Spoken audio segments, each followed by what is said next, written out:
Chapter 8:28. It was not an exaggeration to say that the crystal mines were the lifeline of the Federation.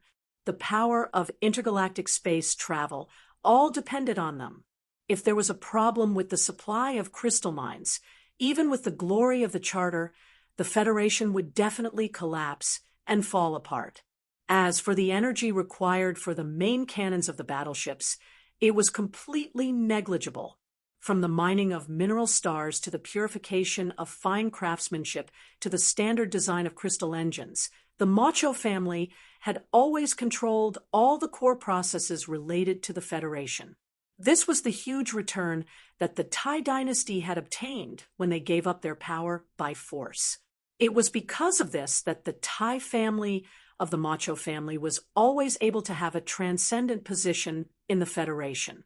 In addition to other hidden forces that had never surfaced, they were always the true leaders of the seven families. While chatting over tea, Lady Tai casually decided to give up some of her exclusive rights. Although she would definitely lay down countless foreshadowing during the specific process of opening up to the Federation, she would definitely not give up the lifeline of her family just like that. However, this decision was still enough to shock the entire Federation, and even affect the left Sky Star region. Such a woman was definitely worthy of the great teacher's evaluation. You flatter me. An orphan and a widow being forced into such a situation by the Federation. How is it easy? I just have to be easy. Lady Tai had a mysterious smile on her face. She looked at the great teacher and said, "As for the conversation on the balcony, I'm not afraid that you will make fun of me. I've always believed that the most direct method is the most effective method. When the situation allows me to maintain my poise, I might as well maintain it perfectly. When I can't, I can only use my knife. I can be elegant, but I can also be a shrew, as long as what I do is worthy of the family name I've been given after marriage." The great teacher leaned forward slightly and respectfully said, "Madam is a traditional woman. I admire you very much. I also admire myself for this." Lady Tai looked at him with a smile, but she sighed in her heart. She had mentioned that the most effective method was to be direct, and that the so-called poise was to remind the other party. However, this beautiful middle-aged man of the Empire did not respond at all. In this situation, he was still unwilling to state his own conditions. After thinking for a moment, she asked politely, "Do you have a daughter?" "I heard that Mr. Tai Ziyuan already has a fiancé," the great teacher replied with a smile. Lady Tai smiled bitterly, not hiding the deep regret on her face. The government's special forces have surrounded all the exits of the park. Secretary Shen walked behind the madam and looked at the man who was walking out of the garden along the path by the lake. He said softly, "This great teacher shouldn't be able to escape." Lady Tai said calmly, "You came to this conclusion because you don't know what the words great teacher mean in the Empire." Shunli frowned slightly, not understanding what his wife meant. Suddenly, his pupils constricted as he stared at the strange scene. He was so shocked that he couldn't regain his senses for a long time. The great teacher who was walking out of the garden by the lake suddenly slanted his body and stepped on a fallen leaf on the lake with the tip of his foot. He swayed lightly like a water bird dancing gracefully on the surface of the water. In the blink of an eye, he had moved more than 10 meters toward the Winter Mountain on the other side of the lake. The badly matched Federation name tag on the man from the Empire was shining under the morning light. Mixed with the ripples on the lake, it was hard to look at him directly. Secretary Shen opened his mouth wide, and his body was abnormally stiff. He couldn't believe what he was seeing. It was cold in winter, but the Macho Lake never froze. Even if there were a few thin pieces of ice on the surface of the lake, how could it carry such a heavy person? Could it be that the Empire's man could really defy the laws of physics and walk on the lake? When the floating figure disappeared into the forest on the other side of the lake, Secretary Shen couldn't help but believe it. He subconsciously looked at the lake, but other than a few faint ripples, there was nothing strange. Lady Tai calmly looked at the lake and waved her hand. Shen Li wiped the sweat on his forehead and left to deal with the government's problem outside the garden. He might not be stronger than Professor Jean, but he might not be as strong as the army god. Butler Jean said respectfully, "It's hard to find someone stronger than the Li brothers, but when it comes to the ingenuity of using it, who could be better than the Empire's great master fan?" Lady Tai looked at the lake and sighed with mixed feelings. The Hua family is indeed full of geniuses. Before the old master left, I went to Feiqing City to visit him and learned more about him. According to his analysis, the so-called Ba Dao Zhen Qi should be the innate ability of the Empire's great master fan Hua family. The Empire's Baijin royal family was just lucky to have a marriage with the Hua family, so they were able to share a part of the Hua family's power. It's a pity that the current great master fan, Hua, didn't want to propose any conditions. Otherwise, if Yuan could have a child with a girl from the Hua family, then the 10,000 years curse of the Tai family would be able to end. Butler Jean looked at his wife's side profile and said worriedly, "Young master's health is not bad these years. There are always too many worries in the near future." Lady Tai ignored Butler Jin's hidden persuasion and said, "Ask Yuan to come back from S2. If this great master fan, Hua, can escape from the government, arrange for them to meet." Of course, the Hua family was full of geniuses, or else they wouldn't have helped the Hua family become the emperor of the Zwitian galaxy. The previous great master fan, Hua, couldn't have taught two terrifying students like Li Pifu and Feng Yu, and the current great master fan wouldn't have dared to kidnap the princess of the empire and try to overthrow the emperor. Great master fan Hua was sometimes crazy, sometimes wretched, and sometimes artistic, but under his perfect shell, there was a terrifying ability and wisdom. Other than the glory of the Charter of the Federation and his little senior brother, who never played by the rules, he didn't care about anyone. For such a great figure to follow the diplomatic mission to the Federation's capital ring, there was naturally a reason. It wasn't just to retrace the path his father had taken, nor was it just to experience the people of the Federation and find Schiller's unwarranted tombstone to shed tears of literature. Huai Chaosher was here to save her brother, but the great master fan, Hua's goal was to save the entire universe. A person talking about saving the entire universe was too grand and unreasonable, but he was the only one in the universe who dared to say such a thing, and this idea was very much in line with his belief that he loved literature, peace, and only love. From the great master fan's point of view, whether it was the Empire or the Federation, the people's emotions were hard to change, but they were still under the control of the higher-ups. Unfortunately, Emperor Fuchai and the Federation's Pabre government were both extremely tough people, and there was no possibility of persuading them. Thus, he set his sights even further. For the Empire, he had been trying to influence Huai Chaosher, and now there was Su Lu.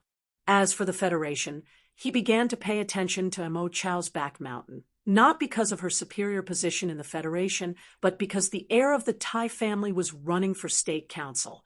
The great master fan Hua Manor had dealt with the Empire's royal family for countless years and had never suffered a loss, so he was extremely experienced. As for the Tai family's thoughts, the great master fan Hua's guess was very accurate. The Tai family was no longer willing to continue hiding behind the scenes, and that young state council member called Tai Ziyuan was climbing step by step to the top of the Federation's political power. The great master fan, Hua, didn't mind waiting, but he wanted to communicate with that young council member in advance. Especially after talking with that madam, he was even more certain that the young council member would become the Federation's president in many years' time. This trip to Mo Chao's back mountain had already connected, and the other party didn't hand him over to the Federation government. The tip of the thread was already very beautiful, and the initial goal had already been achieved. As for how to weave this thread into a flower, that would be a matter for the future. Gliding down from the cliff, the tip of his foot stepped on a black bull's horn, causing the bull to raise its head and moo in confusion, but it didn't discover anything. Following that, another foot stepped on the thick back of another bull, bringing the great master fan's figure through the white fog like a ghost. The thick morning fog was already showing signs of dispersing, and the slightly humid air hit him in the face. He, who was already in a good mood, wanted to sing at the top of his voice. He finally remembered that this wasn't the empire where he dared to run naked on the streets, but the federation that had the glory of the charter. He forcefully suppressed the singing in his throat and continued to appear like a flower in the fog, drifting forward, drifting past the frosty white grass in the wetlands, avoiding the soft, wet feces on the gentle slopes, passing through the withered trees that looked like giant potted plums in the winter, looking at the sheep diligently eating grass in the distance, the wild boar sleeping soundly in its own hot feces under his feet, and listening to the mournful cries of the insects under the grass roots under the trees. The great master fan really felt like he was floating in the air, and he praised, endlessly in his heart. The environment of the Federation is indeed well protected. I'm actually liking that crappy computer more and more. This man who looked like a flower seemed to have some kind of amazing ability. He could sense the flow of the wind and the obstacles in front of him, and he could freely pass through them. However, in the next moment, he suddenly bumped into something in the morning fog. With a muffled bang, he fell heavily to the ground, covering his bleeding nose. The great master fan crawled up from the ground in a hurry. He spat out a few mouthfuls of fresh mud mixed with blood, feeling very lucky that his mouth was not stained with any animal feces. Then he glared at the fog in front of him furiously and thought, "What the F***CK is this thing that's so hard?" The fog dispersed, and a man with a cigarette in his mouth pushed out a broken cart. The cart was very old and had only 3 wheels left, but it was very sturdy. Some things that seemed to have just been dug out of the mud were piled up in the metal carriage. It was hard to tell the age of the man with the cigarette in his mouth. His face was somewhat weathered, and the teeth that were biting the cigarette were black and yellow. They were very damaged. An old man pushing a cart. The great master fan stared at the guy. Suddenly, his pupils shrank sharply, overlapping this face with the face from many years ago. A miserable roar came out from his throat. "Nasri, you son of a bitch! Where the hell did you steal my boat?" Chapter 8:29. For some reason, the fog that had gradually thinned out by the rising sun had thickened again. However, it was still enough to see the man walking out of the fog. He wore an ordinary dark-colored coat and sturdy dark blue overalls. A string of tools that sounded like wind chimes hung behind his hips.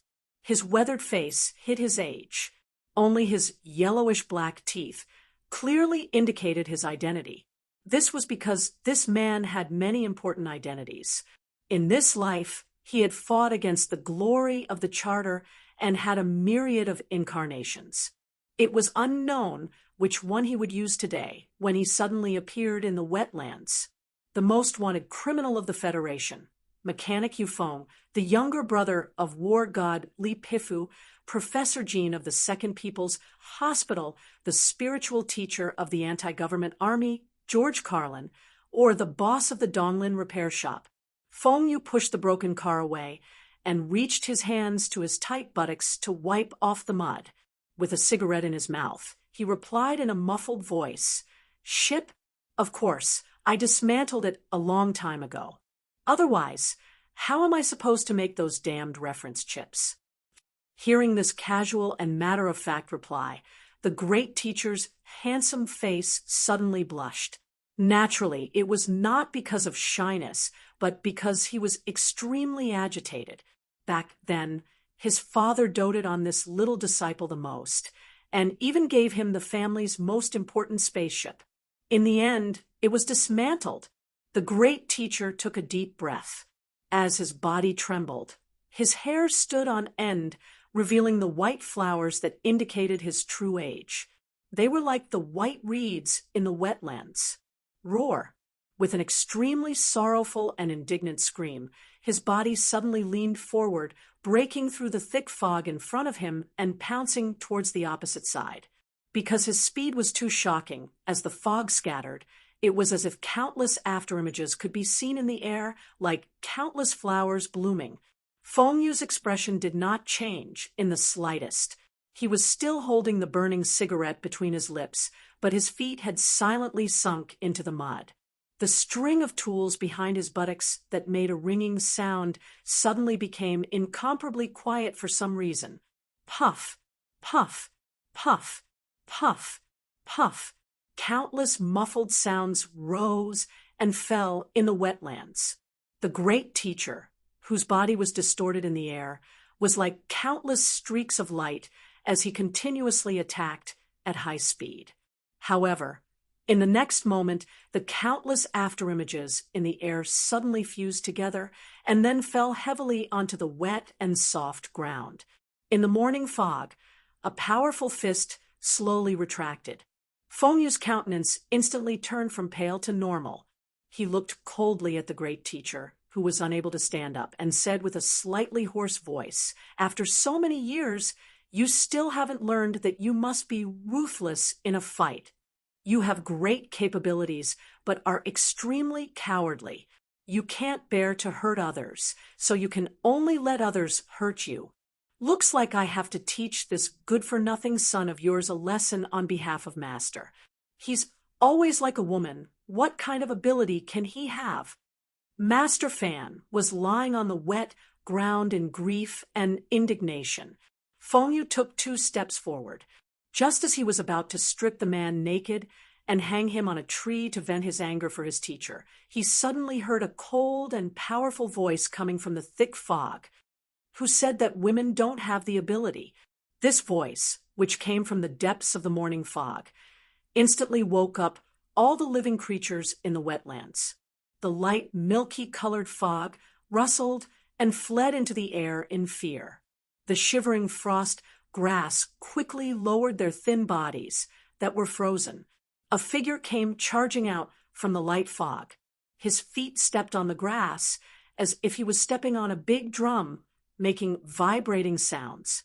It was as if he was only slightly slower than the speed of sound. He was like a clap of thunder, with majestic power. Without saying a single word, he flipped his arm and smashed it toward Feng Yu's body. It was simple and direct, without any fancy moves. Feng Yu's pupils shrank slightly. He crossed his hands and went up to the figure. He had already expected this encounter, but he really didn't expect that the other party would come so quickly and so fiercely. It was even more powerful than he had imagined. It even made him feel a sense of danger that he hadn't felt for many years. Fist collided with fist, knuckles rubbed against knuckles. Suddenly, the air wave violently spread in the thick fog of the wetlands.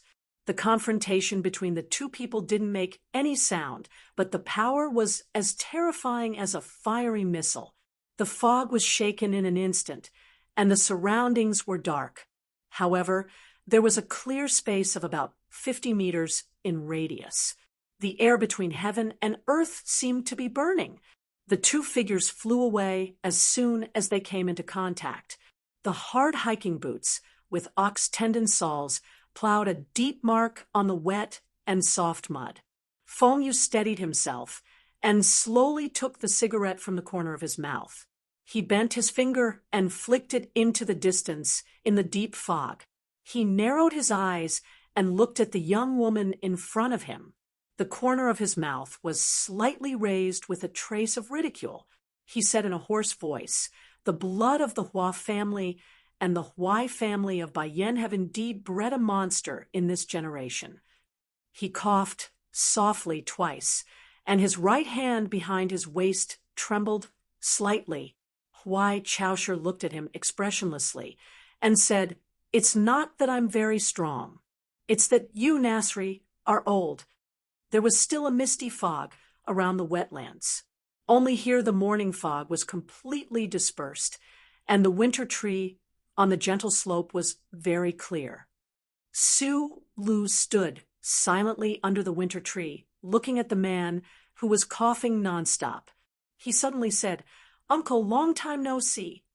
Feng Yu covered his mouth with his fist. He looked up at the tree and said with a smile, "Little guy, long time no see." Su Lu walked slowly from under the tree. He passed by Huai Chaosher and came to him. He focused on the face that he hadn't seen for a long time. He looked at the familiar face of the wind and frost for a long time.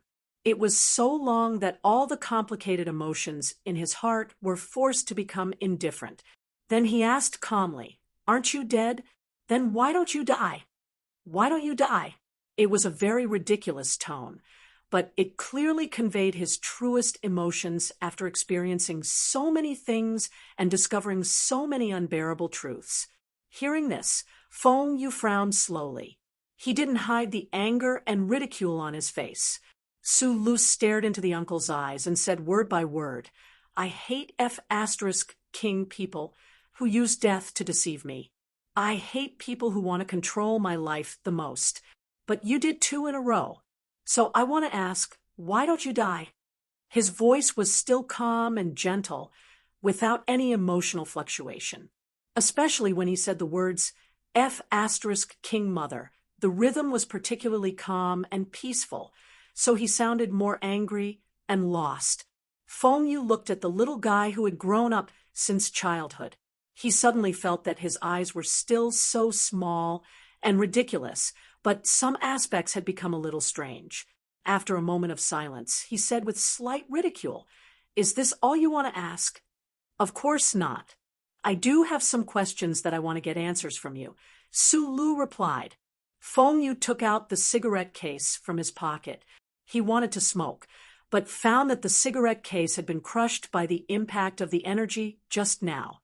The cigarette inside had all scattered, like something from the past. He looked up at Su Lu and said, "It just so happens that I also have some questions that I want you to answer. You answer my questions first."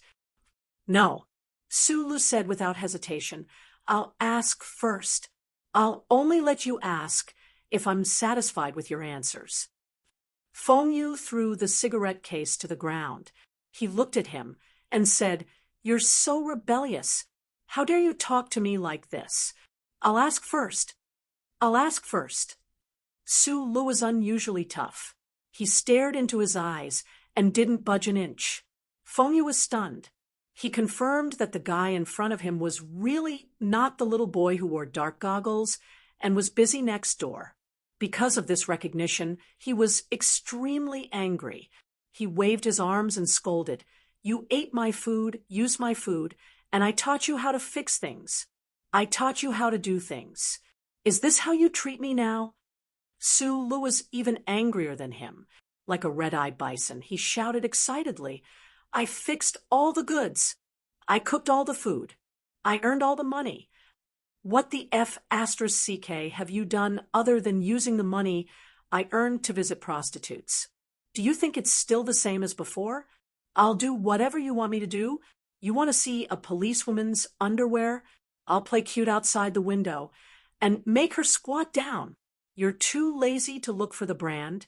I'll go to the sanatorium to ask about the new goods recently. Then I'll be surrounded by a group of prostitutes. You want to eat beef? I'll F***king climb over the wall to kill the cow and cut the meat for you. You don't eat when you're old. You don't eat when there's too much blood. You don't eat when the red wine doesn't match. You don't eat when the sunset above the mine isn't beautiful. What the F***ck do you want to eat?" The great teacher and Huai Chaosher, who had just climbed up from the ground, stared blankly at Su Lu, who was shouting like a red-hot stone. They couldn't help but be speechless. They thought to themselves, what the F***ck is this? His childhood was too terrible. Who was the one who said that the Federation prioritizes human rights? In Feng Yu's imagination, when he appeared in front of Su Lu again, it would definitely be a warm and sentimental reunion. That little boy would throw himself into his arms and listen to him tell him many awesome stories. Then he would be moved to tears. Who would have thought that it would be such a scene? Back in Donglin, Su Lu had once guessed that the owner of his repair shop should be a master. Although Feng Yu was many times more powerful than Su Lu had guessed, how could a guy who let his apprentices work to earn money for prostitutes be like a master? Feng Yu was at a loss for words. Suddenly, he felt ashamed and angry.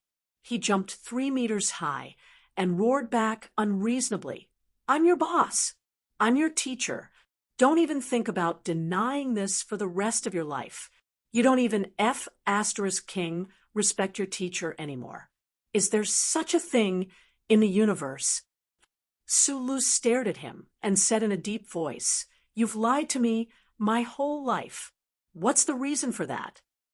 In the midst of the wetland, there was a deathly silence. "Uncle, I'm very strong now. Now, there's an even stronger person standing behind me." Su Lu stood in front of Huai Chaoshi, looked into Feng Yu's eyes, and said, "I think you should accept that the way we communicate has changed. I hope you can answer my questions honestly." Feng Yu laughed. His rotten teeth were particularly dazzling. He said mockingly, "I really didn't expect that there would be someone in this universe who dares to threaten me." Huai Chaoshi looked at him expressionlessly and said, "That's because you haven't met anyone who can threaten you. Today, it's a coincidence that there are 3 of them." Master Fan suddenly said excitedly, "Chaoshi, he cheated on your father. Su Lu, he played with you your whole life. As for me, he stole my family's boat. Everyone, shouldn't we beat him up first before we start chatting?" Feng Yu's expression changed slightly. Then he looked at Su Lu very gently and said, "It's not because you're very strong. It's because the little boy from back then has finally grown up. Let's start a manly conversation." He glanced at Huai Chaoshi and said with a smile, "Of course, you're more manly than a man. There's no need to argue." Su Lu didn't smile. His expression was unusually calm. He stared at him and asked slowly, "The mine accident that killed my whole family, was it you who did it?" Chapter 830. The living Feng Yu was already a legend. From a certain point of view, he was even more legendary than his dead brother, Li Pifu, if his incredible deeds were gradually discovered by later generations after his death. The human society would immediately become as lively as it was at the beginning of the Big Bang. For such a person, it was probably extremely difficult to find an existence that could threaten him except for the glory of the Charter. However, the other 3 people in the morning fog of the wetlands seemed to have the ability to do so more or less, especially Huai Chaoshi, who had unceremoniously proven her strength. Therefore, he had to be threatened. This was a very wonderful scene, one that had not appeared in the past 70 years. If the Charter computer found these 4 people in the wetlands, it would not hesitate to shoot down the main cannon. More than half of the strong people in the universe would be wiped out, and it would be able to complete many of its historical missions. You know what I mean by family and mine disaster. Feng Yu looked at him with a trace of pity. The morning breeze blew his white hair. After a moment of silence, he replied seriously and calmly, "It's not me." Hearing these 3 words, Su Lu slightly raised his face. Looking at the sky that was still covered by fog, a relaxed smile appeared on his face. Probably because he had gotten rid of the deepest fear of these days, his body suddenly became relaxed and warm, as if he was soaking in warm water. Feng Yu's life was a life full of lies. No one would think that this legendary person would have such a bright temperament that disdained to lie. However, for some reason, Just like when Su Lu asked about the big explosion of the empire before they met for the life and death contract in the mine, as long as he said no, he would believe him. Although he was a cold-blooded and despicable person, Su Lu still believed him, or rather, was willing to believe him. Feng Yu's slender hands rummaged in the broken car for a long time. Like magic, he took out 2 bags of beef jerky, a bottle of red wine, and 4 crystal wine glasses that could be called handicrafts. Feng Yu slowly poured the red wine into 2 glasses and threw the rest to the great teacher. The great teacher took the wine and shook his head. Then he walked towards the winter tree with Huai Chaoshi. Master Fan sat against a withered winter tree. Huai Chaoshi stood silently under the tree. Su Lu took the wine glass and stood in place. Feng Yu leaned against the broken car and sipped the red wine, letting out a sigh of satisfaction. He habitually touched his pocket and found that it was dry and empty. In front of him, Su Lu took out a blue box of brand 37 cigarettes and handed it over. Feng Yu was slightly taken aback. He smiled and lit a cigarette. Then he raised the lighter in front of Su Lu.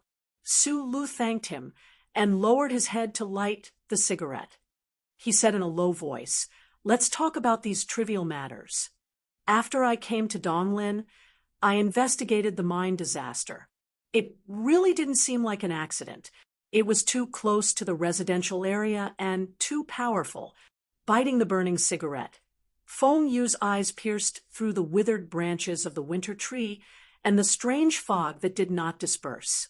He said, "According to my deduction, the mining accident may have been caused by one of the seeds of the empire before you. The death of your foster parents and sister would be helpful for you to hide your identity more deeply." Su Lu narrowed his eyes. He vaguely felt that there was something wrong with this deduction. However, he could not see where the problem was. His mood was slightly cold, so he took a deep drag on the cigarette. "With your personality, you definitely don't remember the last words I told you when we parted in the mine. One of them was to make you forget the words revenge." Feng Yu looked at him and said with a frown, "No one knows whether the seed that helped you hide your identity is your distant uncle or cousin. Furthermore, he either left this world because of normal birth, aging, illness, and death. Otherwise, he would have been purged by the Bureau of Proclamation and turned into a ghost. There is no point in you remembering these things." Su Lu did not pay attention to this question. His eyes were cold and determined. It was as if he was looking at the lonely little grave in the west province of Donglin River. He asked in a low voice, "I only know that there were 2 batches of seeds of the empire. Which batch did that person belong to?" "Not just 2 batches. In fact, it has always been in progress." Under the tree, Huai Chaoshi did not drink. She held a piece of beef jerky in her hand and said calmly, "You were in the last batch, but the list of your batch was destroyed." "I was the one who destroyed that list."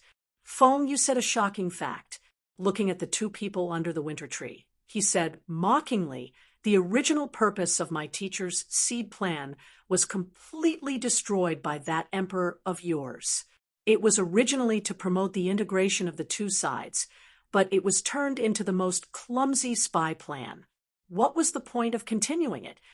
Under the tree, Great Teacher looked at the red wine in his cup that kept reverberating. He thought of his father and sighed faintly. At that time, the federal forces were attacking the Empire's territory, which was before the explosion. Li Pifu and I found out about this at almost the same time. However, we thought that this was a plan that the Empire carried out according to my teacher's last wishes. We did not expect that my teacher had already started this plan many years ago. Therefore, we only know about the last batch. We do not know about the previous ones." Feng Yu used 3 fingers to hold the bottom of the wine glass and gently swirled it. He lowered his gaze and said, "At that time, I had already fallen out with the old man. However, that huge explosion wouldn't happen for another year, so I hated him. However, he didn't hate me that much. I negotiated with him and convinced him that those babies who didn't know anything were innocent, under the condition that he agreed to remain silent. I promised to enter Tianjin Planet for him and destroy that name list. There were very few people in that group, or rather, there were very few infants who were sent into the spatial passage by Huai Fuchai, but were lucky enough to survive. He raised his head and looked into Su Li's eyes. You were the only one. At this moment, Master Fan, who was sitting under the tree, furrowed his brows and quickly moved his fingers. He suddenly raised his head, stared at Feng Yu, and asked, "Was it that time when you snuck into Tianjin Planet and abducted my sister?" Huai Chaosher lowered her head slightly to express her attitude. She could not participate in this topic, as it involved the face and dignity of the Empire's royal family. Feng Yu was silent for a moment and did not answer this question. He looked at Su Lu and continued. The list was destroyed, and the tentacles that Bermuda extended into the Federation were also cut off. Therefore, from then on, no one knew where you, the seed, was except for me, Father, and I only knew that you were still alive and should be in the Federation, but we didn't know where you were. What's your name now?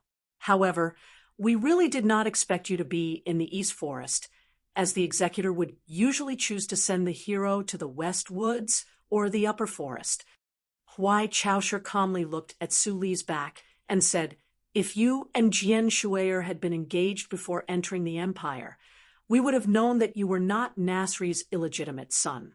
It would have been easier for us to understand everything." The great teacher drank a mouthful of red wine, shook his head, and sighed. "Back then, I insisted that you and Jian Shuier were half-siblings. I even thought that Nasri did not care, because he was perverted to a certain extent." Feng Yu laughed loudly. "No matter how perverted I am, I can't watch my children commit incest. Furthermore, how could I give birth to such a pedantic son?" Su Lu, who had been silent for a long time, suddenly raised his head. His thick, straight eyebrows furrowed uncontrollably. "Then the old man should have guessed that I was from the Empire long ago. Before the old man died, he said that I was always by your side because I felt guilty towards you. In that case, he should have guessed this point, but I don't know when." Feng Yu's expression was indifferent. He extended his hand into the slightly cold air. True chi slowly gushed out, and a withered leaf above him fluttered like a butterfly. "This is not difficult to guess. Apart from the perverts of my Li family, those who can have this kind of ability are either surnamed Hua or Huai." Su Lu frowned, and the two hands hanging by his side were tightly clenched. He asked gloomily, "Then why didn't he expose me? Let's go back to that conversation. The old man talked about you before he died."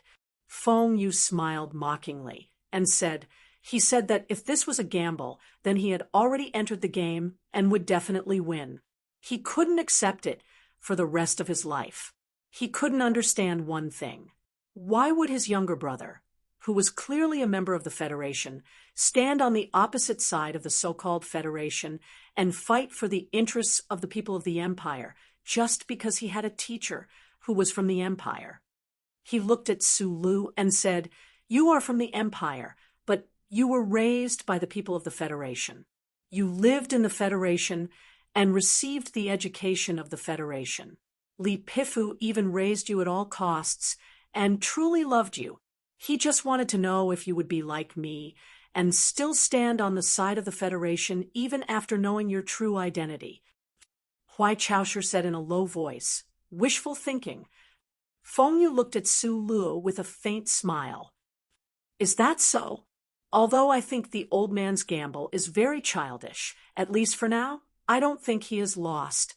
Back then, in the military prison of Qingcheng, when the Federation's god of war, Li Pifu, met Su Lu for the first time, no one knew what kind of complicated mental process he went through. Even when the old man fell into eternal sleep in Feiqing, no one knew. But Sulu himself remembered that meeting very clearly. It was not only because of the awe he felt when he first saw the most extraordinary snowy peak in the universe, but also because of many details of the meeting. At that time, the old man had asked him with an extremely serious expression, "Can you not betray the Federation?" "Of course. If something goes wrong in the future, I will personally kill you." Li Feng. Present. If in the future Sulu betrays the Federation and I die of old age, you will be responsible for killing him. Yes, Marshal. Sulu, if you can remove the chip, you can go to the Empire and pretend to be a member of the Imperial family. On a cold winter day, sweat suddenly seeped out of his clothes. Sulu stood on the wet land, indifferently, silently thinking that the uncle's guess should be the closest to the truth. That old man should have guessed his true identity from the first time they met. But now, did he count as betraying the Federation? Nasri, why would your monster brother, who is even more cold-blooded than you, be so impulsive, disregarding the safety of the foundation of the Federation, and nurturing Sulu, the Prince of the Empire? At all costs just to spite you? The great teacher shook his head and said, "This is not something Li Pifu would do. This is probably what Li Pifu is most willing to do. As long as I don't say it, no one in this world may guess that he is from the Empire. In fact, even if I say it, no one will believe me.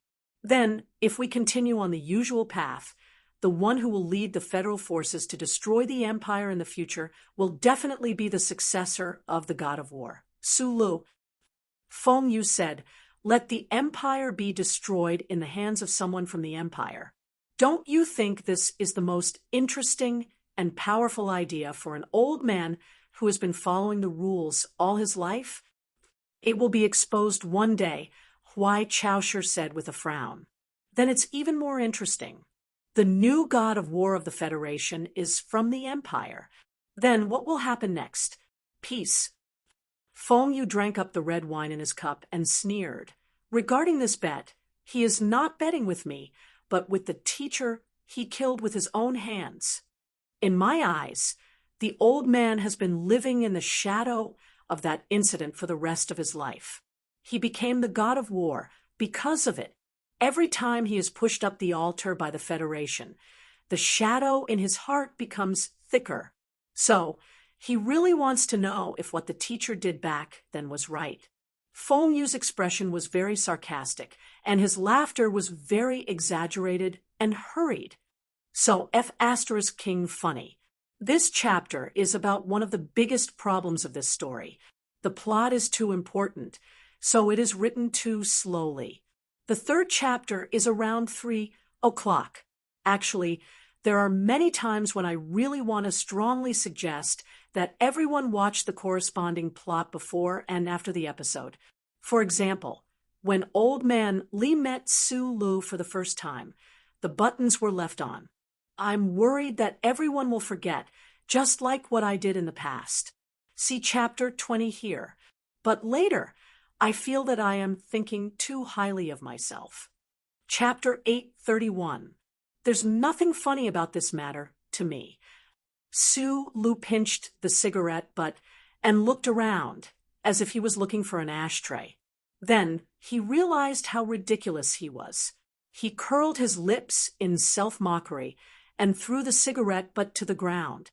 He looked up at Feng Yu and said, "Seriously, if I have the chance to go to the Empire and see that emperor again, I will definitely ask him why he threw me here without my permission."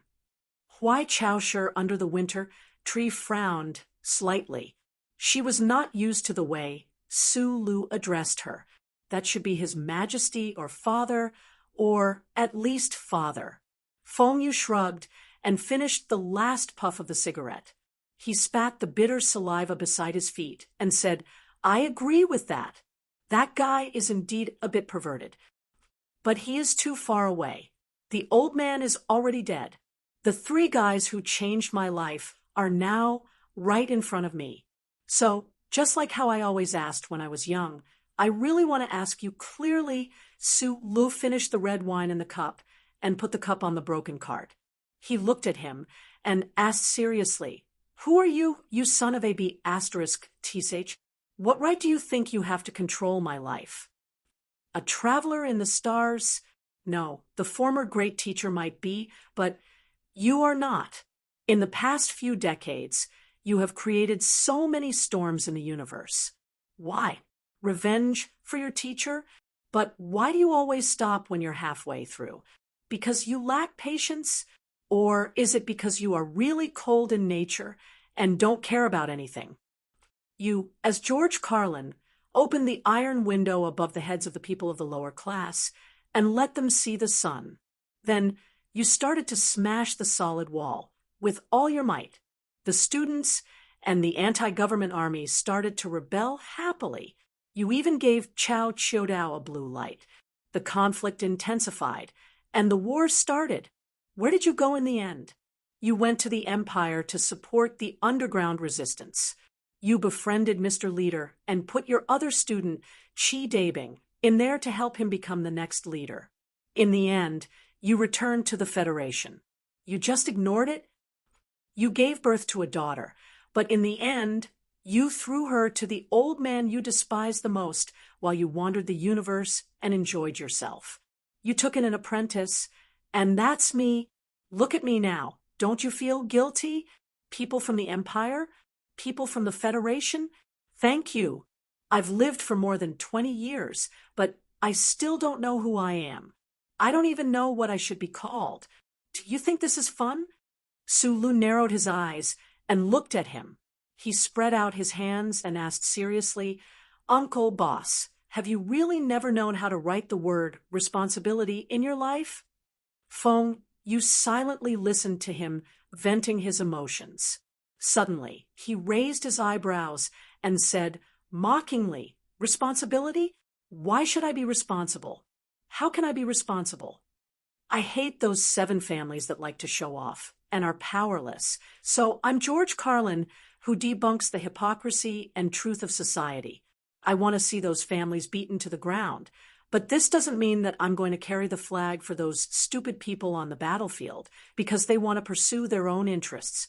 Why should I expect a savior to complete everything?" Feng Yu's voice was full of mockery. Back then, Professor George Carlin supported the students in the Capital University to run a free newspaper.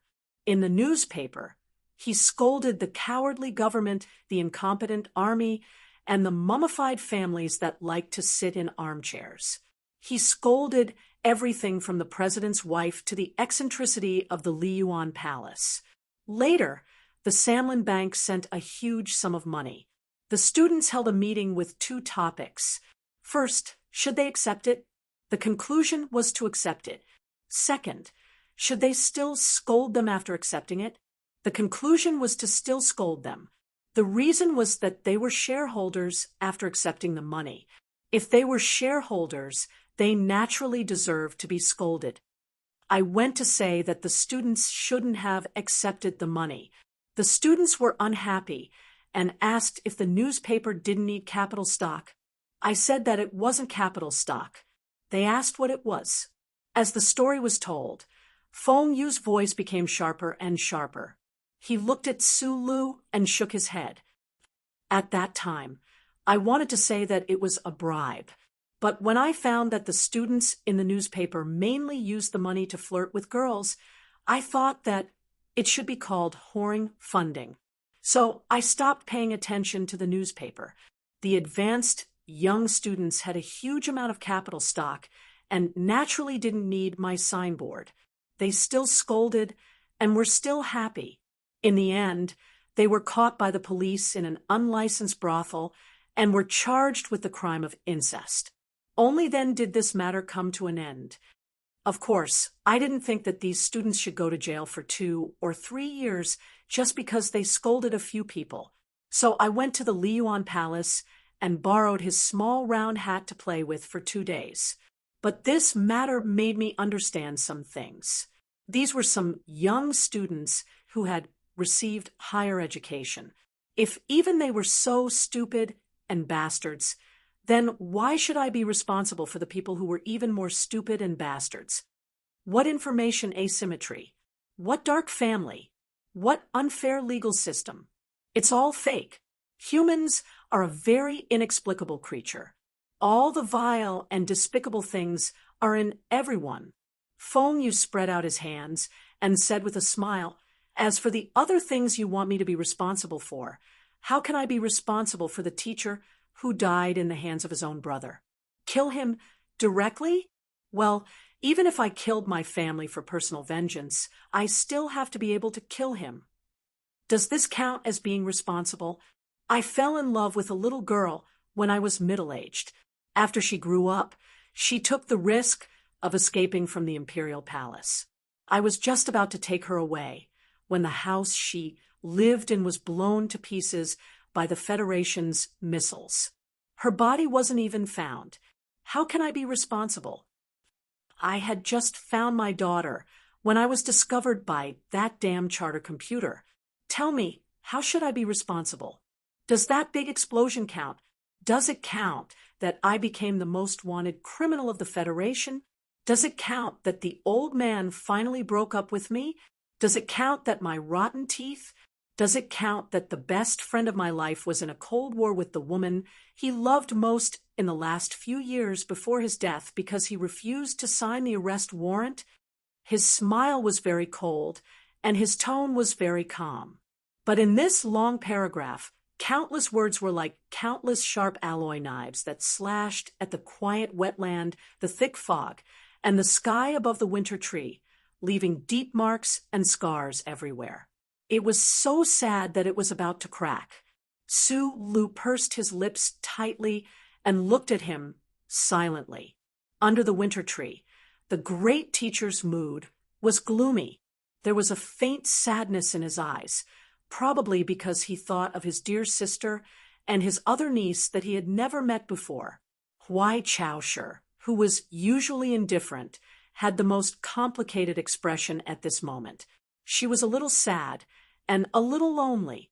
She said in a low voice in self-mockery, "I don't care about the internal affairs of the Federation that you're talking about.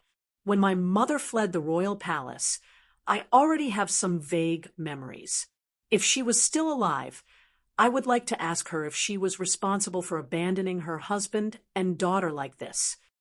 When I first met your mother, she was just born. I watched her grow up, so I know her very well." Feng Yu's eyes were cold as he said slowly, "Although I didn't have the chance to ask her, I believe that the pain she felt when she left you was no less than yours." Then he continued indifferently, "The people I knew back then all said that I was heartless, cold-blooded, and irresponsible. But who in this world has ever been responsible for me? I told Li Pifu that my epitaph in the future will be, 'I won't forgive anyone, and you don't have to forgive me either.'" A gentle breeze blew over, carrying a faint mist. Feng Yu's unkempt hair trembled in the wind. Only now did Su Lu notice that the wrinkles at the corners of his eyes were much deeper than before, and the silver at the roots of his hair was unusually striking. Perhaps it was because Li Pifu was already dead, and the uncle had lost his last opponent in the universe. His eyes were wide and empty, so he appeared much older. "Uncle, you're not someone who needs sympathy." After a moment of silence, Su Lu said, "I never participated in your history, so I don't need to forgive you, and I also don't have anything that requires your forgiveness.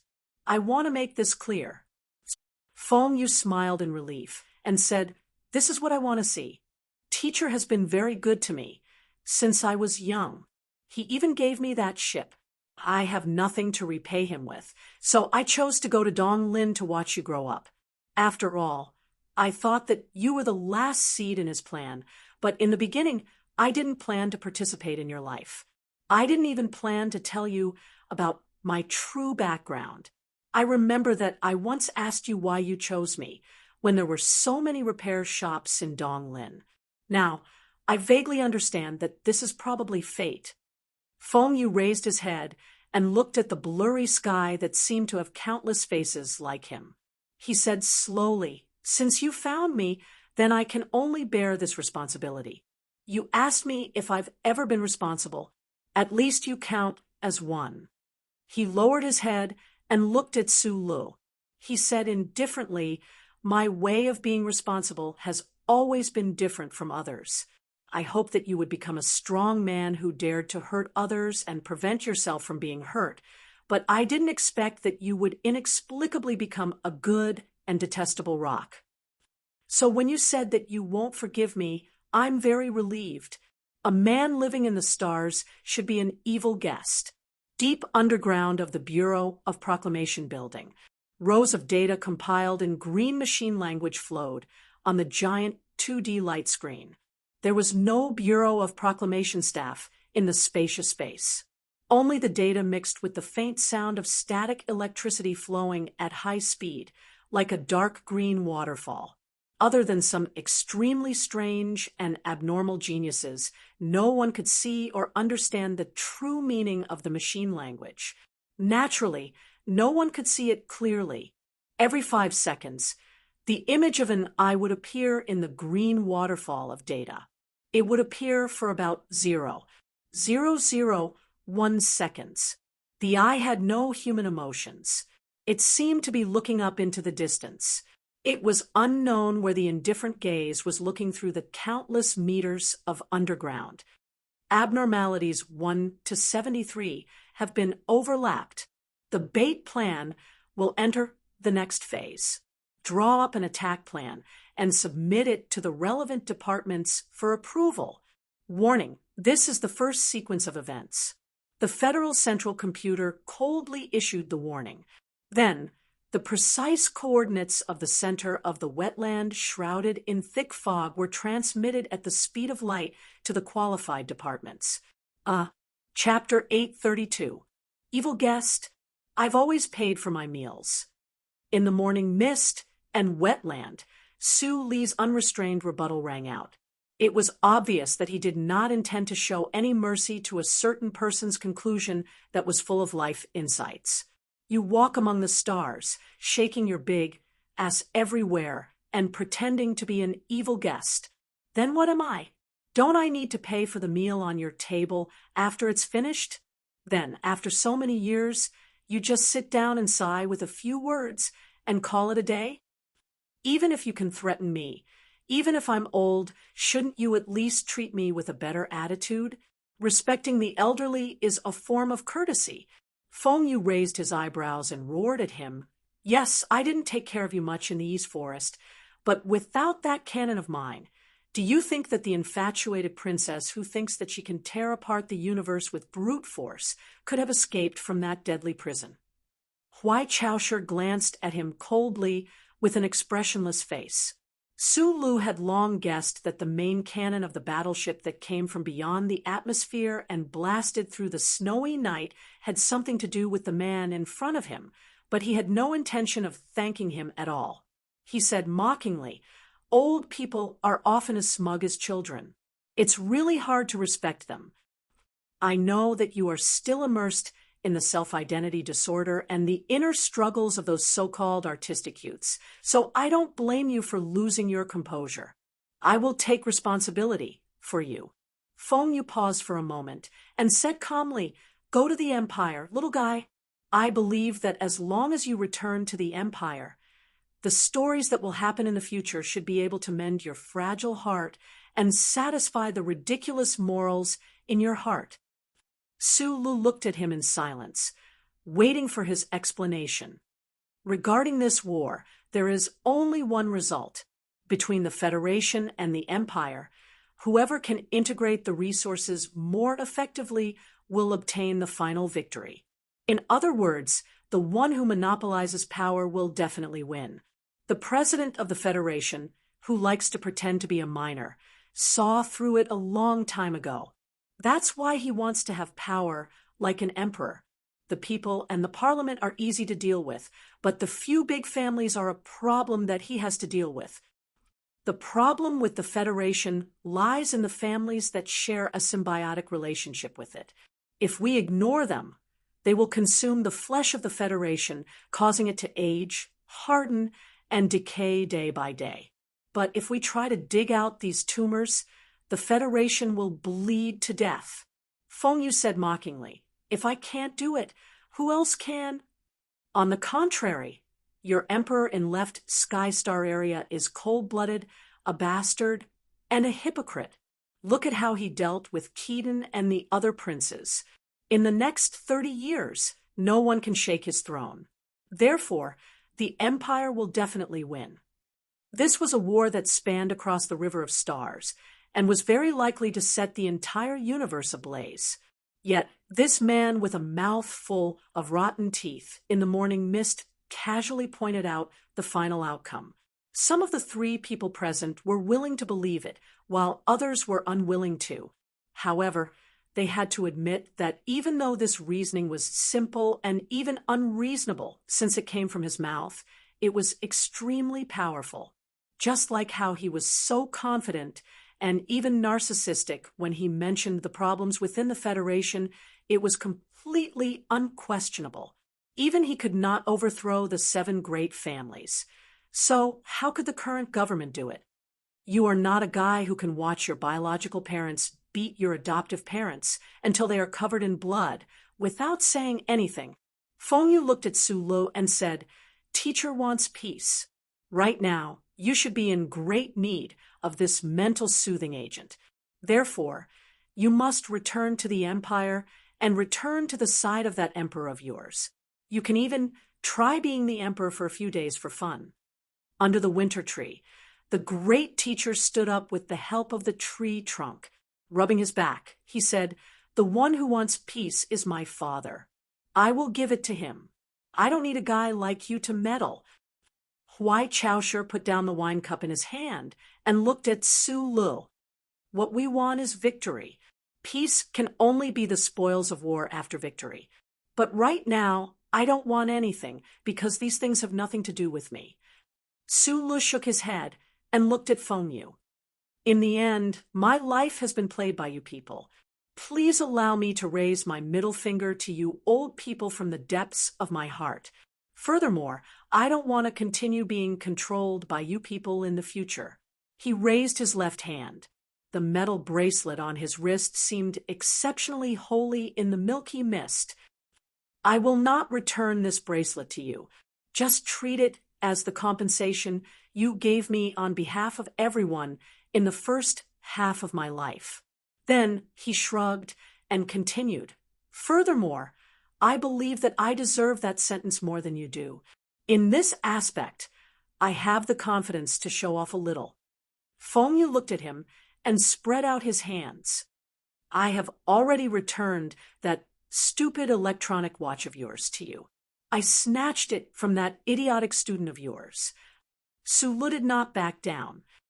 I am very unhappy that you threw away the thing I gave you to someone else. Feng Yu said in disgust, I mainly wanted to tell you that I am still alive.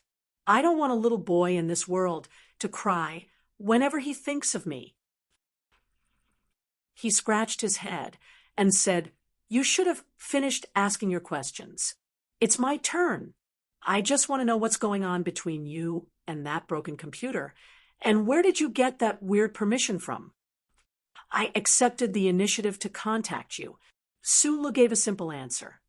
Some remnant information in the chip activated a backdoor program of the Federal Central Computer. Thus, I became the first target of protection. Remnant information? Feng Yu's brows furrowed as he thought of some very important questions. However, he did not explain anything. After a moment of silence, a faint self-deprecating smile appeared on his face as he said, I escaped under its nose for several decades. Only now do I know that I actually had 71 chances to talk to that guy directly. Do you regret it? Su Lu mocked. No. Feng Yu raised his eyebrows and laughed.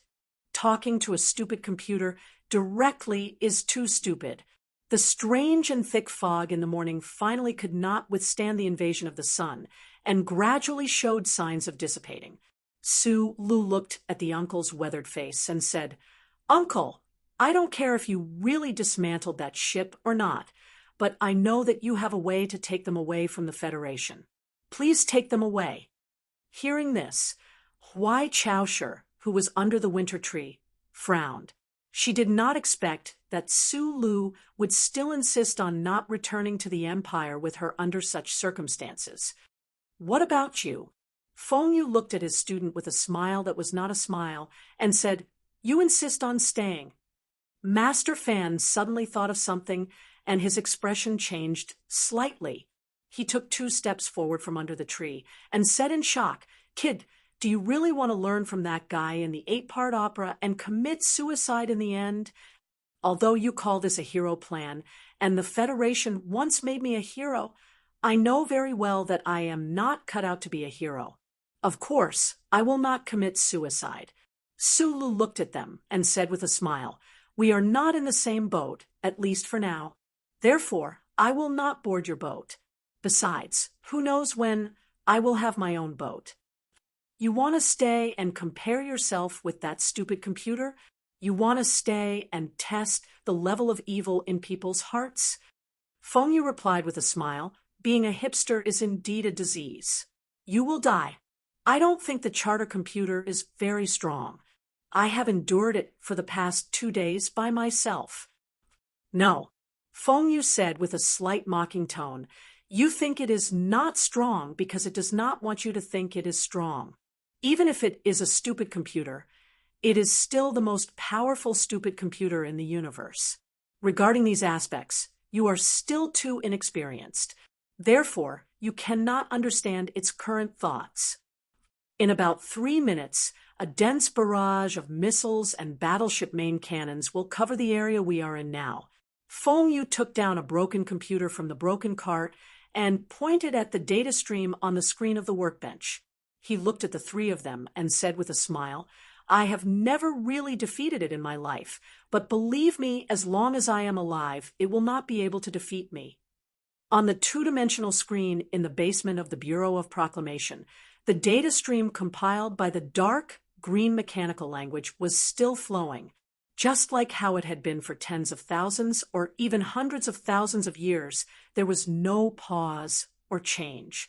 The Federal Central Computer calculated all the missions with a cold mechanical mind and ordered them strictly according to the order and the degree of danger. For it, Feng Yu, who had countless identities, was undoubtedly a more important target than Su Lu. From the moment the Morning Dawn launched its main cannons during the riot in the military prison of Qingcheng, the anomalies of missions 1 to 71 and 73 entered its field of vision.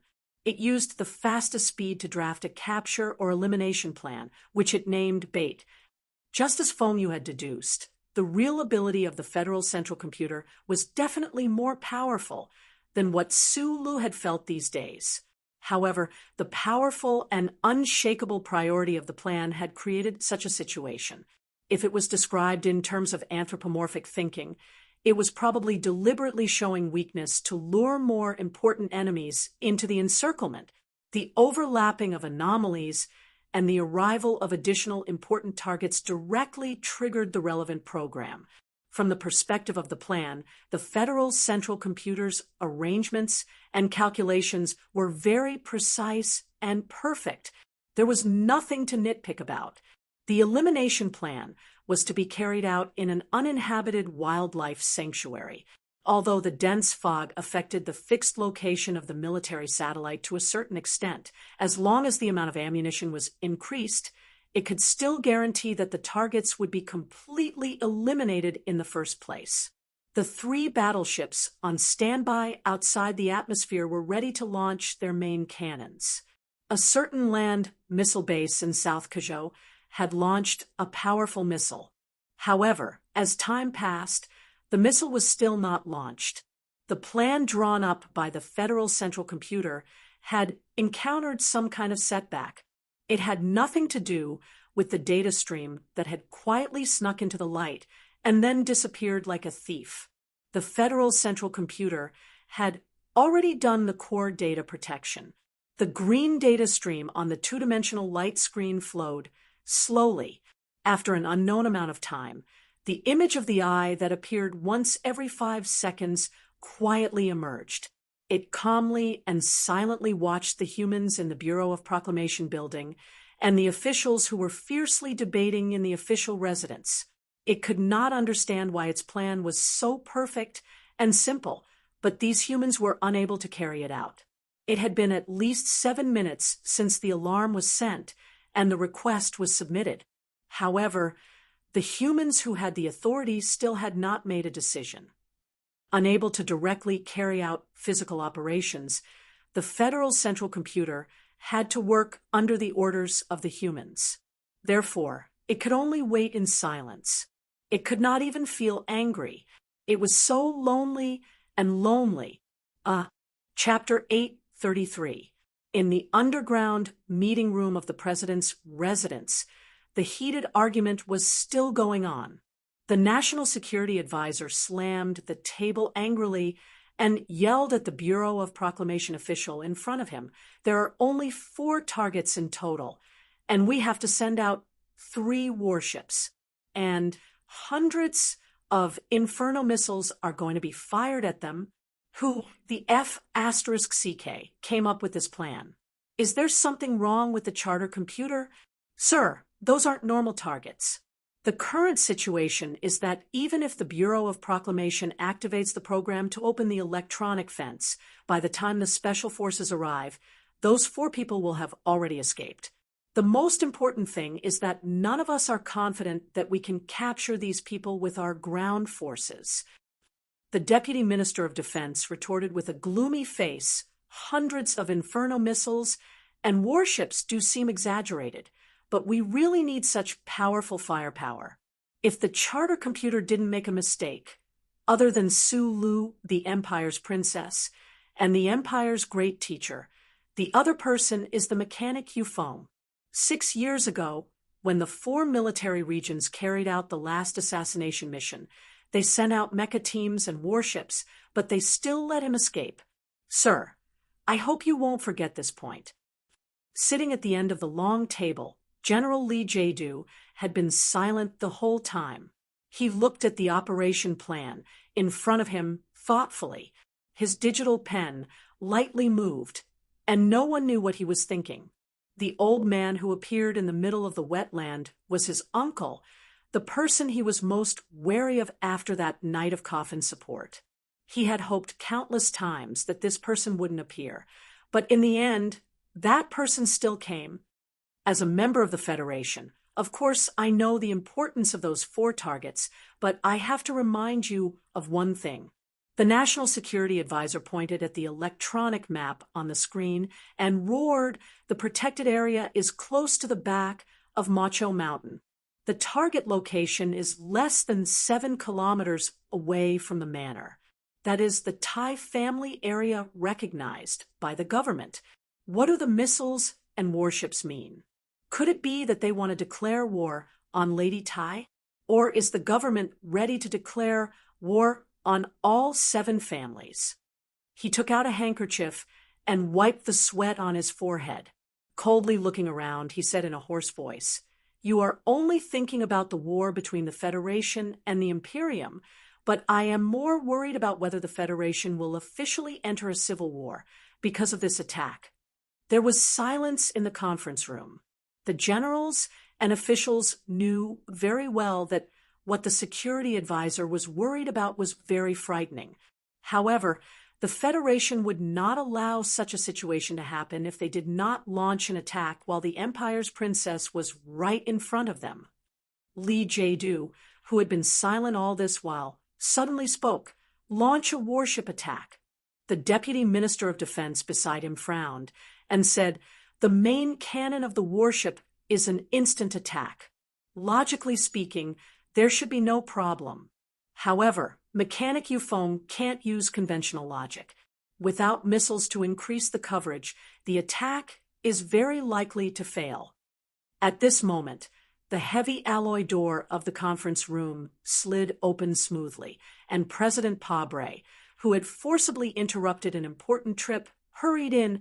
He waved his hand to stop everyone from standing up and saluting, and said in a deep and powerful voice, "Execute the plan according to the central computer." The generals and officials in the conference room were slightly stunned. Their expressions were all different, and they immediately began to implement the battle plan. The president placed his hands on the table and silently looked at the light screen above his head. His expression was abnormally solemn. The Madam of the Back Mountain had just made a decision that shook him. She had opened up the Crystal Mining Consortium. In the face of such a concession, the government had to make a corresponding response. The Parliament Hill needed a very long time to review the matter. However, could the government's response be the attack of the warship's main cannon and countless missiles? In terms of political stability, the president should have chosen a more reliable method, but he did not. He directly and forcefully issued the order to attack, because in the center of that wetland were two important figures of the empire, the most wanted criminal of the Federation, and more importantly, Sulu was there. President Pabre looked at Li Jadu and said expressionlessly, "I will immediately call Lady Tai to avoid causing her to make a wrong judgment." That madam will not make a wrong judgment. The troublesome thing is that she is very willing to make a wrong judgment and then seek the relevant benefits. Li Jadu calmly replied, "Some people can use the overall benefits of the Federation to bargain, but we cannot." The president looked at the satellite image on the light screen and looked at the ground that was faintly discernible in the fog. He said indifferently, "We must be responsible for the Federation."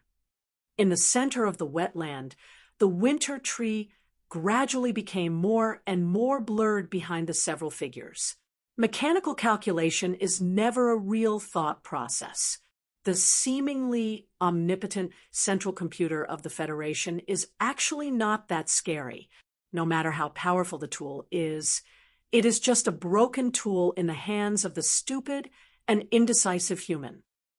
Uncle Fengyu reached out and took the box of brand 37 cigarettes from Sulu, who was pushing the cart. He took out a cigarette and lit it.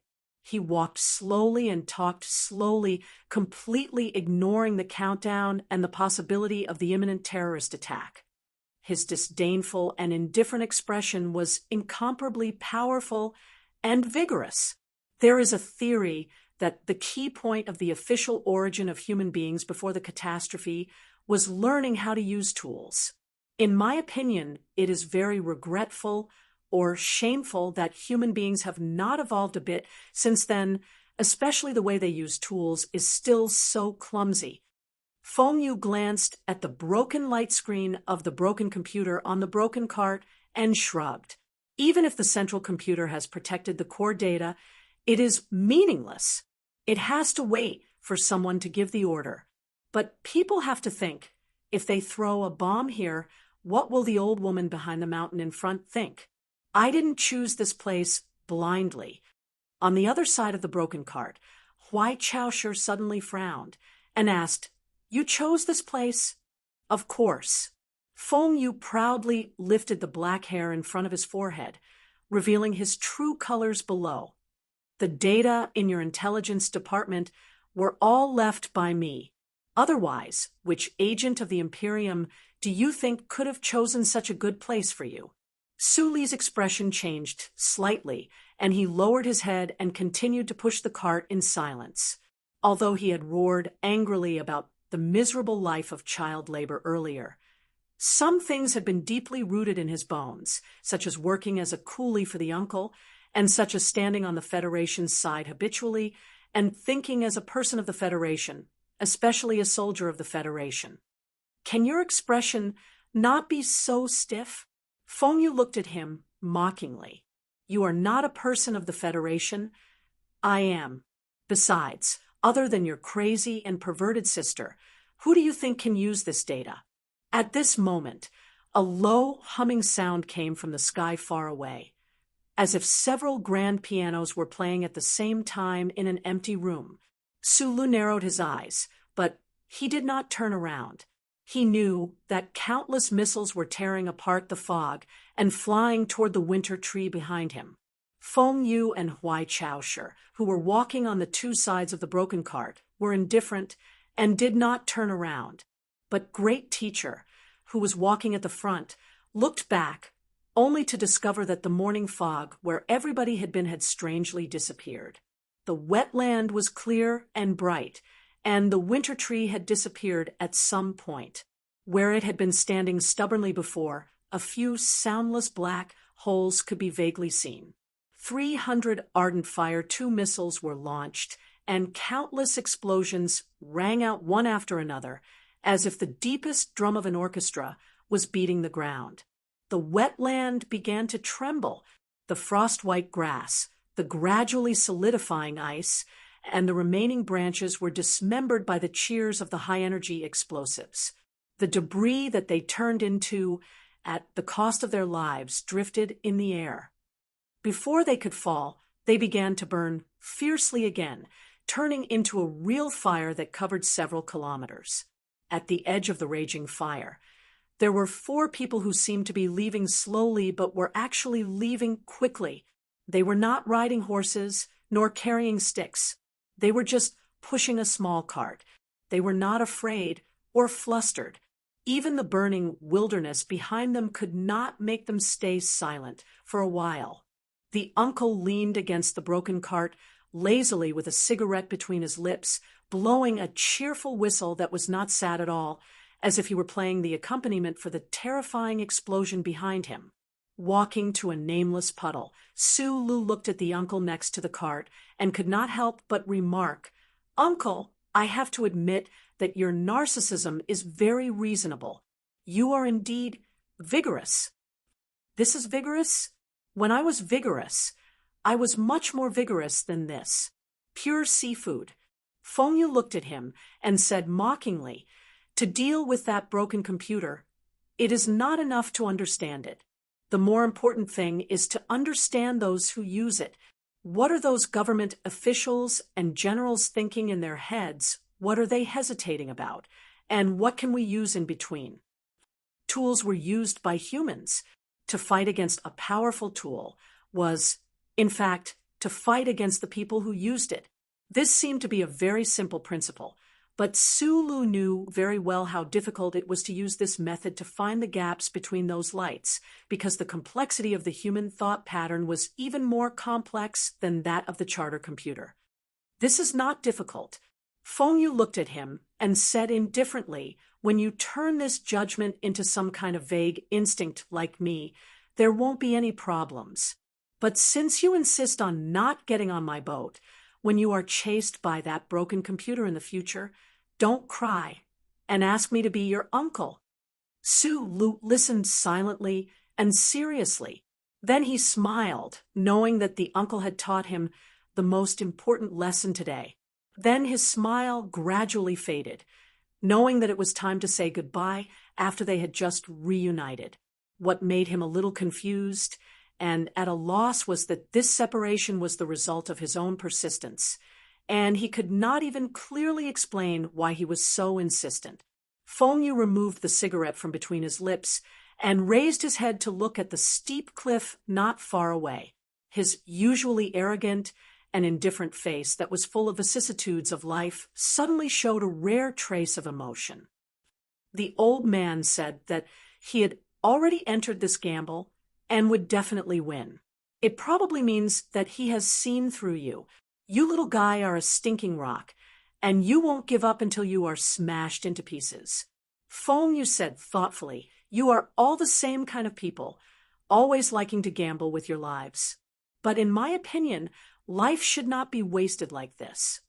If you care too much about something, you will be dragged into the abyss by those things, and it will be difficult to rise again." He raised his head and looked at the clear blue sky that was gradually revealing its true appearance. He said mockingly, "Just like this crappy computer of yours. More than 10 billion dogs are chained to the Federation, but in the end, you have become a dog for more than 10 billion people." Chapter 834. Anything that you care about can be a dog chain. Yes, including hometown, lover, hot-bloodedness, honor, comrades. Yes. Sulu looked at the white cliff reflected in the shallow pool in front of him. after a moment of silence. He raised his head and looked at Fengyu with a smile. I also don't want to be tied by a dog chain, even if it's related by blood or something like that. So, I have to break free with force and then walk my own path. Fengyu looked at him calmly. Even if it means death. Even if it means death. Sulu turned around and looked at Huai Caoshi's messy and slightly dirty purple hair. He looked at her ordinary face and looked at her small eyes. Sorry, I'm very grateful for you coming, but I really can't leave with you. After saying this, he hesitated for a moment, and then opened his arms somewhat stiffly. Huai Caoshi's expression froze slightly. She opened her arms like him, right arm slightly up, left arm slightly down, and slowly and hesitantly took a step forward. The two of them crossed their arms somewhat awkwardly. Their upper bodies leaned forward and gently hugged like two pieces of wood. Then they separated. Can you promise me one thing? Sulu looked into her eyes and said softly. Huai Caoshi looked at him quietly. Sulu hesitated again and said with some difficulty, the thing you took from Zhou Yu is too big of a threat to the Federation. After we return to the Empire, can I trouble you to destroy it? Huai Caoshi's eyes gradually narrowed. There was some coldness and faint disappointment in her eyes. Sulu knew that there was no way for him to not be angry when he said something like this at this moment. He lowered his head and said, if that thing falls into your hands and is cracked, too many people in the federal forces on the front lines will die. Although probably no one thinks so right now, some of them are my subordinates and comrades after all. Then, have you ever thought about how many fewer Imperial soldiers would die if that little blue device was cracked? And they are your real compatriots. Huai Caoshi narrowed his eyes and slowly clenched his fists. After a while, he slowly released them and said with a trace of tiredness that was difficult to suppress, I promise you. Thank you, Sulu said. I know you're disappointed. I'm sorry. Huai Caoshi looked at him coldly and said, I know what kind of person you are, so my real disappointment is that since you don't want to go home with me, your last words before leaving are actually this. That wasn't the last sentence. Sulu looked at her and paused for a very long time. Then he said, I will go to the Empire to see your sister. Hearing these two words, Huai Caoshi's narrowed eyes slowly relaxed. The lines and expression on her face that seemed to be carved from steel suddenly melted into the branches of spring. She reached out and patted Su Li's shoulder. Without saying anything, she turned around and left. Crossing the river of stars to come to the Federation, disregarding the risk of life and death, even throwing the Empire and all of her responsibilities to the back of her mind, this most powerful princess just wanted to bring her younger brother home. Even though her wish was not fulfilled, she was already satisfied to hear the last two words. The wilderness was full of the pungent smell of residual fire and ammunition. The frosty grass by the wetland was completely withered and charred. The three people walked into the smoke. They could faintly hear some very unnutritious dialogue. They could vaguely imagine what kind of story would happen in the long journey that followed. I didn't expect that I would have to be a nanny for once when I'm old. This was the uncle's arrogant and infuriating sigh. Nasri, I definitely don't mind beating you until you can't take care of yourself. This was Huai Caoshi's calm and confident threat. Yes, I'm very willing to be his nanny in this situation. This was the direct expression of a master. Seeing those figures disappear into the wildfire and wild grass, Su Lu slowly retracted his gaze. He tidied up his equipment and silently left to the other side, his face expressionless. He could not go back to the Empire with Huai Caoshi. He had killed too many people from the Empire. Macklin was his uncle, and that Butcher Keaton should also be some kind of relative. In this kind of situation, He did not know how to face that strange country. This was not the key to the matter. He believed that Her Majesty had enough methods and iron blood to suppress all voices of dissent. The real key was that he had been to the Empire before. He did not like the Empire, compared to the Dark Federation. The human world of the Left Heaven Star region was even more naked and dark. He could not imagine that he would live a peaceful life in that kind of hierarchical society and enjoy the blood and sustenance of hundreds of millions of lowly people. He could not imagine that he would one day lead the Imperial Royal Army to fight against the Federation. He could not imagine that one day he might run into the 17th Division. He lay Xiong Linquan, Hua Xiaoxi, Gu Shifeng, and the others on the battlefield, but he had to raise the gun in his hand, wander together with the uncle. A slightly cold pain appeared in the depths of Su Li's eyes.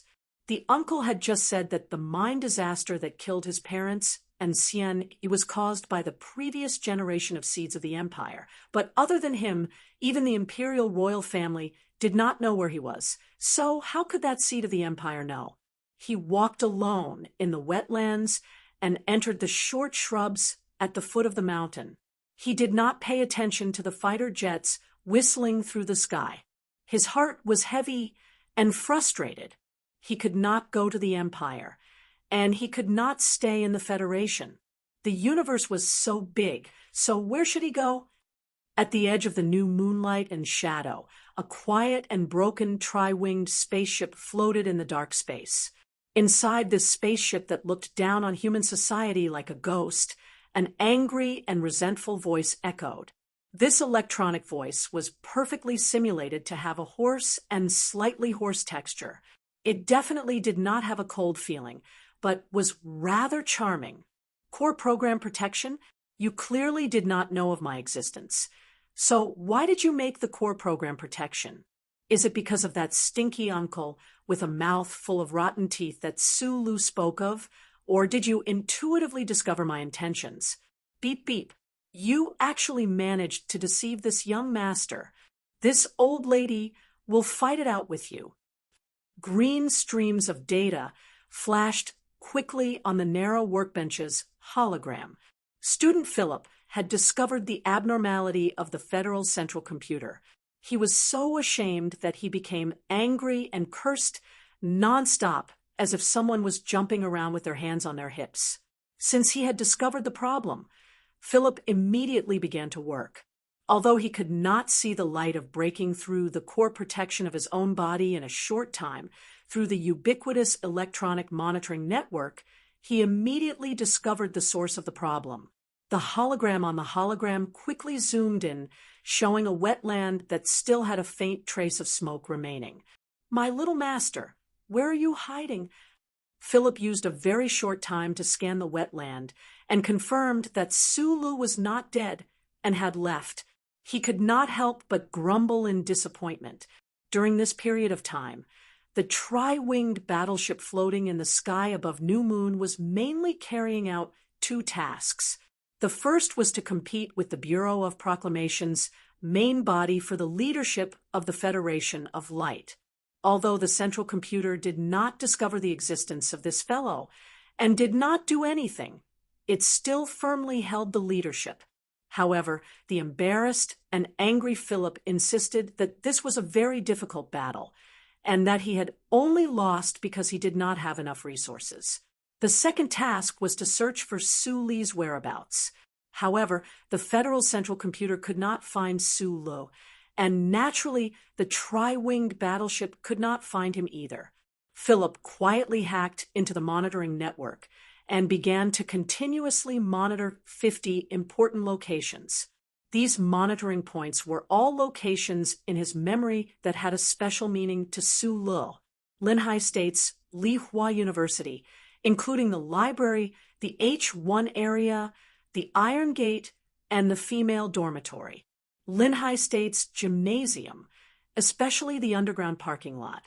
Shell Motor Company's headquarters, especially the Research Institute, as well as the Whitewater Security Company, the Ministry of Defense building, the training base, and the Wangdu youth residence, the voice in the tri-winged battleship suddenly quieted down, and a tea house on the street next to the Wangdu youth residence appeared on the screen. Outside the tea house was a little girl wearing a pink sweater and carrying a heavy school bag. She looks very familiar. The streets of the capital in winter seemed particularly bleak. The annoying wind passed through the apartment buildings, cutting the faces of pedestrians like knives, and the bodies of trees before smashing themselves into ice shards under the walls or windows. Zhong Huiyan stood outside the floor-to-ceiling glass window of a tea house. She exhaled a mouthful of white fog, brushed off the ice on her mask, and put it back on.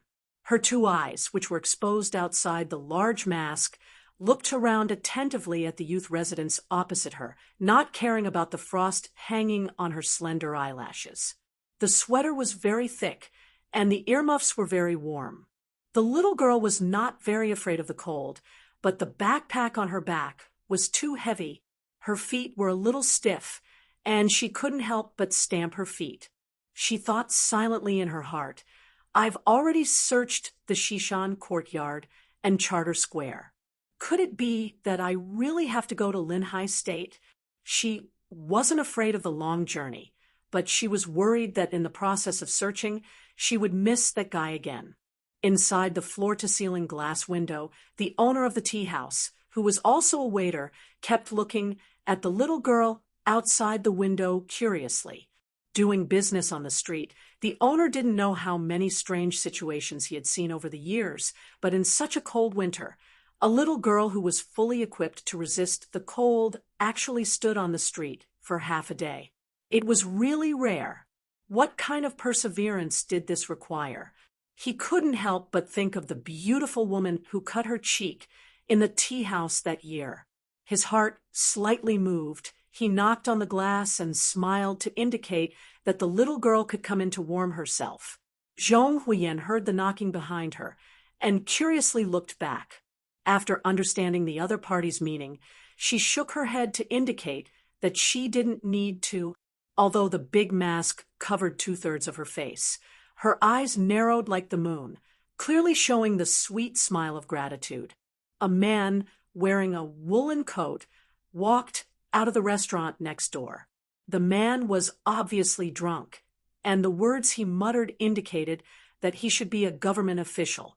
Just as his subordinate went to get the car, the man noticed Zhong Huiyan standing on the street side of the tea house. He saw her beautiful and clean eyes and didn't know why his heart moved. He staggered over and put his arm around the little girl's shoulder. He laughed and said, "Little girl, where are your parents?"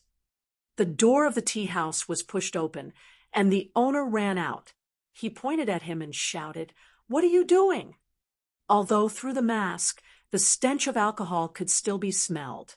Zhong Huiyan frowned in disgust. She felt that the hands that were holding her shoulders were getting tighter and tighter. She finally couldn't help but put her right hand into her pocket. Chapter 835. The drunk official squinted at the owner of the tea house. His arms were still around Zhong Huiyan. He belched and shouted angrily, "What's with your attitude? You know who I am?" Because of this arrogant attitude, the owner of the tea house was slightly shocked. His courage to rush out suddenly decreased by more than half. But looking at the little girl who was forcibly held in the arms of the official, he still whispered a few words of advice. He knew that on this street, no matter how drunk the official was, he would not dare to do anything outrageous. At most, he would take advantage of her. Although it was perverted, the little girl should not be in any danger. Some people came out of the street next to them and looked at this scene curiously. The official's face was a little embarrassed, as if he had been greatly insulted. He kept shouting and waving his arms excitedly, almost hitting Zhong Huiyan's cheek. In the quarrel, things like asking for the direction of the toilet and the government's special investigator being on the same level as them were not qualified to enter Zhong Huiyan's ears. She patted the drunk official's chest and abdomen and suddenly smiled. Her eyes outside the mask narrowed into a new moon. She said sweetly, "Uncle, you're hurting me." The little girl's voice was very clear and soft.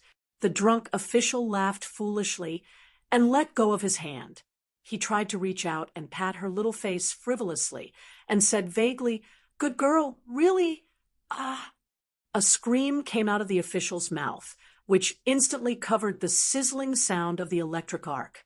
He, who was attacked by the electric current, painfully covered his lower abdomen. His drunkenness suddenly disappeared, and he stared at the innocent little girl in front of him in disbelief. He twitched and fell to the cold concrete ground.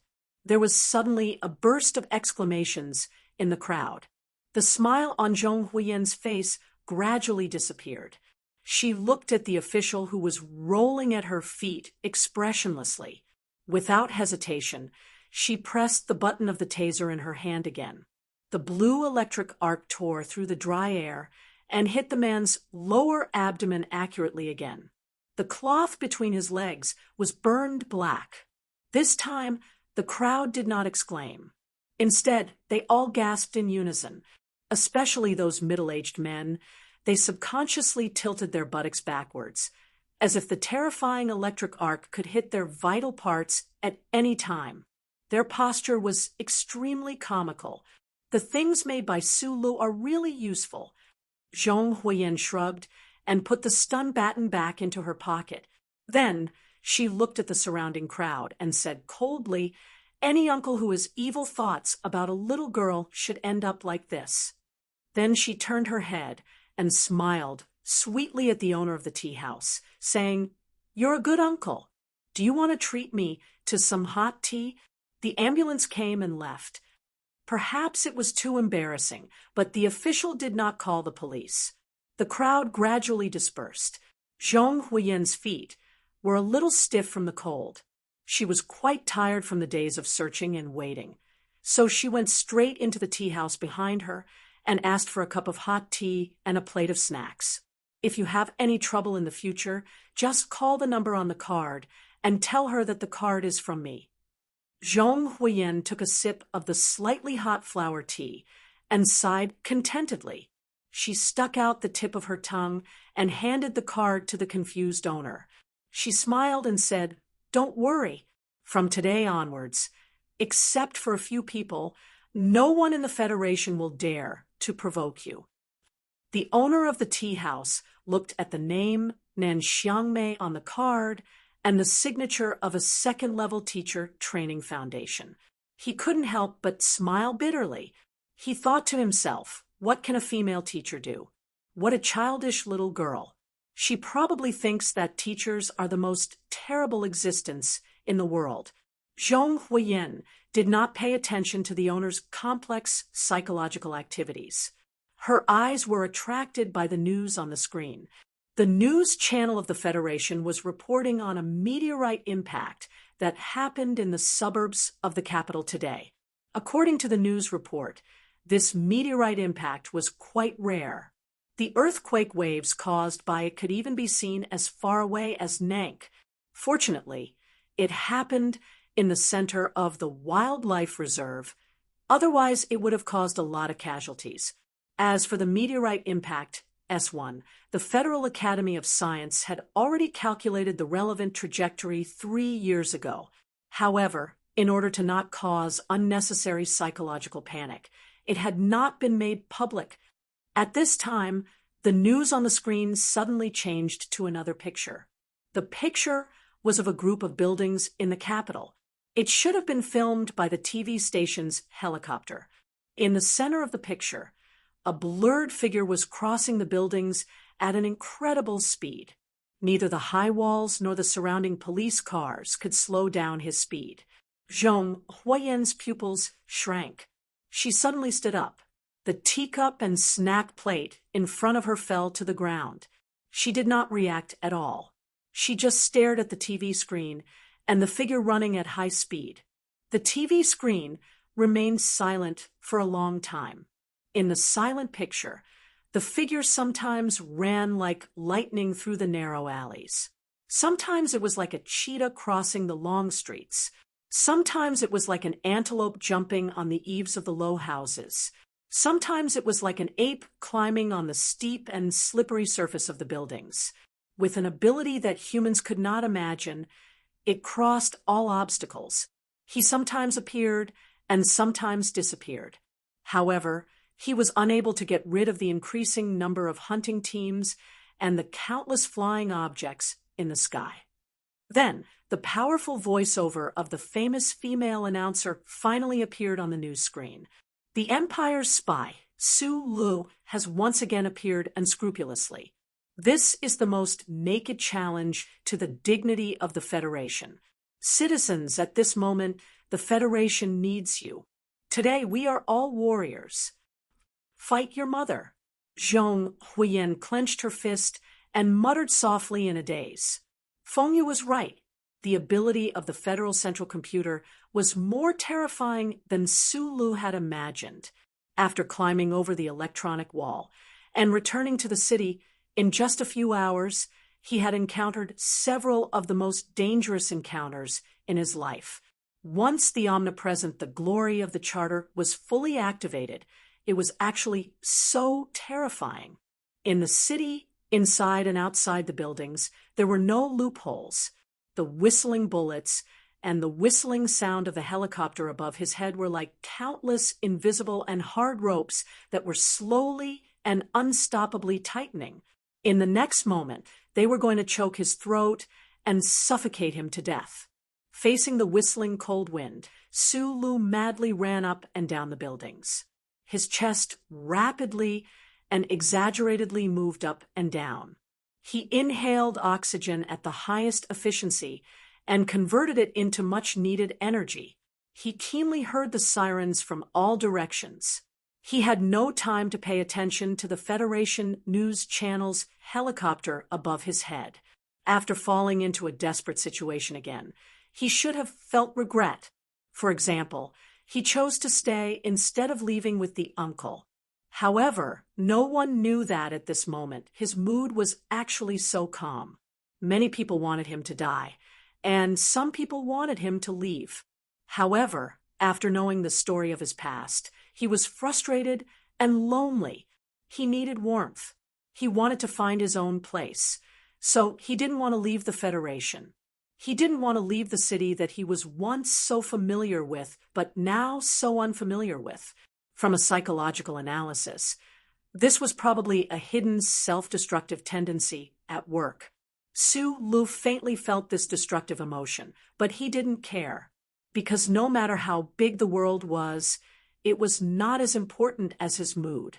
He just didn't want to have asterisk King leave, die, or commit suicide. What's wrong with him? When one was on the verge of despair, it was the easiest to stimulate one's potential. Su Li's brain worked faster than ever as he ran.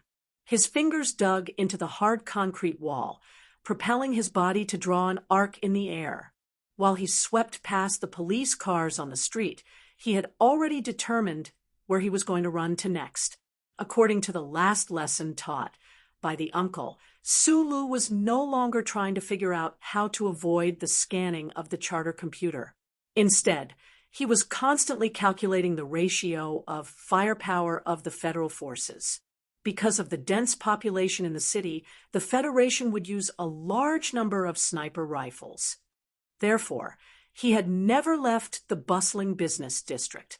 Using the tall buildings tightly huddled together to block the distant shots, he strictly followed the line of blind spots and madly ran.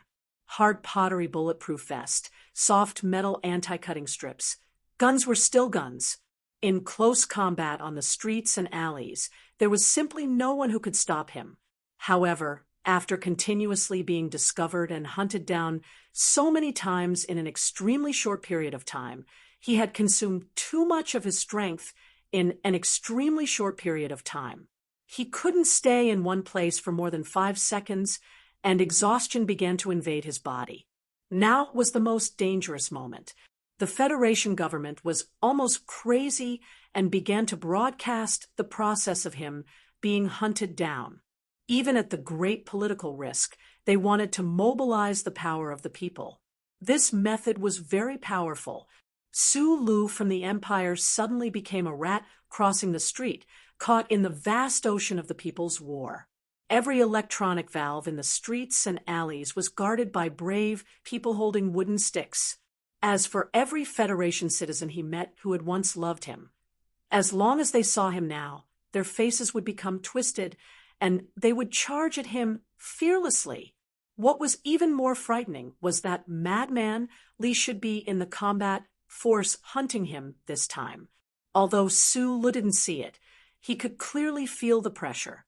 Closer, closer and closer. The powerful and violent footsteps were right behind him. Madman Li had already seen Suli's back in front of him. With a heavy expression, he sped up his steps, the soles of his feet pounding the ground like iron hammers. As long as he caught up and entangled that troublesome person, the Federation forces following closely behind would definitely be able to easily tear him to pieces. Snowflakes floated down from the sky, without warning. Mixed in the snowflakes was the dull and determined sound of a gunshot. Li Feng's expression suddenly changed. His feet reacted extremely quickly and heavily stomped down, forcibly creating a small hole in the ground. His body violently trembled as he backed up, avoiding the high-speed gunshot from afar. Immediately after, 6 sniper rifle bullets were clearly and extremely intimidatingly fired in succession. Pooh, pooh, pooh, pooh, pooh, pooh, pooh, pooh. On the ground and walls, 6 flowers of cement and dust instantly bloomed. The extremely precise bullets actually forced him out of the back alley of the building. The gunshot stopped.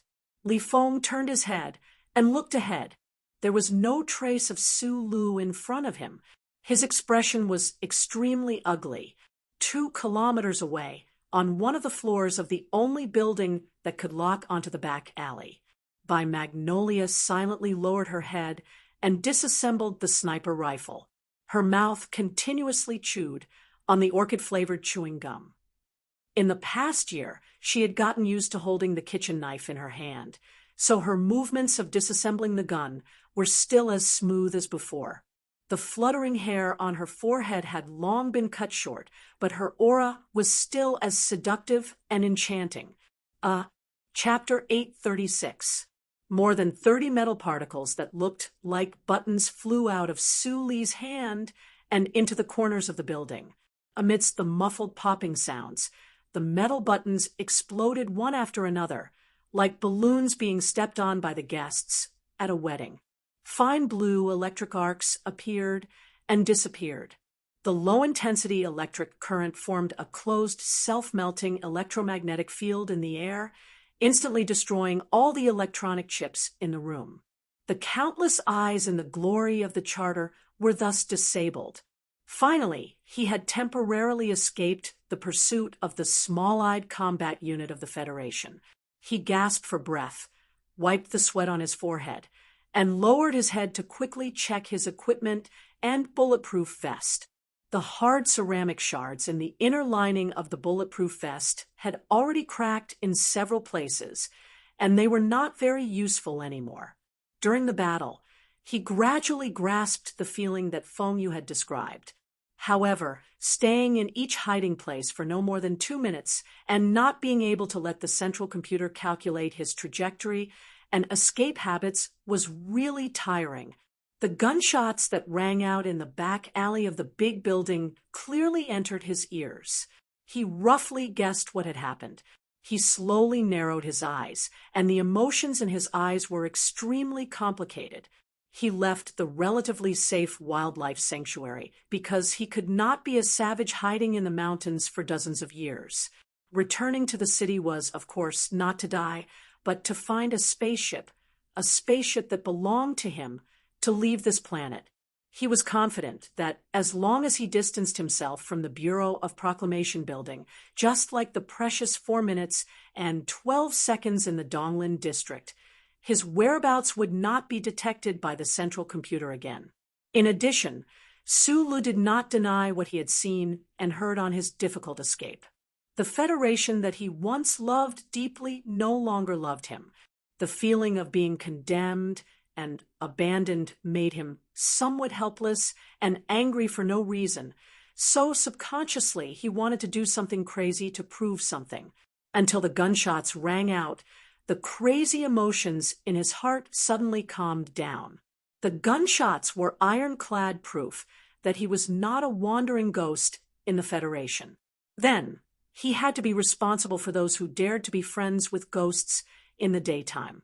If he did not find a way to leave this place by finding a spaceship, he had to fight with that damn computer in this damn city.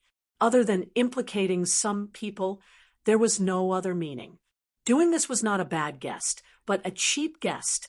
The scanners at the entrance of the mall silently scanned the chips on the back of the people's necks and then transmitted the collected results to the automatic search workstation.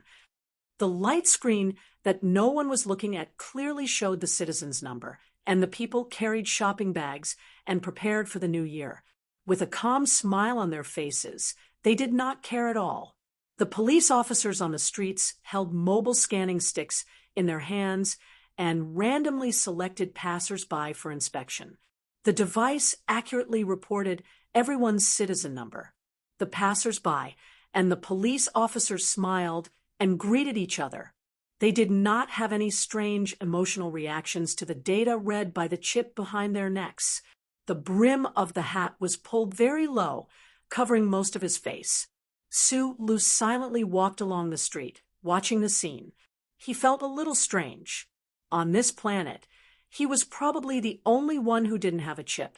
According to Feng Yu's mockery and the habitual humiliation of the people of the Imperium, these identity chips were like cold dog chains tied to the cervical vertebrae of every citizen of the Federation.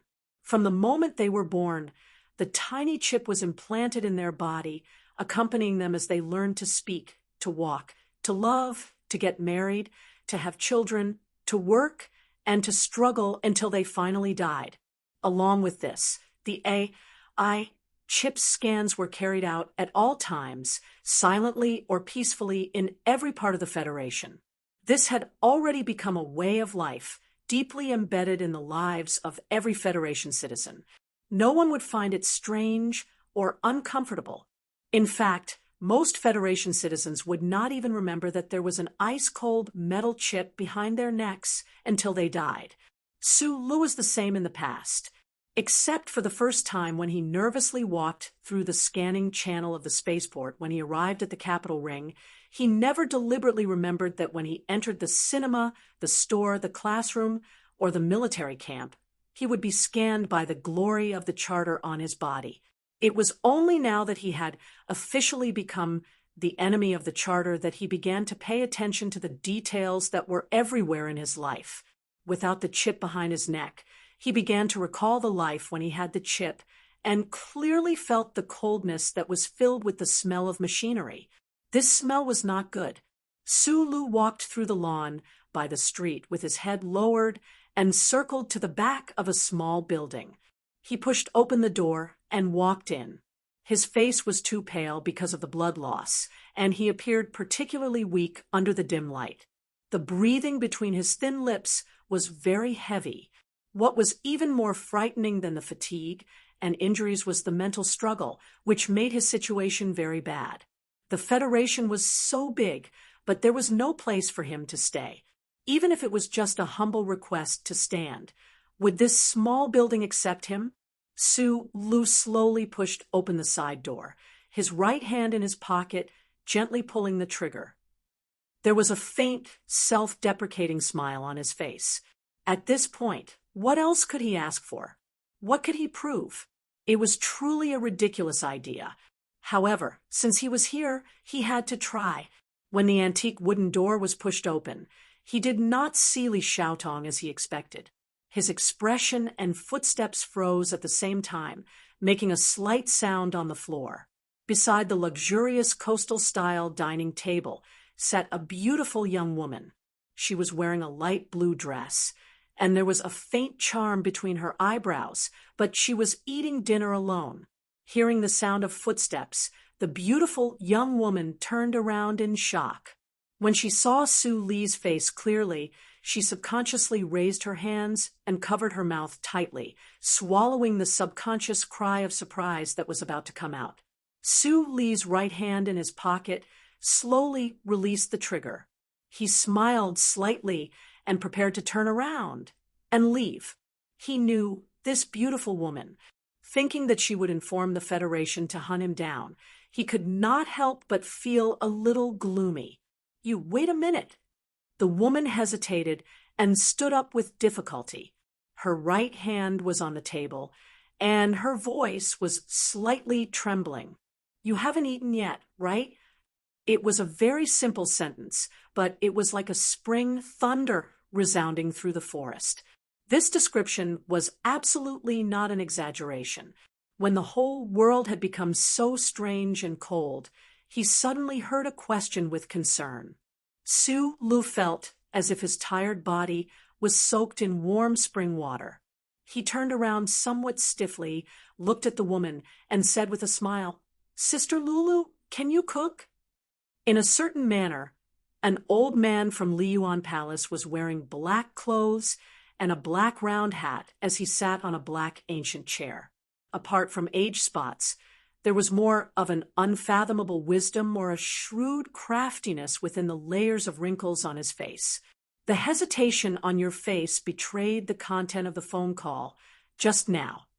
The old man smiled and looked at Li Xiaotong in front of him. He slowly raised his right hand and said, "In recent years, you have grown very fast. Now there are not many things that can make you lose yourself. It seems that Sulu really found you." Li Xiaotong looked at the old man in shock.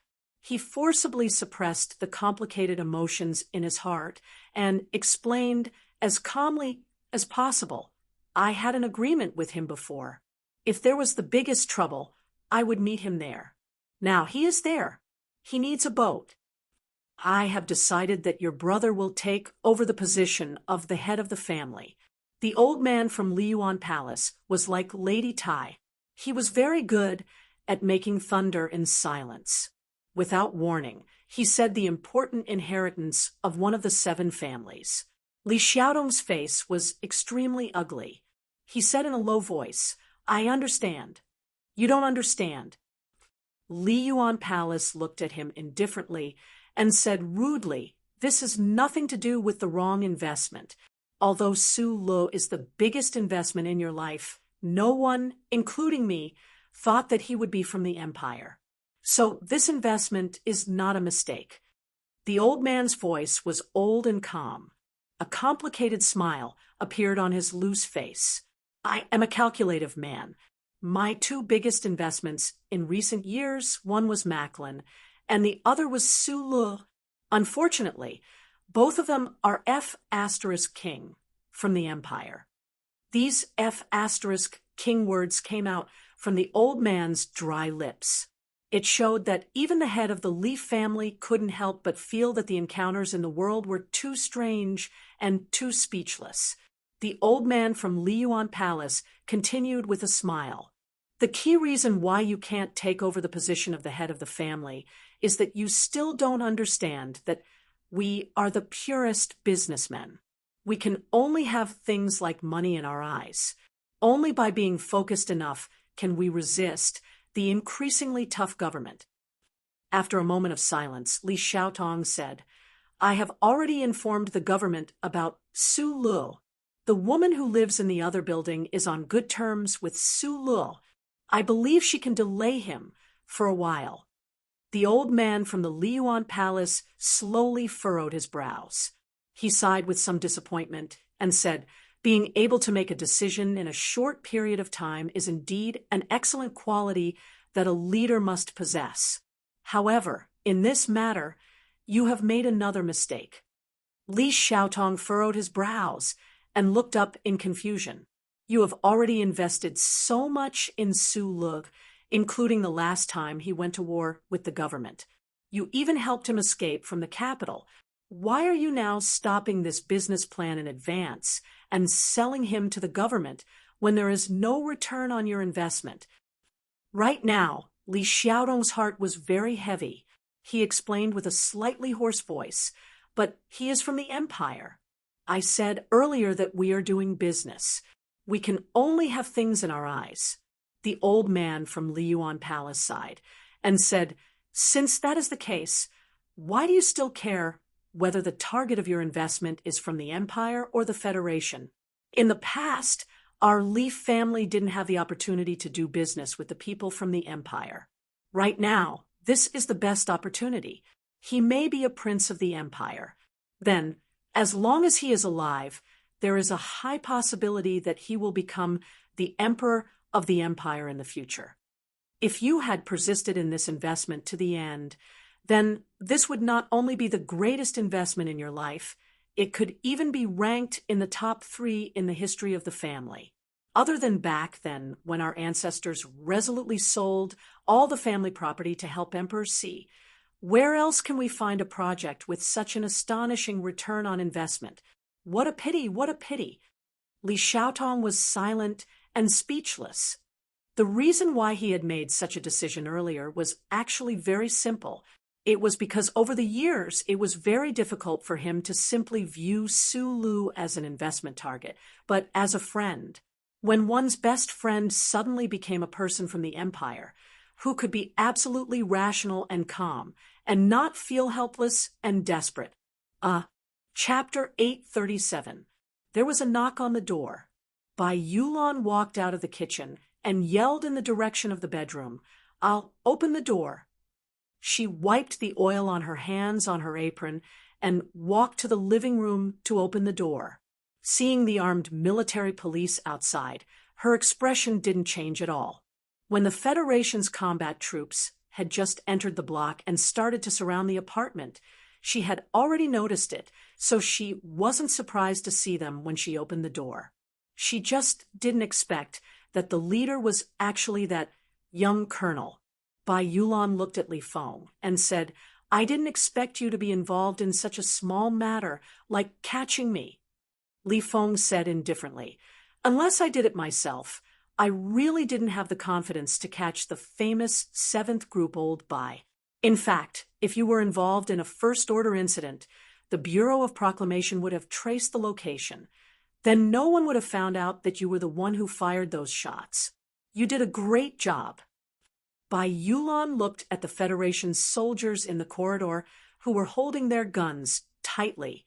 She slowly loosened the apron around her waist and calmly replied, "Don't be so nervous. I never thought of running away."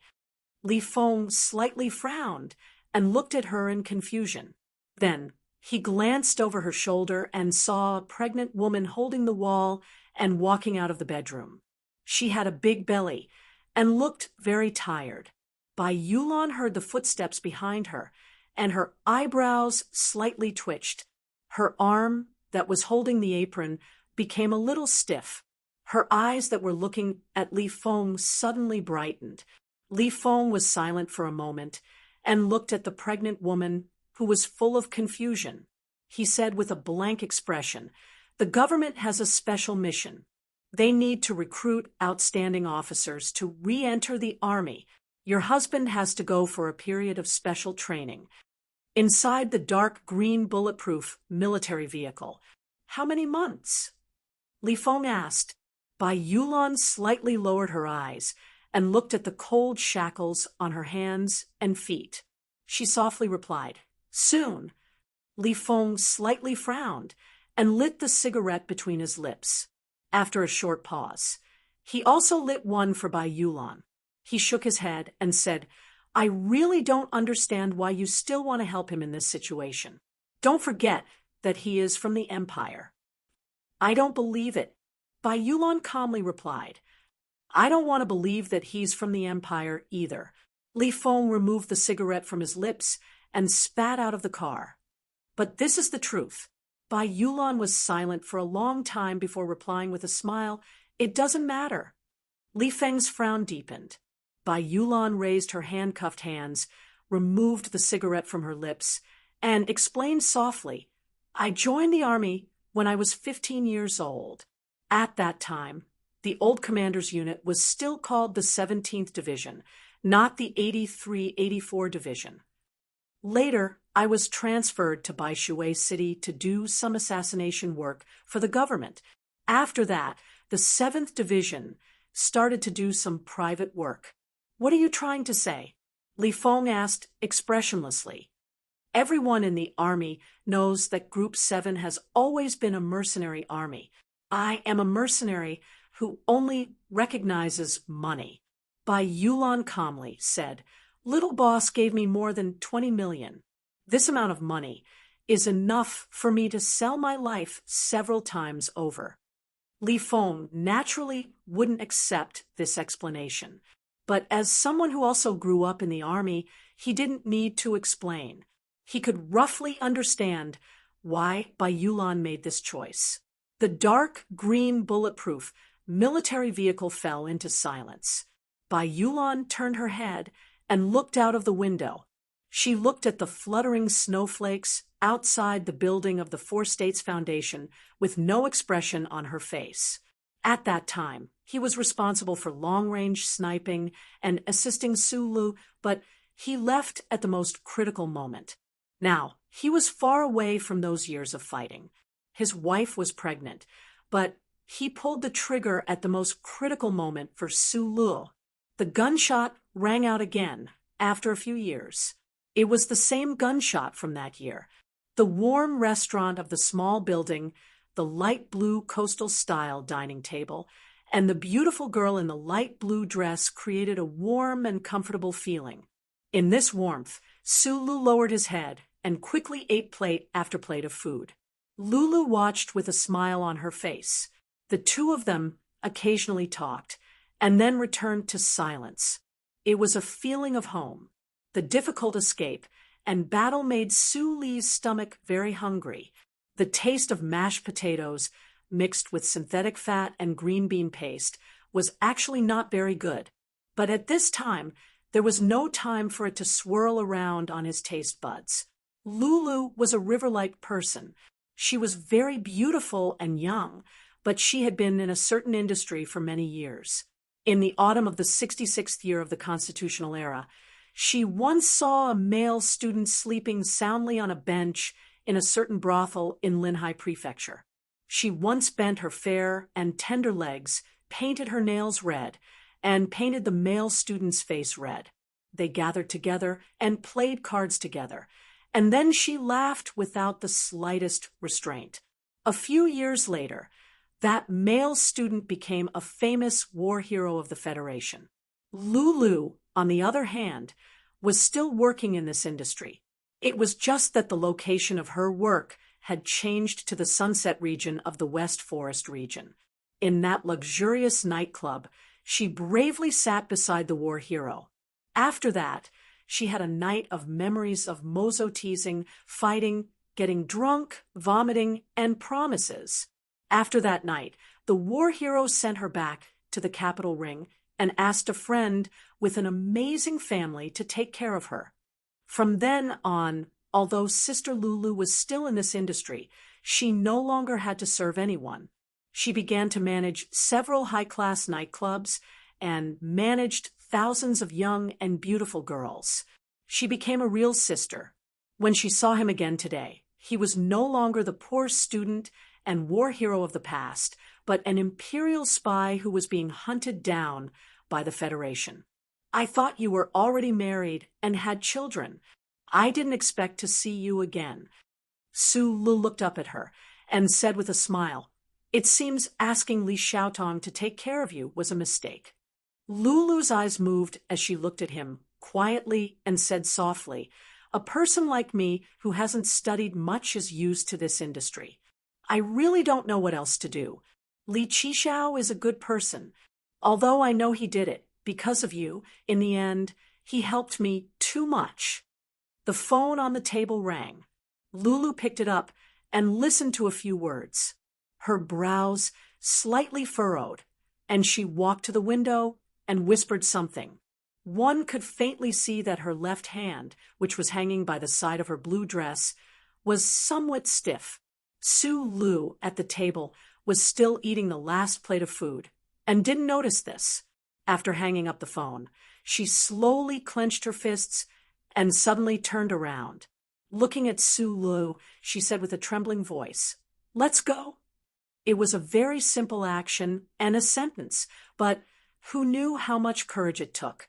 Even though she knew what kind of tragic consequences this decision would bring, the resolute expression on Lulu's face showed that she did not experience too much of a complicated psychological struggle before she did it. Su Lu understood what had happened. It seemed that he couldn't wait for his boat tonight. He wasn't disappointed or angry about Li Xiaodong's betrayal, but he was somewhat tired. He looked at Lulu and said bitterly, "I'm really from the Empire. I'm a prostitute, but from the beginning until now, you haven't looked down on me, so don't feel like you owe me anything." Lulu squeezed out a smile, took the coat from the hanger, and walked to him. She put it on for him and said with a trembling voice, "If we're talking about owing, you still owe me one night." After saying this, she hugged Su Lu tightly and offered her hot red lips to him. Her lips and tongue trembled because of fear, passionately asked for his lips. She kissed him with tears flowing down her cheeks. The hot lips and tongue separated. Su Lu quietly looked at the girl. She took a pen and paper from the table and scribbled a few words. She whispered a few words and then left silently. The flashing police lights made the snowflakes on the street look strange. The snowflakes fell on the light-colored table through the window like a modern abstract painting that no one could understand. The fully armed special forces of the Federation carefully searched the small building from inside to outside several times. Except for a few bloody footprints at the back door, they found nothing. In a room on the second floor, a secretary of the Li family looked at Lulu with a gloomy expression and said in a cold voice, "Miss Lulu, you have been in the entertainment industry for many years, so there should be no problem in acting. Everyone knows that the Empire people value old friendships very much, so I don't understand why you can't just stall him for 2 minutes." Lulu's hands tightly grasped the hem of her dress, but she didn't know where to look outside the window. After a long silence, she said, "I don't want to act, and you probably don't understand. I am also a person who values old friendships very much." The secretary of the Li family pointed at her face and humiliated her in a harsh voice. "You are just a prostitute." Sister Lulu slowly turned her head and looked at him expressionlessly. "Even if I am a prostitute, there are some things that I don't want to sell." That's a good sentence. It makes me feel ashamed. Li Xiaotong opened the door and walked in. He silently looked at the woman on the bed and said, "But you should know very well what kind of price you have to pay." "I have mentally prepared to die, but someone told me that I must not die." Lulu stood up from the bed and handed a note to Li Xiaotong. Li Xiaotong recognized the scribbled handwriting, and his eyes slightly narrowed. He saw a few words written on the note. "I still ask you to continue to protect her, at least until my death is confirmed. Otherwise, my madness will frighten the entire Federation. As the heir of the Li family, you can see this as a fund bet, and I suggest you bet that I can survive." Li Xiaotong looked at the note and slightly frowned. After a moment, he laughed self-deprecatingly, took out a lighter, and burned the note to ashes. Then he calmly said to Lulu, "Pack up and come with me." The note had been burned, but the words on it had been left in the depths of his heart.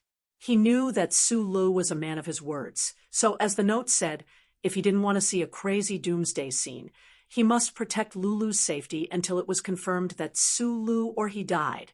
In a secluded street, in the southern part of the capital, a slanted stone path extended to the entrance of a department store.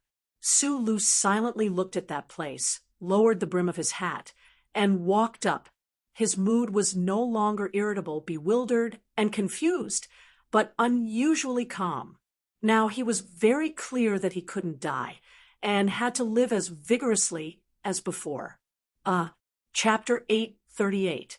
The Foothill department store was a wonderful place, at least for Su Lu. In his youth, which was full of the color of escape, Only this store, which was hidden at the end of the stone path in the neighboring mountain of the city, and the small courtyard in the slums of the Tianjing planet of the empire, could bring him a real sense of relaxation. The biggest difference between the former and the latter was that the kind mother and son in the small courtyard was the source of the sense of relaxation, while the department store permeated the walls and even the air. Today, he didn't buy the energy bars used by students. He took a bottle of inferior liquor and 2 bags of peanuts from the depths of the shelves and walked to the small table at the entrance. He lowered his head and silently took out the change in his pocket, put it in front of the boss, and turned to leave. The gray-haired boss put down the bowl of instant noodles in his hand and didn't count the money. He looked at Su Lu, who was about to walk out of the door, and said mockingly, "You are getting more and more impolite. In the past, you at least knew to call me Boss Xiaoshan." Su Li's back stiffened slightly. He turned his head and took off his hat. He looked at him and said bitterly, "How come you can recognize me every time? I have been running a store all my life, and I have never met a fugitive who dared to come back to buy things from me again and again like you did. I even knew that I had already recognized you when the president made the announcement. A fugitive like you is really rare, so of course, it is not easy to forget." Su Lu was silent for a moment and said, "But this time is different from the last time. I am now a citizen of the empire. There is a saying that goes, 'Old friends are as good as new. Old friends are as before.' You may not understand the meaning of this saying, but it roughly means that some people are still strangers even after spending a lifetime with each other, while some people can become lifelong friends just by stopping the car and chatting for a while." The boss looked at him and said expressionlessly, "Of course, there is no such friendship between us, but in my opinion, you can be considered an interesting guy, so I am willing to spare some precious time to chat with you." The owner of the department store, who was over 50 years old and looked very ordinary, spoke in a very ordinary and simple way. However, the words he occasionally used, such as the 2 sentences, were interesting. This department store was far away from the downtown area and was located in a remote mountainside forest. Its business wasn't very good. Even the sparrows in the forest dared to proudly pace in front of the door.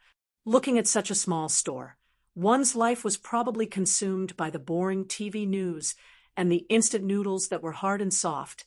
So how could it be considered precious? Su Lu scratched his head with his empty hand, not knowing what to say. "Then what should we talk about?" The owner named Li Xiaoshan tapped the table with his knuckles, looked at the liquor and peanuts in his hand, and said with a frown, "According to the news, you shouldn't be in the mood to drown your sorrows. It doesn't matter what you talk about. The point is that I don't want to see someone waste the liquor in my shop." "Then, how do we not waste it?" Su Lu asked doubtfully. "If you treat me to a few drinks, it won't be a waste," said Li Xiaoshan's boss. A bottle of wine quickly entered their stomachs, and then a second bottle was opened. The dishes to go with the wine were peanuts, a few bags of low-quality snacks sold exclusively to students, and 2 boxes of instant noodles that were really soaked to mush. Su Lu, whose alcohol tolerance was not good, had a layer of vigorous red on his slightly tanned cheeks. Looking at the afterglow of the winter coming through the high-rise building across the hillside, he burped, narrowed his eyes, and said, "I don't want to get on other people's boats, because I know very well that once I get on, I will never be able to get off. But it's also stupid to stay here. It doesn't make any sense except to implicate those guys like you who don't care that I'm from the Empire." He finished the cup of low-quality liquor in one gulp, licked his lips with a painful expression, and looked at Li Xiaoshan's boss and said, "From the last escape to this one, in fact, I've escaped many times before.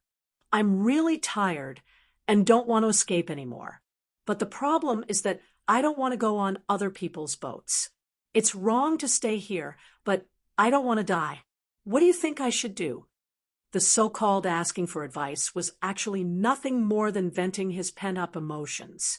Before the boss could answer, he shook his head and said self-deprecatingly, "I've rarely, no, never regretted anything in my life.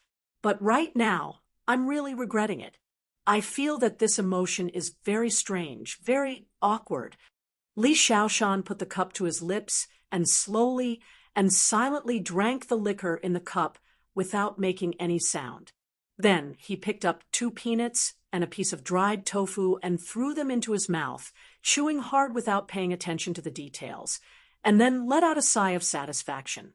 He looked at Su Lu, whose face was full of sorrow, and said mockingly, "Man is really an animal that is not easily satisfied. You were just an orphan in the East Forest, and now you are a prince of the empire. You can eat meat without any scruples. What's wrong with life?" This is very similar to what an uncle of mine said. Su Lu filled his cup with liquor and said with a smile, "The owner of Mount Li Mountain ate a few more peanuts and dried tofu." He chewed hard, and the muscles around his jaw seemed to be particularly strenuous.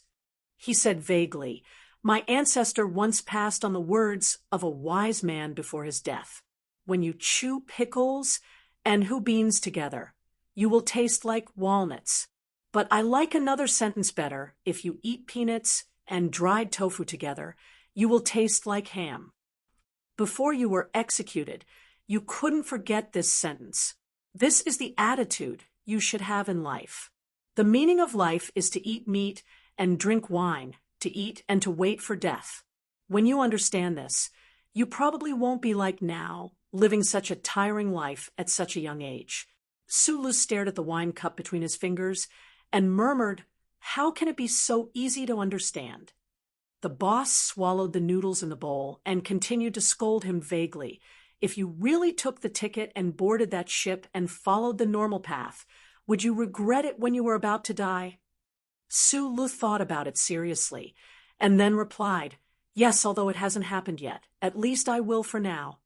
A young man regretting the ending that hadn't happened yet, when he was old, was a very clever way of saying it. The boss laughed out loud and said, "Then what are you thinking about?" "I want to leave. I want to have my own ship." Su Lu slowly turned the wine cup between his fingers and looked at the boss with narrowed eyes. His eyes were very bright, and he said sincerely, "Can you help me? This is really not a joke." The boss waved his chopsticks like a sword, and the soup splashed everywhere. "This is a joke passed down by my ancestor.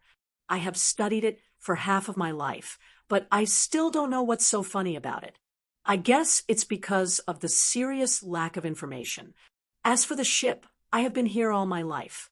I have never even been to the cinema at the foot of the mountain, let alone the space tourism." Su Lu knew that the other party was not joking. He stared at his eyes in shock and asked, "You have been here all your life? You must have been to school, right?" "I am a self-taught genius." The boss paused and didn't continue to explain the joke related to these 4 words. "Then wouldn't you suffocate to death?" Sulu looked at him thoughtfully. "Can a living person suffocate to death?" The boss frowned and said, "You can surf the internet, order takeout by phone, watch TV, and when you are bored, you can go to the reserve to hunt. It's a good life." "Reserve?" Sulu looked at the man who couldn't see clearly and asked. The boss stopped his futile attempt to fish out the whole noodle from the batter, pointed to the back of the mountain with the tip of the chopsticks dripping with soup, and said, "Go over this mountain, and you can see the wall of the reserve." "Who the hell are you?" Su Li's hand that was holding the wine glass was a bit stiff. In fact, he had always felt that the boss of this mountain department store was not an ordinary person, so he tried to ask about the ship. But he didn't expect that this very ordinary-looking man with gray hair could ignore the glory of the charter and go over the electronic wall. "My surname is Li, and my name is Li Xiaoshan. I have said it 3 times, and you still don't remember? Why is it that every time I come to your store, I feel very relaxed or even comfortable?" The boss looked at the young man's moved face and said, because in my small store, sunlight, wind, and rain can enter, and people can enter, but the glory of the charter can't enter. Sulu scratched his head and couldn't hide the shock on his face. After a long silence, he suddenly frowned and asked in confusion, "Is there anyone with the surname Lee in the 7 big families? Are you telling me that you are another powerful person in the Lees of Philadelphia? Don't talk about such a useless thing." The boss wiped the soup on his lips and said, "I have nothing to do with those big shots." Sulu felt that what he had seen and heard today was beyond his imagination. The man in front of him actually said that the glory of the charter, which shrouded the universe, couldn't shine into this shabby department store.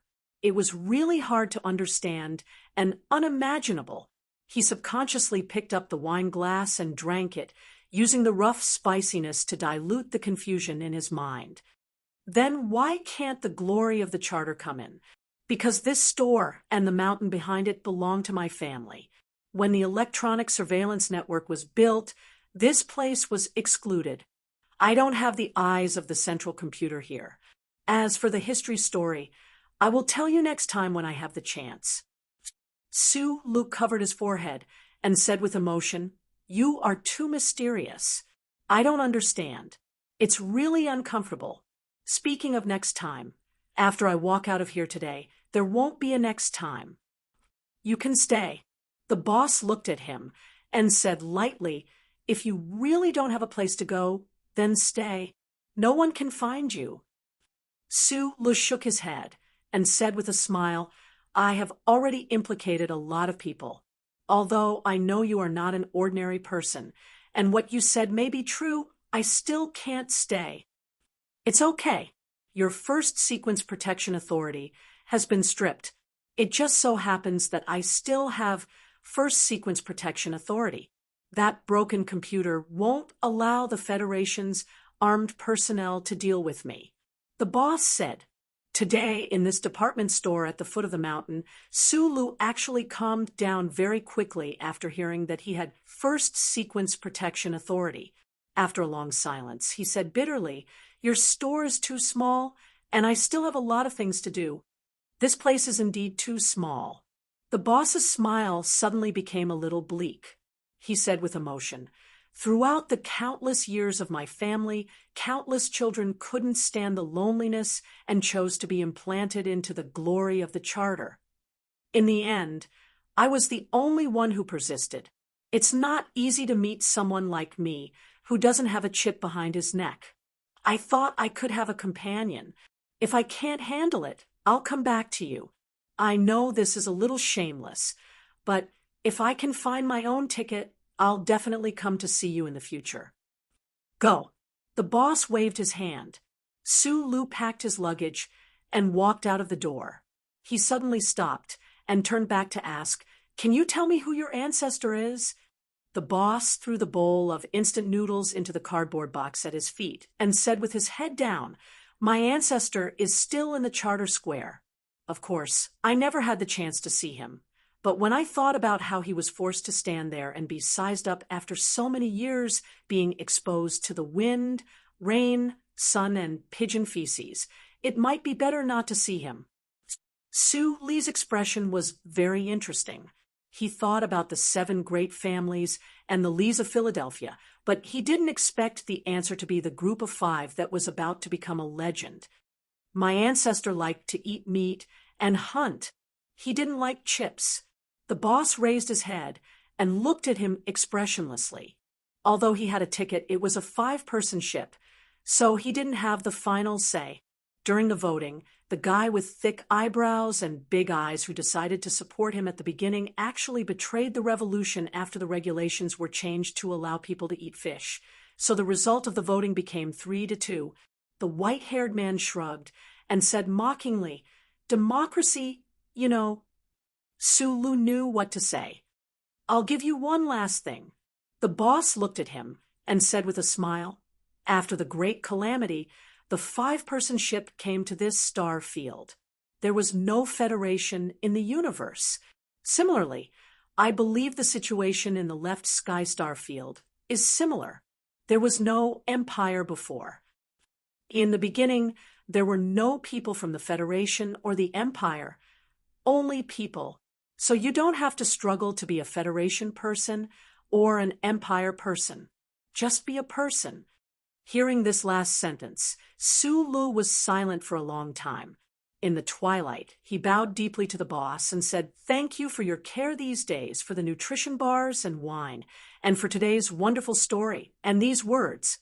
The sun had just sunk halfway, when the leaden clouds and snowflakes impatiently shrouded the city and began to impatiently drive it away. The winter wind whistled through the streets. Sulu, who had drunk nearly an entire bottle of wine, was already past the level of drunkenness, but he didn't feel cold at all. The conversation with the department store owner at the foot of the mountain had finally untied the knot in the deepest part of his heart. His mind was in chaos, and his mind was clear. The Federation people, the Empire people, the East Forest people, the Upper Forest people, the West Woods people, the South Kajou people, the Shisha people, the Dashi people, the Sunset people, the Li people, the Mo Hua people, the Tianjing people, men, women, old people, good people, ancestors, and descendants were all people. In Bai Yulan's opinion, Sulu was only good at simplifying complicated things, so he decided to simply divide people into bad and good people in the future. After figuring this out, he called Madman Li under the influence of alcohol. He burped and then said, "Let Lao Bai go. Don't make a good person flip out." Chapter 839. On the snowy street, beside his cheeks that were burning because of the cheap liquor, Madman Li's clear and cold reply came from the phone.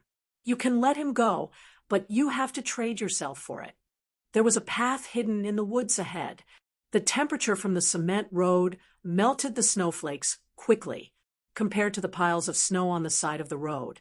The black and white were distinct and deep. At the end of the road, there were a few cornice and the hills of the winter forest. Sulu narrowed his eyes and said, "If you really force me, go crazy? I'm not Du Shaoqing, and this is not the training base from back then." Madman Li's cold voice came very quickly, and he mocked without holding back. "If the Federation doesn't let him go, how are you going to go crazy? Burn down our houses, kill our men and children, and rape our women? No, you can't do that. Don't think that you can become a real terrorist because you're drunk on the emotions of a hero at the end of his road. Even if you've assassinated Macklin and killed many people, you can't use that to threaten the Federation, much less me." Sulu walked along the black and white road into the depths of the winter forest. He slowly stopped in front of an antique stone statue and said calmly to the other side of the phone, "For an unlucky person like me, in such a desperate situation, I still can't do what you said. Then I should be a good person, right?" The other side of the phone was silent. A good person has a reason and a right to live. Sulu took a deep breath, shook his arm, and flipped over the heavy stone statue in front of him. He said, "Those who help good people live also have a reason to live, like Lao Bai." The heavy stone statue fell to the ground with a muffled thud, splashing snow and mud. Madman Li on the other side of the phone still didn't say anything. Sulu knew that the glory of the charter was accurately locating him at this moment, but he didn't care. He jumped into the hole covered by the stone statue expressionlessly and continued, "Since I came to the capital ring from Donglin, I've been listening to and reading a sentence. There is no reason in the universe. Today, I'll show you a reason. If you found me, come quickly and send me someone useful." Madman Li on the other side of the phone finally spoke. It was obvious that he was suppressing his anger and absurdity. His tone was extremely cold. "Even if my grandfather comes back to life, it's impossible to defeat the Federation and the glory of the Charter." Sulu patted off the wet mud on the big box in the pit and replied, "We'll only know after we fight." Madman Li roared violently, "If you want to die, then kill yourself. Don't drag others down." Declare war on the Federation? Are you crazy or drunk? Su Lu pushed the heavy box to the ground and burped while rubbing his stomach. Smelling the pungent smell of alcohol and peanut instant noodles around him, he couldn't help but frown and reply somewhat embarrassedly, "I really drank too much." Su Lu had never fought a battle without preparation. The heavy box buried under the stone statue was the backup ammunition that he had buried in advance before the first war with the Federation. Because the firepower of these guns was too fierce, he had never used them when he was inexplicably turned into a citizen of the Imperium and was hunted down by the Federation for many days. Until today, the heavy box that was almost as tall as his chest was dragged quickly on the snow, crushing the frozen soil and frost grass. A large pile of snow and mud accumulated in front of the box, but it didn't slow down at all. In a very short time, it entered a quiet and noble garden building. This place was called the Ivy Garden. The seventh young master of the Li family, Li Xiaotong, lived here. In the front and back of the villa, all the people who lived in it were famous people of the Federation, high officials, and nobles. It was very far away from the world of the common people. It was a very cold winter, but there was artificial, warming water flowing in the garden, accompanied by the odorless fragrance of the winter plums. White snow covered the antique cornices. It was very interesting. This was the battlefield that Su Lu had chosen. During this period of time on the run, he had only been running and had not launched a counterattack. There were many complicated psychological reasons for this, but now he had to launch a counterattack. Because of Lulu, because of Lao Bai, the government might even investigate Zhou. Therefore, other than being strong enough to survive, he had to use a certain method to display his powerful destructive power. He had to make the federal government feel pain and fear. Of course, he had to admit that the 2 bottles of low-quality liquor in the department store at the foot of the mountain also played a very important role at this time. Standing on a platform that led to an underground heating pump room, with 3 thick walls and water behind it, Su Lu fiercely spat into the stream that was piled with snow, smashed open the box, and began to organize the guns with an expressionless face. His brain began to work quickly, once again planning the escape route after the battle. A buzzing sound came from below the clouds in the distance. The shadows of dozens of twin-arm-armed helicopters could be faintly seen in the snow. Although they were far away, the momentum was still very shocking. The snowflakes danced like a young girl's skirt. The sky was gloomy, but he could still see. The sun in the west had already set. He didn't know if it was the end of someone. Su Lu narrowed his eyes and looked in that direction. His hands moved quickly, and the automatic sniper rifle with the electric valve removed made a clicking sound. That day in the wet, he didn't get on other people's boats. In the end, there was no boat. But now he had an escape route. Although the world at the end of the escape route was small and strange, there were instant noodles, peanuts, and this damned liquor. What was there to be afraid of? With a whoosh, his arms accurately and quickly raised like a machine. In an instant, he perfectly aimed and prepared to fire. Without hesitation, he pulled the trigger. The direction of the H-12 sniper rifle was not the helicopter in the snowy sky, but the winter forest at the other end of the stream. The vigorous fire shone out from the black muzzle.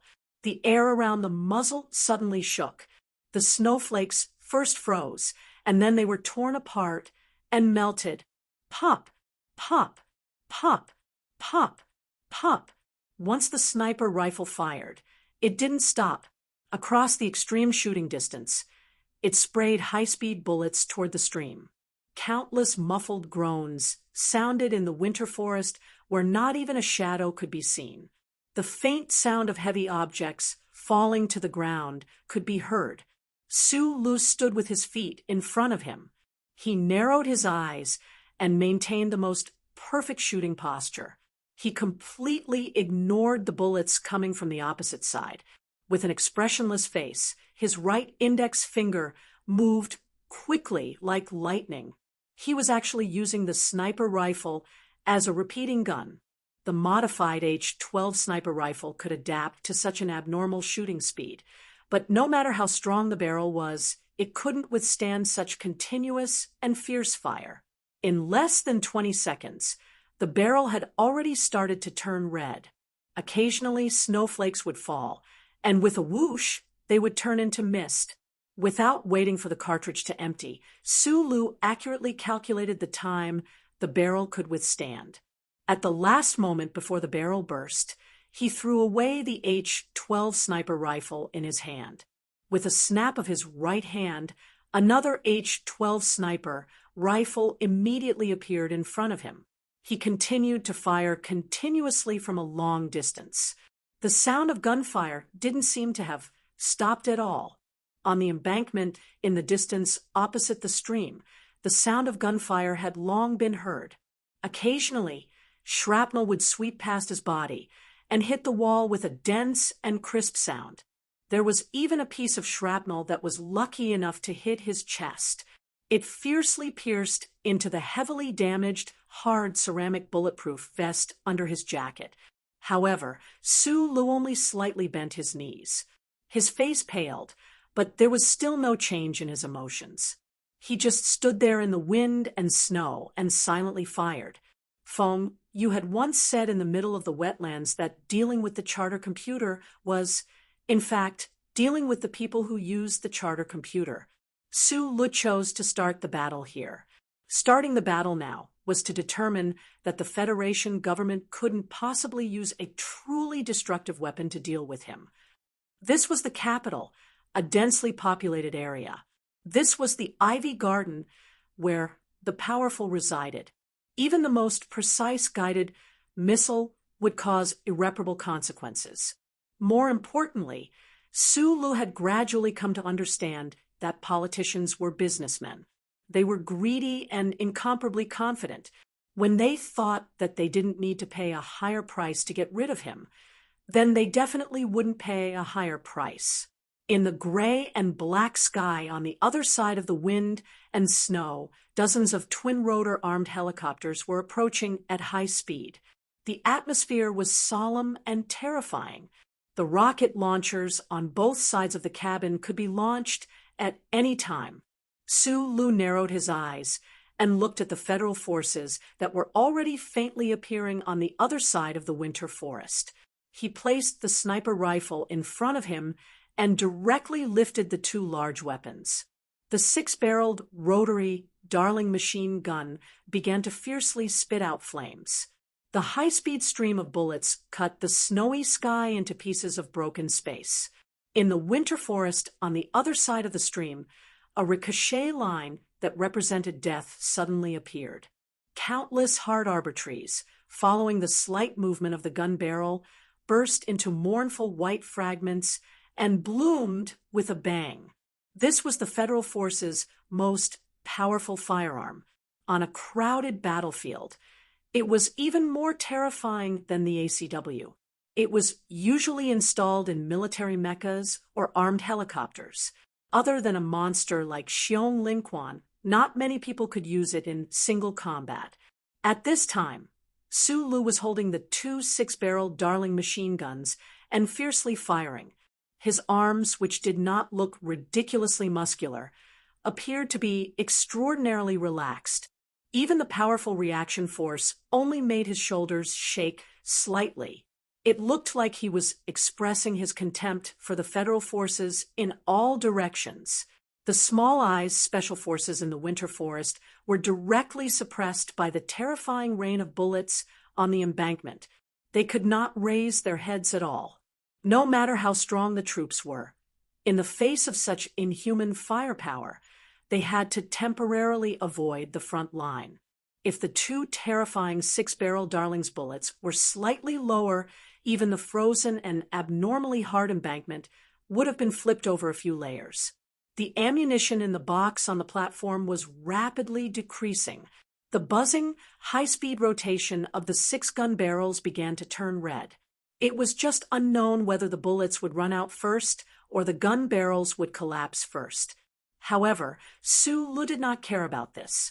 As soon as he finished suppressing the fire, he quickly raised the H-12 sniper rifle again and pointed diagonally into the air. He continuously pulled the trigger at the nearest armed helicopter flying in the air. The two completely different shooting methods switched so quickly without the slightest feeling of stagnation and awkwardness. The sniper rifle's bullet accurately cut through the snowy sky and hit the right rotor arm of the helicopter. The dull sound of metal breaking suddenly rang out, and a burst of sparks burst out from the rotor arm. The helicopter, which had lost its balance, twisted and turned, and fell into the cold lake, creating a large splash. Su Lu immediately aimed at another armed helicopter at a 74-degree angle to the right. The special forces of Small Eyes in the winter forest were about to enter the next wave of attacks. He did not have the ability to deal with dozens of armed helicopters. He had to finish today's battle as soon as possible, then quickly retreat, then hide, and then fight again. However, the development of the situation was completely different from what he had imagined. Just as he was about to pull the trigger in a frenzy under the influence of alcohol, a drop of water splashed into his eyes, and his vision was suddenly blurred. At this moment, Su Lu narrowed his eyes and thought the place where the helicopter fell into the lake was clearly a full 2 kilometers away from his shooting position. Why did the splash of water splash into his eyes? What followed was 1 drop of water, 2 drops of water, 3 drops of water, 10 drops of water, 100 drops of water, countless drops of water. The water droplets gathered into a downpour, falling from the dark clouds of snow, pitter-patter, falling on the ivy garden, which was no longer as tranquil and noble, and falling on his body. Su Lu, who was wet and cold all over, was silent. Why did it rain so freely on such a cold, snowy day?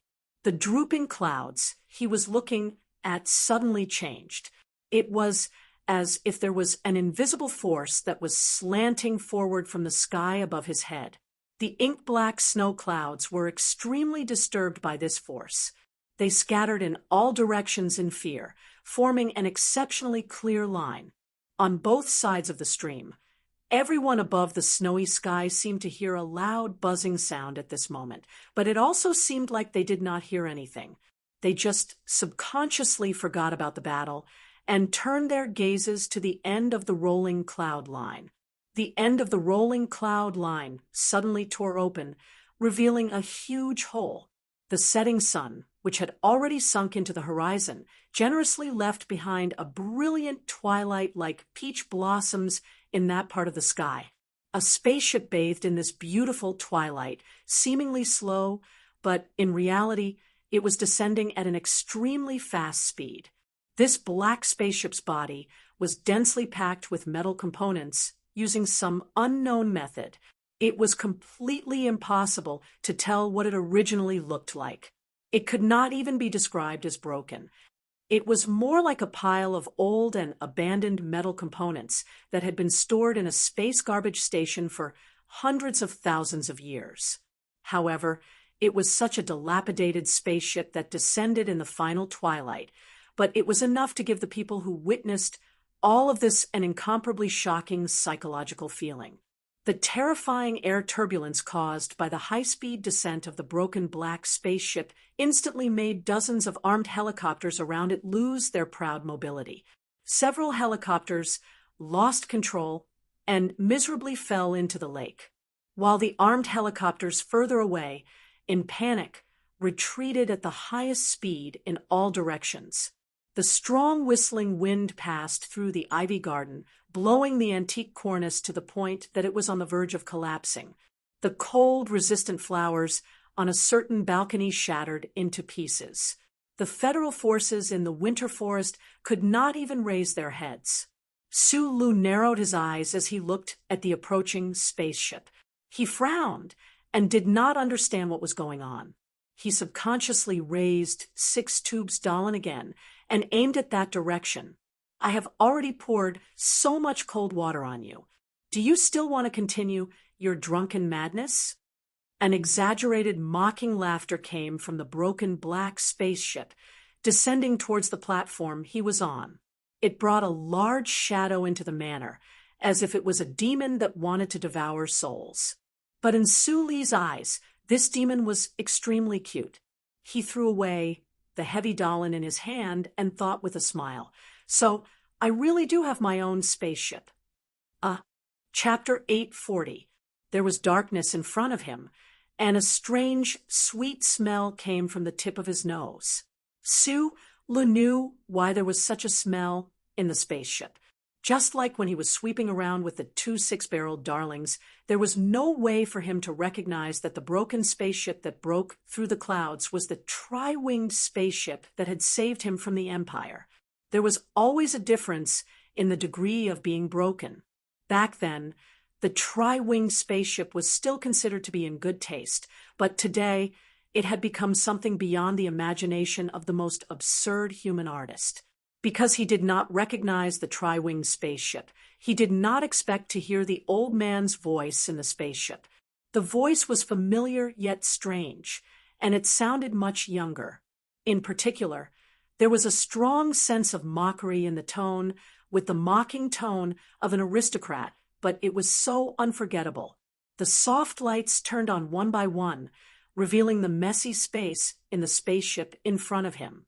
As soon as he entered the light, he could not help but squint his eyes, looking at the dusty console in front of him and the equipment that was welded to the hard alloy plate.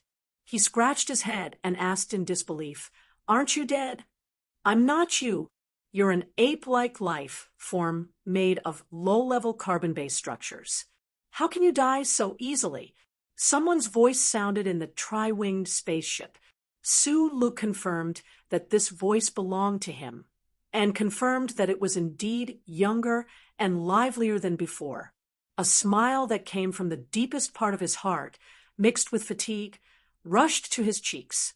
He opened his arms and made a hug to the invisible waves in the air. He sighed and said, "Don't play the trick of faking your death in the future. For a low-level ape-like life form like us to cry because of the death of a high-level mechanical life form like you, it's not a very glorious thing." "Have you ever cried?" Philip asked curiously. The slender mechanical arm in front of the console moved down at high speed, and the video camera at the front was very close to Su Li's face. It seemed to want to find tears on his slightly dark and thin cheeks, but in the end, it only found some water stains. He said in a bad mood, "I'm the one who splashed the water." "When did I cry?"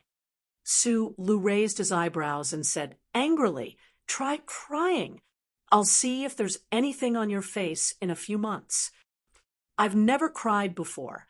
Although some conflicts in the core program can be compared to human emotions, I've never found any similar emotions.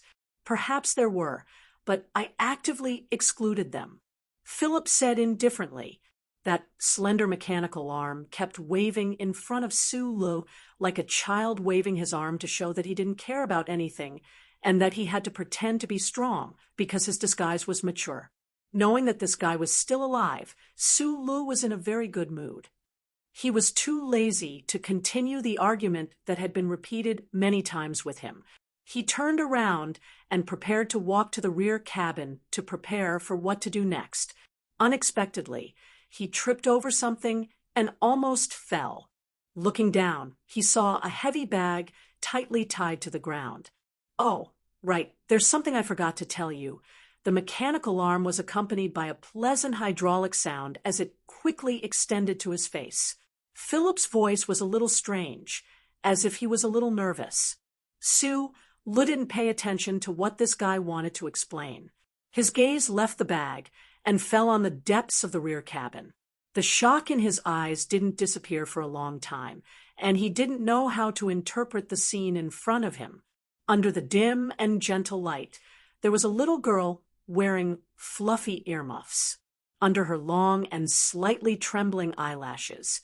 Her black gem-like eyes narrowed into two crescent moons in the sky. She stood there quietly, hugging an old doll and smiling cutely. Sulu felt that his eyes were a little dazzled. He couldn't help but squint, thinking of the little girl he met in the starlight of the ancient bell many years ago when he first started to escape. 6 years had passed, and the little girl from back then had become the girl of today. She had grown up a lot, and her swaying black hair, like a watermelon skin, was much softer because it had grown longer, obediently draping over her thin shoulders. However, the old doll in her arms was still the same doll from back then. She still stood there quietly, looking at him with absolute trust, as if she hadn't left for so many years. Even her posture hadn't changed. Zhong Huiyan looked at him with a smile and said, "Let's go." Only then did Sulu confirm that what he saw was real. He opened his mouth helplessly, thinking that even this sentence sounded so familiar. Back then in Xixia State, when this girl tried to run away from home again, sneaking out of the villa and getting into the back seat of the car, it seemed that she had said the same thing. He closed his eyes, then opened them, covered his forehead, and then let go. He gasped heavily, and his right hand reached out like lightning, grabbing the slender mechanical arm beside him. His fingers grabbed the bottom of the video camera as if he was strangling Philip's throat. He roared angrily, "What the F***ck is going on? Who am I? I am the omniscient Philip, Xiao Fei. Well, I can only browse the central database now and can't transfer information, but I still know your life quite well. I know who she is. I know her relationship with you. So I believe that even if she knows that I am a living computer, it won't be a terrible thing. Do you have to force me to kill her? Lulu, you are too cold-blooded." The slender mechanical arm shook violently in Su Li's hand, like a weak female hostage trying to escape in horror. Philip cooperated with his emotions at this time, performing a perfect performance, and seemed to be very intoxicated with it. "Who said I would kill her? You know, I'm not talking about this stupid thing." Su Lu glared at the camera and said angrily, "I'm asking why she is on this broken ship of yours." Philip felt that Su Lu was really angry at this time, and the slender mechanical arm suddenly quieted down. The sound inside the spaceship instantly became high speed and clear. "I tried to find you, and then I found Miss Zhong Huiyan outside the Wangdu Prefectural Ming apartments. After communicating with her, I knew that she was also trying to find you, so two like-minded partners formed a temporary search team. Today, we monitored the government's information and confirmed that we were looking for you, and that you were in a drunken stupor in the Ivy Garden. You were looking for me." Su Lu rubbed his eyebrows and looked at the little girl who was timidly grabbing the corner of his clothes. He frowned and said, "Last time, Tai Ziyuan told me in prison that now the Nan Xiang family is taking care of you. What happened?" "Nothing happened." Zhong Huiyan opened her innocent eyes, looked up at him, and said, "Sister Nan Xiang is very good to me." Although she wavered for a few seconds when she knew that you were from the Empire, in my opinion, it was already very good. Madame Nan Xiang should also be a beauty when she was young. They even specially invited a professor from the First Academy to give me a theoretical physics lesson. I have a good life in Nan Xiang Manor. Su Lu released the hand that was tightly holding the slender mechanical arm, reached out and rubbed her hair, and said, "Get to the point. If that's the case, why did you run away? No matter how good it is not my home." Zhong Huiyan struggled to poke her head out from his evil hands and said seriously, "I believe that you will definitely be able to escape, so I sneaked out in advance to meet up with you." Sulu said directly, "I am from the Empire." Zhong Huiyan frowned her thin eyebrows, obviously unhappy because of this sentence. She pouted and said, "Even sister Nenxiang only wavered for a few seconds. Brother, do you think this kind of thing will affect me? Su Lu felt a little warm in his chest, but there was still no expression on his face. He said coldly, I'll send you back right away. No. Zhong Huiyen's face turned red, and she screamed angrily, You are my guardian. How can you leave me alone? How can I care?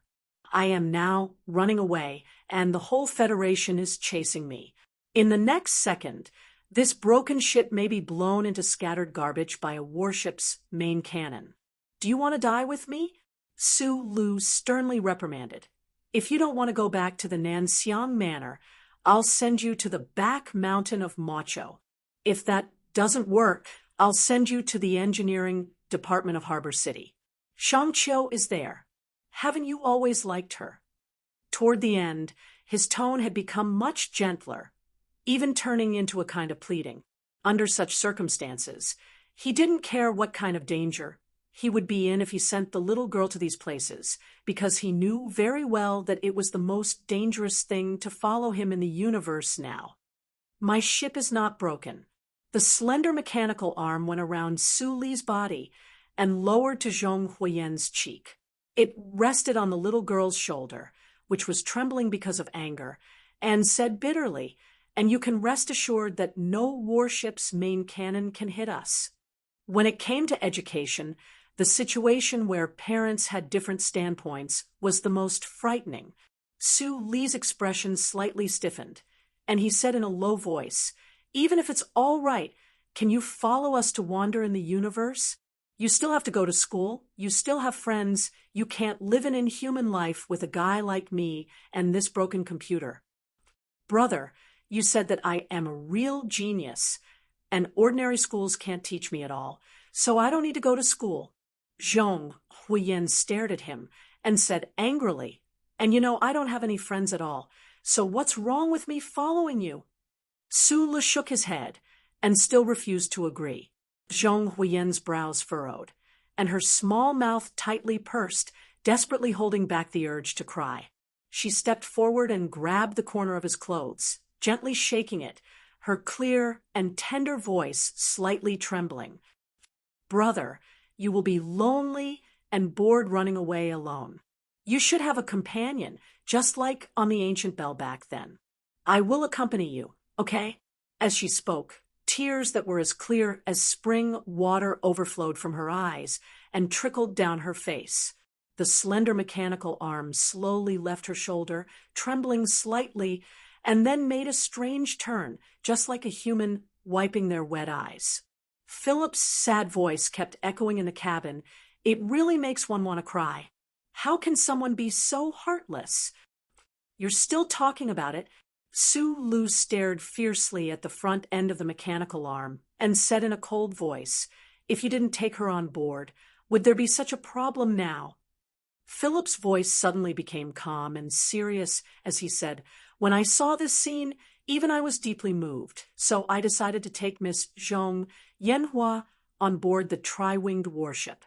A two-dimensional hologram appeared in the dim cabin. Su Lu frowned and looked at it. Zhong Huiyen turned her head and stood beside him. She also curiously looked at it, her fingers never letting go of the corner of his clothes. On the hologram screen, in the cold winter wind, a little girl wearing an oversized woolen coat was slowly walking in the falling leaves and snow. The big school bag behind her seemed so heavy, and her steps seemed so strenuous. Her little face was red from the cold, but there was still a hopeful smile on her face. From time to time, she would blow 2 mouthfuls of warm air into her hands, stomp her feet, and squint her eyes to look at the sky, as if waiting for something. Zhong Huiyen pointed at the hologram screen in surprise and said to Su Lu beside her, That's me, that's me. Philip's voice sounded again, and he softly explained to Su Lu, At that time, you should still be preparing to escape from prison. She had already left the Nanxiang Manor and was walking through the streets of the capital. She had been to many places, such as the Shishan courtyard, such as the Wangdu apartment, just for the small hope of waiting for you. on the cold streets, in the middle of the night, she never gave up. She even tried to take a car to the port to find you. Su Lu narrowed his eyes and looked at the constantly changing images on the hologram screen. He looked at the little girl who was shivering in the cold wind, squatting at the corner of the street and vigilantly watching the pedestrians. He didn't know why, but his chest was full of a sour taste. He couldn't imagine how the little girl who was alone and had no one to rely on spent so many days in such cold weather, and how much suffering she had suffered. He subconsciously stretched out his hand and tightly held the cold little hand next to him. Zhong Huiyan smiled and let him hold her hand. She leaned against him contentedly, and her eyes narrowed into cute crescent moons. But in her heart, she was a little nervous and thought silently. In fact, she had been living very well these days, but why did she look so miserable and pitiful on the screen? Should she explain to her brother? Just as Su Lu was about to say something, a deep male voice full of vicissitudes of life sounded in the space. The most unbearable and tragic memory of when he fled the empire suddenly appeared in his mind. His face changed dramatically, and with lightning speed, he put the earmuffs on the confused Zhong Huiyan beside him, and then tightly covered his ears. The moon falls, and the crow cries. It is always 1,000 years of wind and frost. The sound of waves is still the same, but there is no night of that year. Today, you and I, how should we repeat the story of yesterday? Can this old ticket board your broken ship? The broken tri-wing ship was flying at high speed on the sea, and the cabin was reverberating with the emotional chanting of ancient poems. After an unknown period of time, the chanting finally stopped, and at the end, there was a faint sound of Philip praising a little girl. Good acting. Zhong Huiyan quietly and cleverly stood beside Su Lu, her right hand stretched behind her back, and gave a thumbs up. She praised in her heart, "Good camera." Chapter 841. Su Lu, who was unaware of all this, released his hands that were covering his ears. After a moment of silence, he said seriously to the head in front of him, "You are a very good emotional poet. I will give you face and agree to let her stay, but I have a condition. In the future, you are not allowed to recite poems without permission, especially the kind that keeps repeating over and over again." Philip laughed and said, "Wishful thinking." Su Li's thick eyebrows were slightly messy. He said in a panic, "You don't agree?" The slender mechanical arm shook up and down violently, as if Philip was in a rage. His voice was extremely angry. "Get it straight. It's not you giving me face. It's me giving you face and pretending to persuade you with a few words. You actually don't allow me to recite poems? This is my ship. I can let whoever I want on board." Su Lu thought about it and felt that this was indeed the truth. He lowered his stubborn head in frustration. Zhong Huiyan looked at him and laughed. She patted him on the back and then handed him a sweet coconut bread to express her most sincere comfort. Half an hour later, "Such a cute little thing, and it's not dangerous. Why can't you let her stay? You actually want me to spend so much effort to edit the scene and search for ancient poems to persuade you. I really don't know what's in that stone head of yours. Could it be that it's filled with the same cold electronic components as mine? Since the dark dream in the hospital, Philip had finally won the most complete and most satisfying victory in his complicated quarrel with Su Lu. The slender mechanical arm was raised high, like a noble head proudly raised. His voice was particularly frivolous. However, when he saw the figure of the little girl at the control panel, he suddenly became nervous and frightened. "My little aunt, you can't just dismantle this.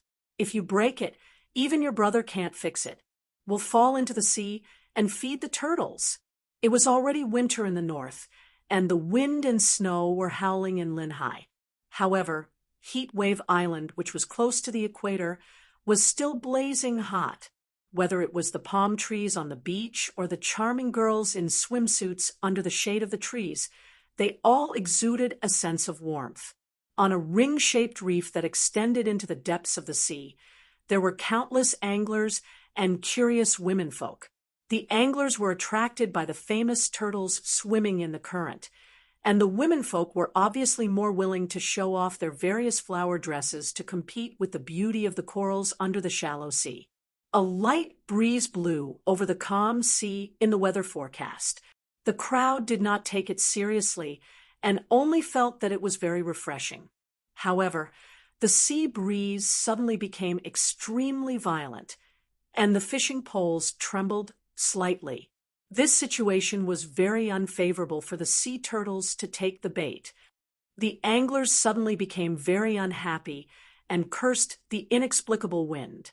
Suddenly, someone pointed to the sky and asked in confusion, "What's that?" The people on the circular reef raised their heads in shock and looked at the white line in the blue sky. Before they could make any guesses, the white line had already arrived in front of them and then whizzed past them without them seeing any details. The sea began to shake rapidly and anxiously. The strong wind blew over, and the anglers' hats were blown up and fell into the waves in the distance. The women's long or short dresses were blown up by the wind, revealing their charming or thick naked legs, which caused a lot of screams. After the white line passed Heatwave Island and entered the uninhabited sea area, it lowered its altitude, but did not slow down. It was speeding 10 meters above the sea level at a terrifying speed. In the violent air turbulence, a tattered black spaceship could be vaguely seen.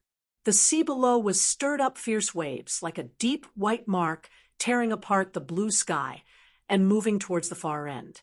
Capital Special District, Federation Emergency Command Center Hall.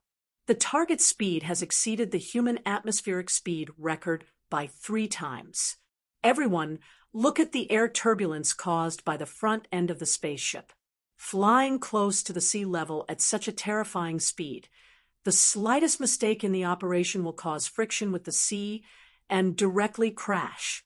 Even the best pilot in the Federation can't do such an incredible operation. A major general of the Federation looked at the people around the long table with a serious expression and said, "Since the target was discovered, the Federal Central Computer has been monitoring the whole process. However, the target's speed is too terrifying. The existing tracking missiles can't catch up with it at all. The main cannons of the battleships outside the atmosphere can't even lock onto it. Naturally, it can't be destroyed." The Emergency Command Center Hall was deep underground and could withstand the attack of the most powerful main cannons of the battleships. At this time, all the people sitting around the long table were the top figures of the Federation government, including many generals in the military. Everyone's expression was very serious. They stared at the image on the huge light screen, not knowing how to suppress the shock in their hearts. The image was provided by the Bureau of Proclamation. The Federal Central Computer had to use more than 30 high-orbit military satellites outside the atmosphere to be able to clearly capture the target.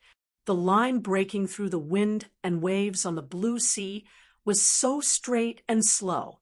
However, when they remembered that this was a panoramic map of planet S1, they could calculate how terrifying this speed that could be seen with the naked eye was. Now, there is a key question. Where did this spaceship come from? Why did it save Sulu? Is this a spaceship of the Empire? The National Security Advisor said with a pale face. If this is a spaceship of the Empire coming to pick up their prince, and they can still fly on the surface of planet S1 in such a showy and humiliating manner, I think there is no need to continue this war. We should just surrender. This is not a spaceship of the Empire. After Lee Jae-do said this, he did not give any further explanation. Because of this strange spaceship, the Federation's security level was raised to level 2, which was equivalent to the Empire's troops invading the core region. However, several hours later, The entire Federation could only watch as the spaceship ran wildly along the sea, helpless. The government had already fallen into extreme chaos, and the federal military was almost crazy from the unprecedented humiliation. The Major General wiped away the sweat on his face and continued in a hoarse voice. According to the analysis results from the air particle detector, the target spaceship uses a crystal engine, and the energy conversion rate is quite high. Therefore, the troops have already given up on the battle plan of waiting for the enemy to run out of energy. After the central computer scan, it has been confirmed that the actual space of the target spaceship is much smaller than its external shape. However, even if only 1% of the space of the target spaceship is used to store crystal ores, then it can continue to travel at this speed for 2 months in the atmosphere. If the target spaceship leaves the atmosphere, then this time will be extended to a year. An official from the Bureau of Proclamation added, and then looked at the Federation generals across the long table and said in a deep voice, "In the Ivy Garden, the Bureau of Proclamation has already monitored the acceleration of the target spaceship. If the military had been able to capture the fighter at that time, they could have destroyed it instead of waiting until now. The target spaceship has already accelerated." The Federation generals' epaulets flashed with golden stars, but their expressions were abnormally dark. They did not show any angry resistance to the Bureau of Proclamation's accusation, although they knew that this was a problem caused by the Federation's bureaucratic and slow system. As soldiers, they could only watch as that broken spaceship showed off in their own country. Then, other than silence, their only response was to destroy the spaceship. The only good news now is that, according to calculations at the target spaceship's terrifying speed, the current weapon systems are unable to effectively attack. This also means that the Federation's safety is not a problem for the time being. Speed is a problem for both sides. The Federation Major General forcefully suppressed the anger in his heart and continued in a deep voice. The Federation Investigation Director frowned in confusion and asked, "I don't really understand why we can't attack when the speed is fast. Even so, the target spaceship can be attacked as long as it decelerates, and then it can accelerate and leave. Isn't that fine?" The Federation Major General explained in a deep voice, "The target spaceship's engine can support its acceleration or deceleration, but to decelerate at such a terrifying speed in such a short period of time, even Su Li's body won't be able to withstand such a heavy load. He will die immediately." He looked at the important figures around the long table and said in a deep voice, "If the target spaceship attempts to decelerate and attack, I guarantee to the Federation on behalf of the military that we will completely destroy the target before it completes its deceleration adjustment and attacks." The heavy and oppressive atmosphere in the hall was slightly relieved by these words. The sound of chair legs rubbing against the floor and the sound of tea being sipped rang out after a long period of silence.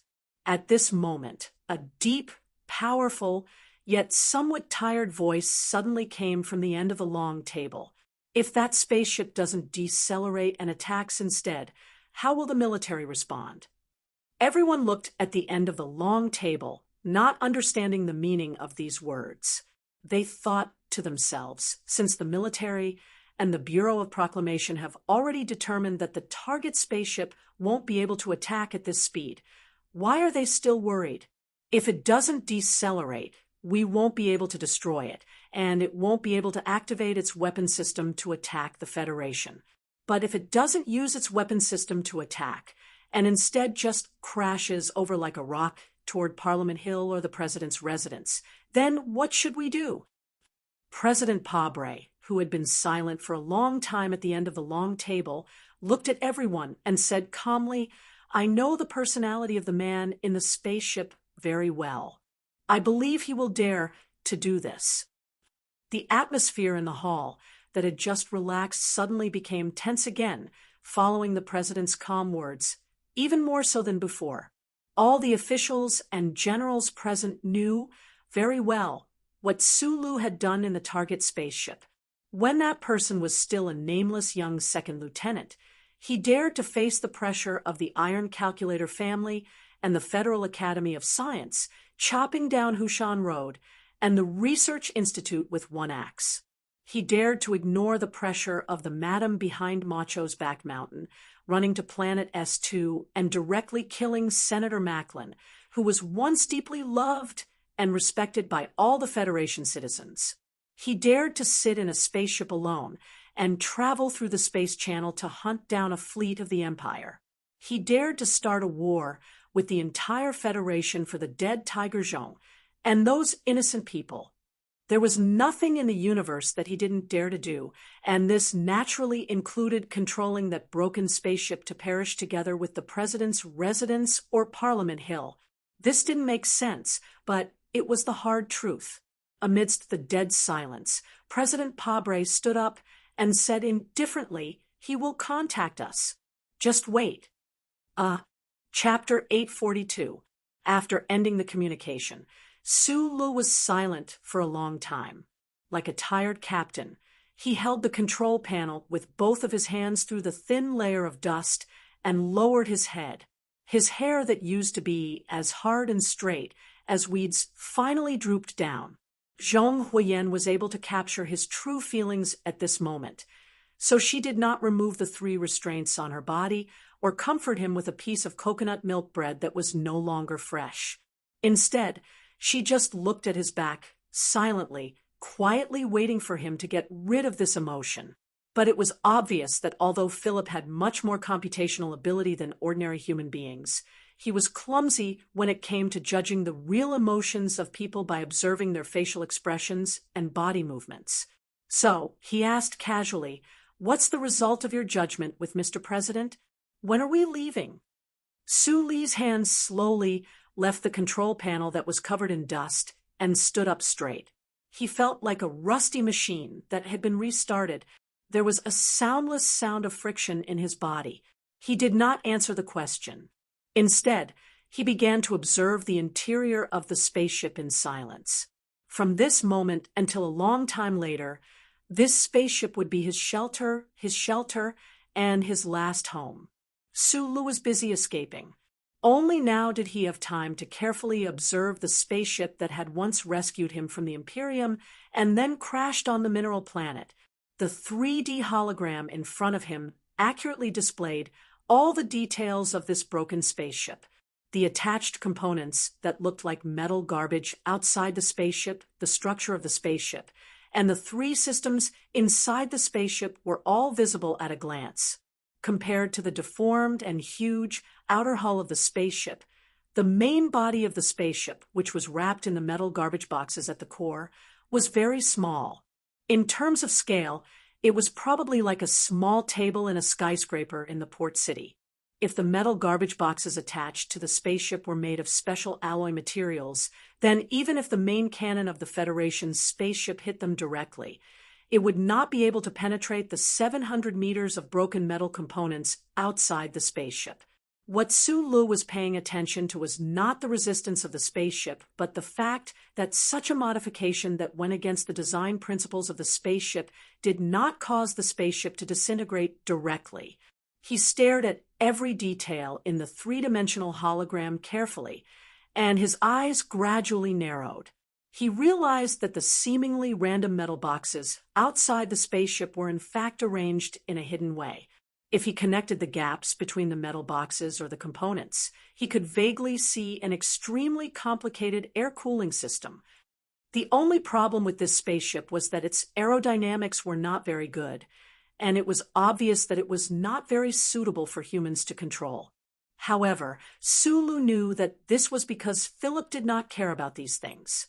He could not hide his shock as he rubbed his hair and asked the person beside him, "How did you do it?" The distorted hive system is very good in terms of both its defensive capabilities and its ability to penetrate the atmosphere. Philip's proud voice rang out from the cabin. With such a large mass, a normal crystal engine would definitely not be able to provide enough power, Sulu said. "I know that you must have done some modifications, but I don't understand. There has always been a design plan for a new engine. Philip laughed loudly. Last time, I waited for you in the Empire for a year, so I snatched a lot of materials. In the past year or so, I also snatched a lot of spaceships in Bermuda. Only then did I have enough resources. Before I went into hibernation last time, the modifications were always in progress, and now it has finally been done. There has always been a design plan for a new engine. Sulu asked in surprise. Why haven't the spaceships of the Federation used it? According to your notes, the production of this kind of special alloy should not be too difficult.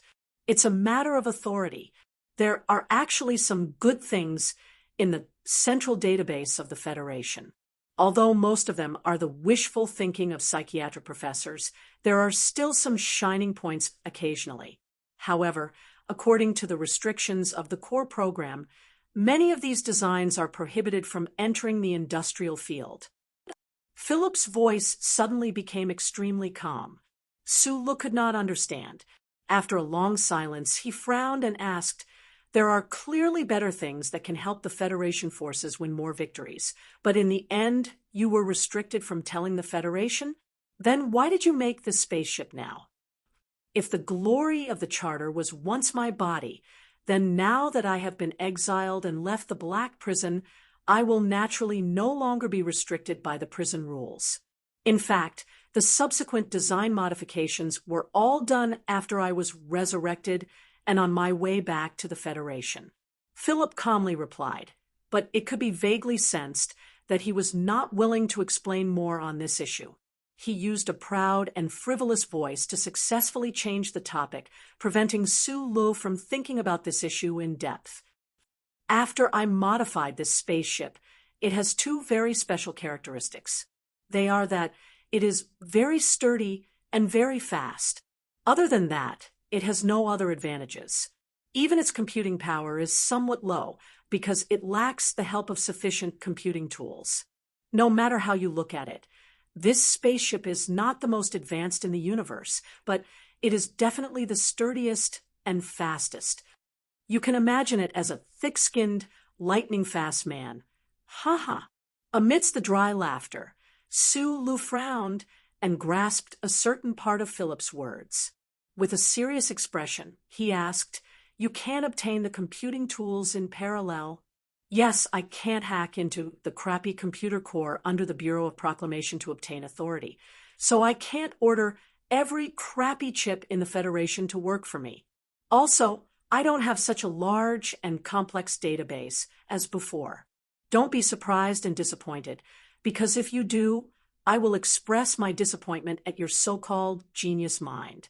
Do you think that this crappy spaceship has enough space to store the central database of the Federation?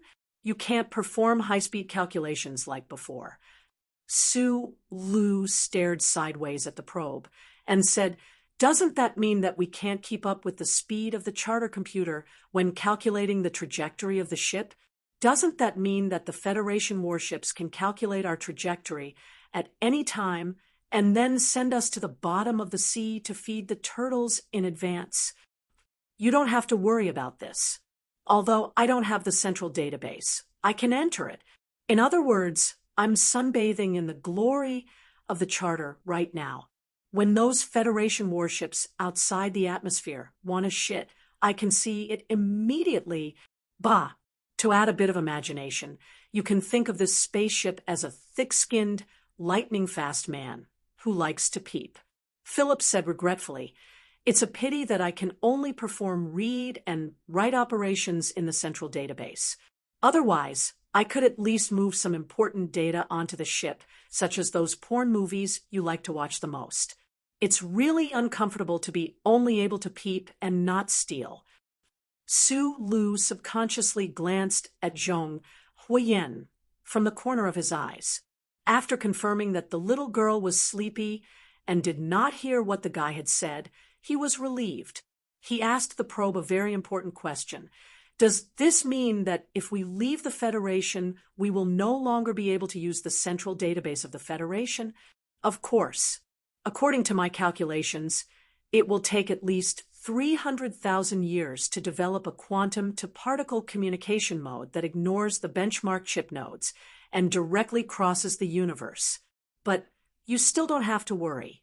It's like turning an online game into a standalone game. You can play more freely. Sulu could hear the sadness in Philip's tone.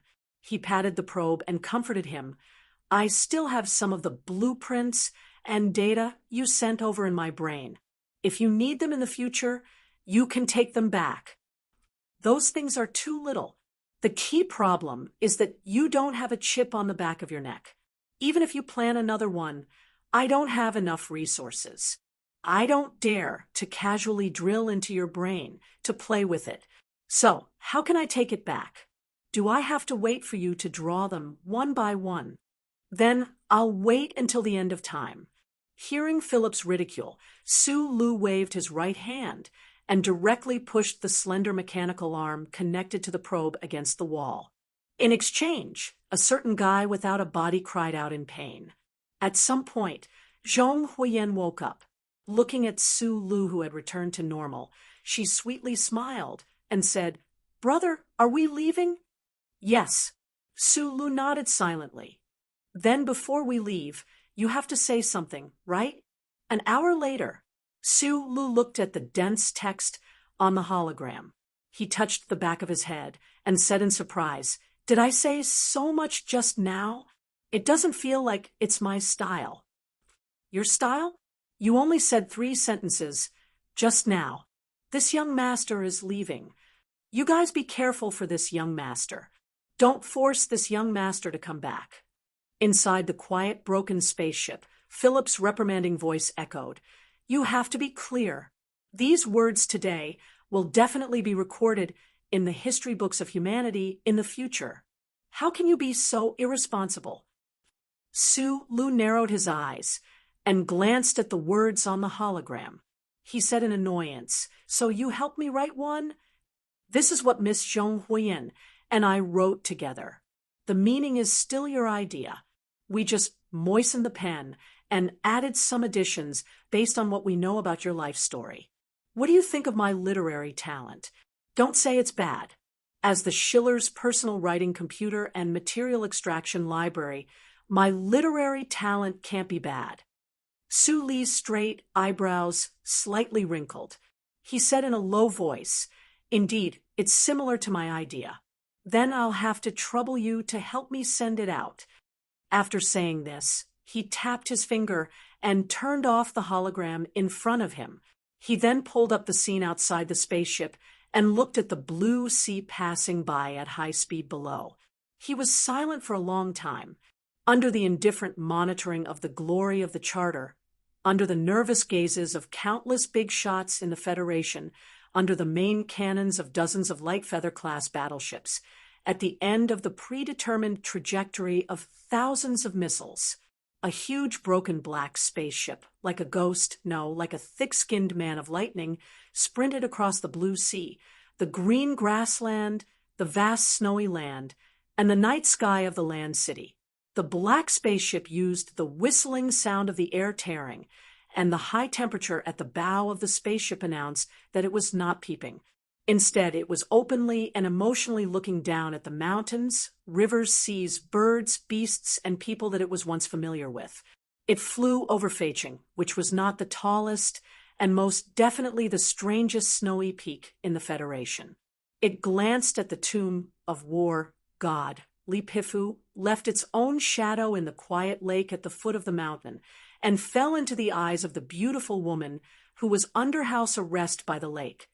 It flew over countless busy cargo lines in the Port City Industrial Park, glanced at the birthplace of the MXD mecha suit deep underground, and silently bid farewell to Shangqiu, who was holding a pencil and deep in thought in the brightly lit room in the apartment building.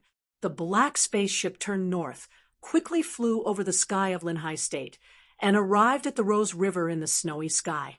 It came to the top of the Iron Gate of Yue University, and then quietly left the female dormitory in the Plum Garden.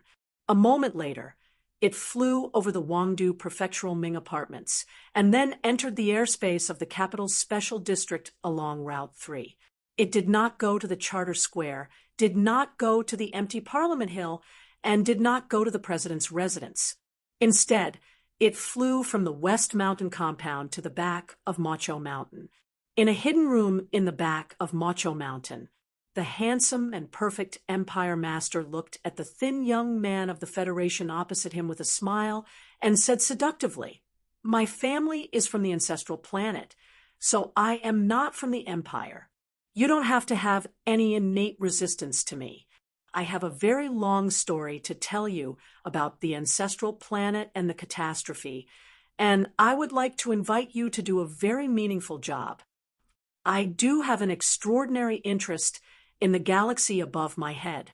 Tai Ziyuan smiled and raised his right index finger, pointing at the brilliant starry sky that was isolated by the cold alloy, and said indifferently, "But men have their own responsibilities, so I can't go now.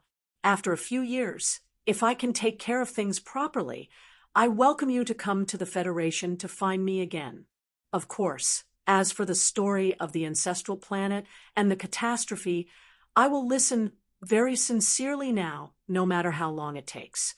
Suddenly, his index finger that was pointing at the night sky trembled slightly, as if he had felt something. He suddenly looked up and was silent for a moment. Although he did not see anything, there was a relieved smile on his face.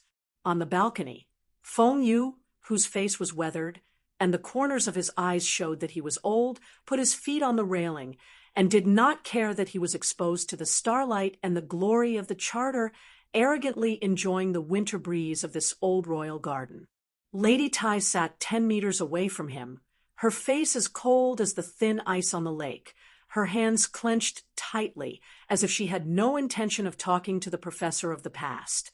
An unsigned letter appeared on the largest civilian forum of the Federation. Although the government of the Federation discovered it in the shortest amount of time and carried out the most thorough blockade, there was still no way to stop the letter from spreading in certain remote corners. All the people of the Federation who saw the letter knew who wrote it. For someone who was qualified to speak to the entire Federation, there was no need to sign his name. The general content of the letter was as follows: "I am an orphan of Donglin. Until today, I still think so, because that is how my life began in my memory. When I was very young, my parents and sister died in a mine accident. Since then, I have been living alone. Although the life of an orphan is somewhat difficult, the government has given us a house to live in and allocated us protein, meat, and food. I am very satisfied. But back then, I thought that this was what the government of the Federation should do, because my parents paid taxes, and that damn Crystal Mining Federation, for some reason, did not provide any compensation other than insurance. More importantly, the education I received since young told me that the Federation is a democratic, free, and equal country, and every law-abiding citizen will be protected and saved. Some people say that democracy is the tyranny of the majority over the minority. I do not agree with this because of the word tyranny. If it is said that for the benefit of the majority, we have to sacrifice the benefit of the minority, I can try to understand it. But if it is said that for the benefit of the majority, we need to sacrifice the minority, I cannot understand, even if it is a reasonable sacrifice.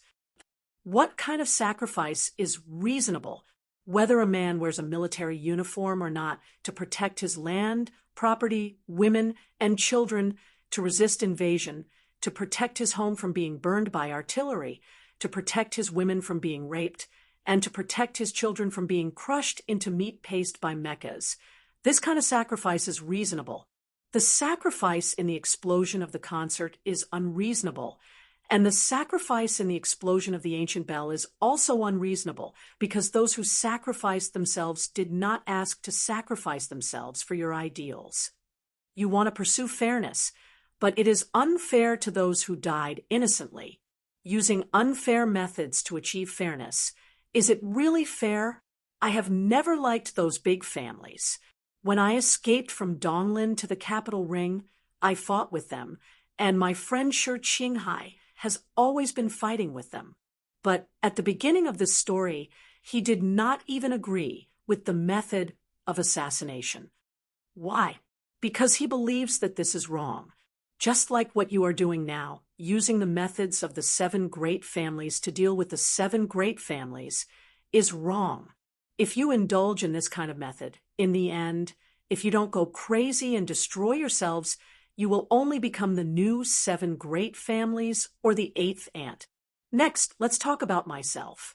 I have been a member of the Federation for 25 years, and it seems that I will continue to live as a citizen of the Empire. I originally thought that my home was in Donglin, but now it seems that it might be planet Tianjing, but there are no memories of my childhood on that planet, so I have become a person without a home. I do not know who to fight for and why to fight.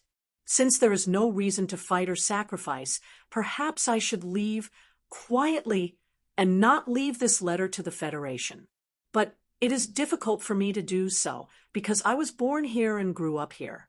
My first love, my lover, my friends, my pride and sadness, my happiness and sadness, the first book I read, the first electrical appliance I fixed, the first woman I kissed, and the first comrade I fought side by side with, they are all here. This is my home, and I love it very much. The Federation is my home, but I am a citizen of the Empire. So I will leave, but I will watch you with narrowed eyes in the pitch-black universe.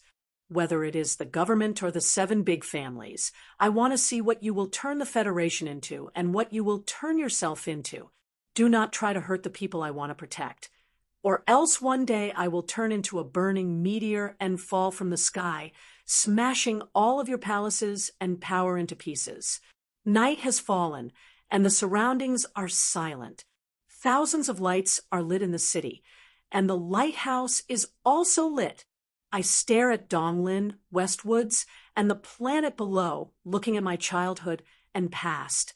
When I think about how I will no longer see the land of the Federation when I wake up tomorrow morning, I feel a little lost, but perhaps this is the turning point of my destiny. Farewell, Federation. It was unknown how many people saw this letter, and whether the ridicule, insults, and anger shown by the people of the Federation who saw this letter would become an unforgettable memory many years later. But to the people of the West Woods, this letter had another very important meaning, because they knew that their little princess had gone to a very distant place with the Empire Prince. This farewell letter to the entire Federation was only seen by the people of the West Woods, and at the end of that version, there was a paragraph. I am Zhong Huyen, and I am leaving with my brother. He is not only very good and very powerful, but more accurately, he is the best and most powerful person in the world, so you don't have to worry, and I will be back in the future. As for Zhong Erlang, you better behave, or I will ask my brother Su Lu to destroy you. When the fat man at the front line of the Empire, who was commanding several Westwoods troops as a civilian, saw this paragraph, he flew into a rage and cursed 300 times in the most vicious profanities in a row. Zhou Yu, dressed in red, walked indifferently out of the investigation room of the Ministry of Justice, took the printed letter in the car, and silently read it for a long time. Bai Yulan walked out of the military prison, looked at the snowy sky, and smiled slightly.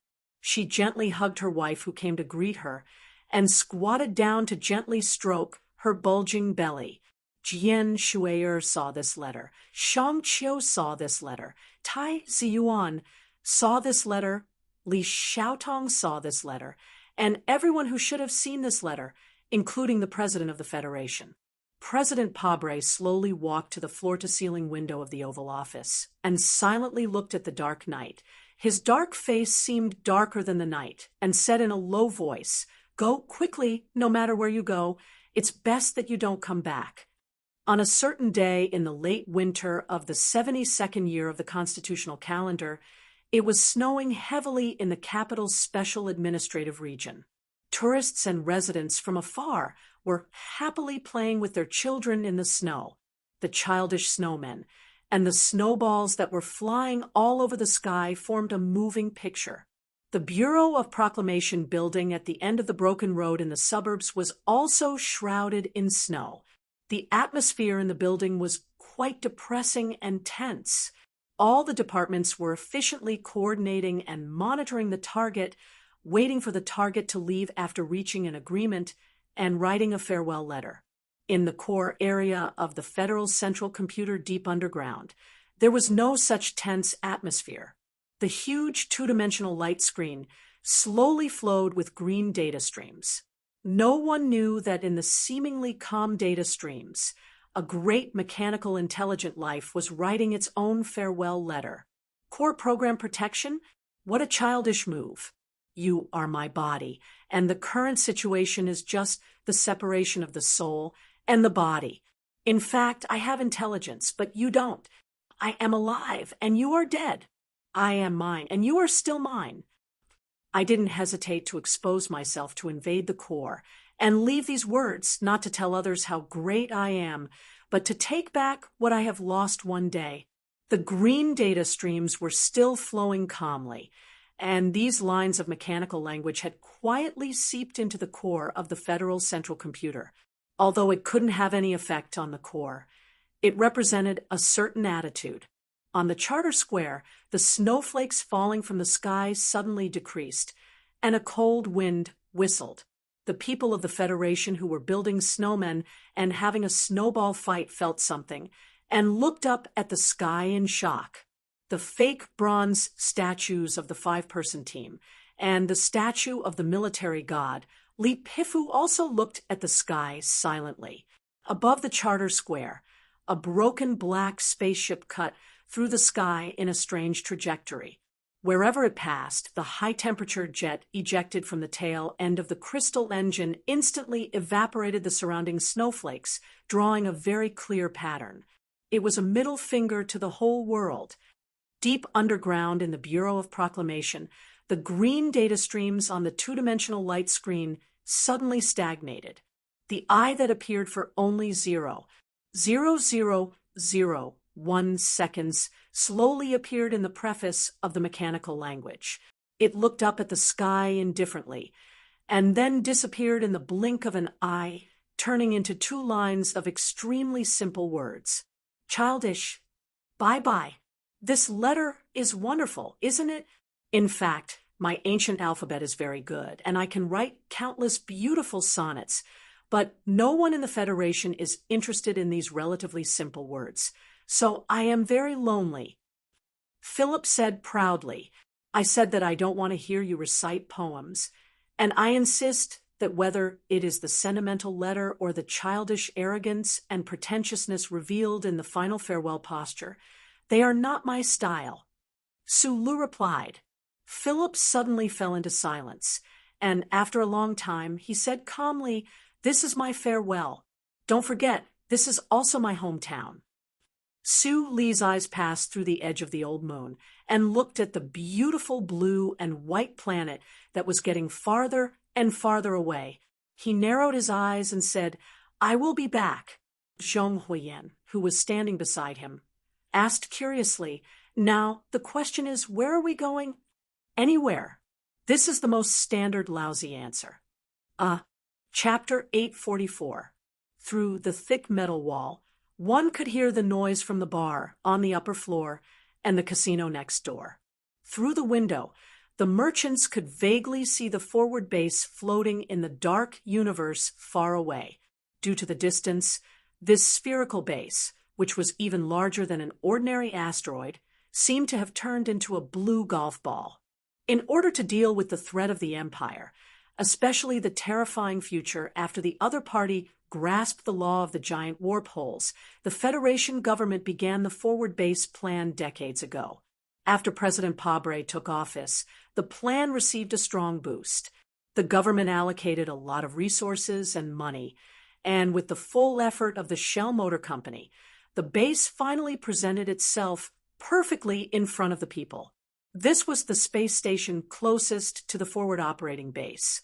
It was responsible for the entertainment of the soldiers during their shifts. It had all kinds of well-equipped entertainment venues, and there was even a legal casino. On the outer corridor, many soldiers of the Federation could be seen chatting casually with glasses of wine in hand. But at this moment in the quiet cafe, other than a few groups of officers gathered together, most of the people looked like businessmen. And when they talked, it was obvious that they had a Bermudian accent. It was an incredible scene for merchants from Bermuda to appear in the Federation military space station, which was very close to the front line, especially when not far ahead was the boundless space passage of the Night Scorpion Nebula.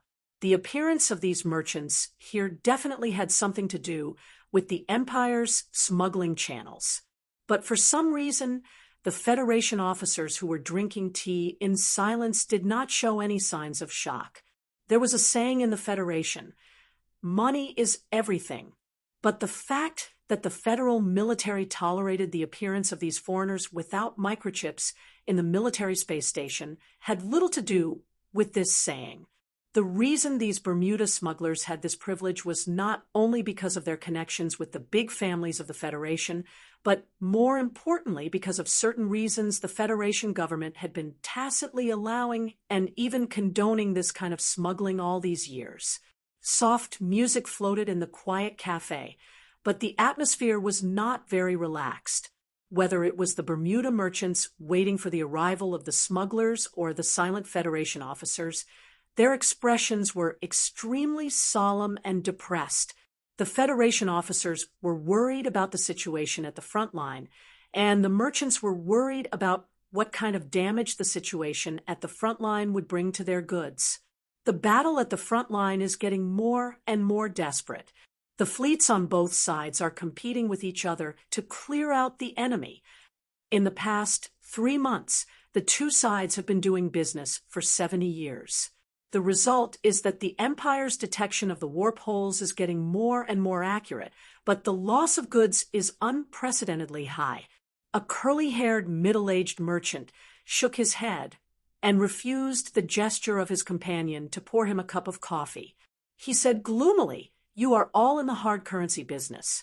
You can still go to the mineral planets to find backup supplies.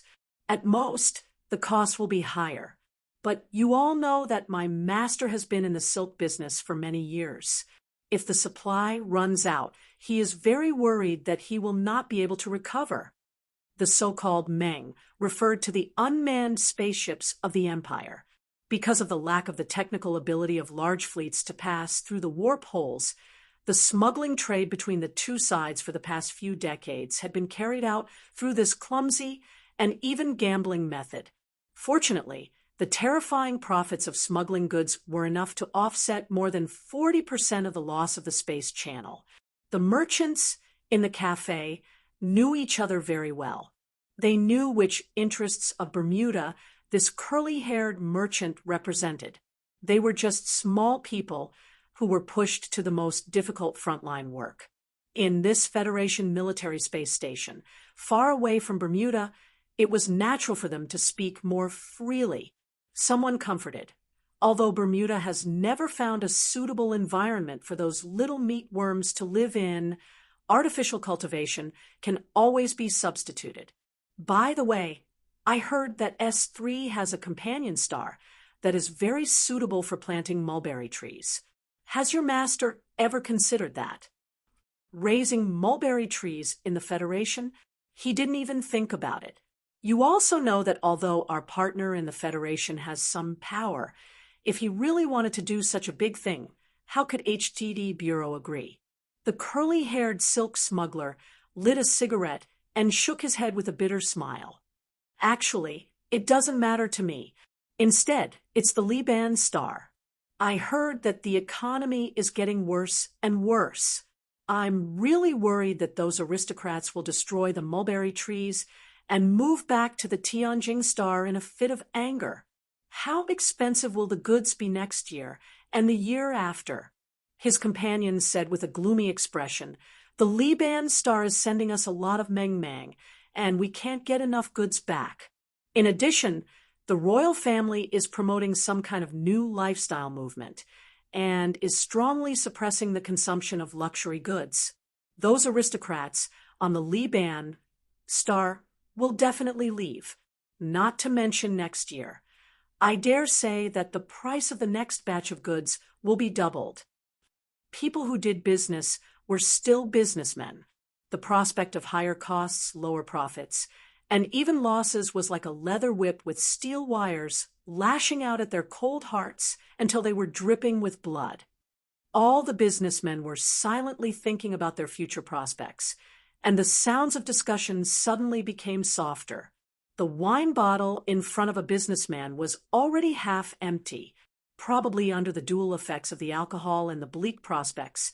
He slammed the table heavily and shouted angrily, "Damn it, it's all because of the war."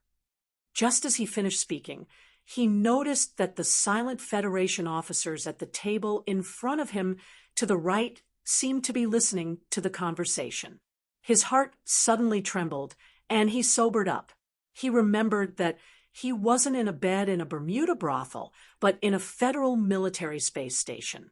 With an extremely unnatural expression, he coughed twice and said, "I really hope that the federal forces win quickly." Seeing that the businessmen around him were looking at him with half-smiles, he awkwardly explained, "No matter what, the Federation and Bermuda are still a family. Although we do business with the orcs of the Empire, it's only to earn their money. Our feelings and standpoint will definitely be on the Federation's side." These words were not hypocritical. Whether it was in terms of race, language, or culture, the Federation and Bermuda were like two brothers, and the Empire was an evil neighbor across the street. The silk smuggler looked at his awkward expression and helped him out of the situation. He said, "How can it be so easy to win?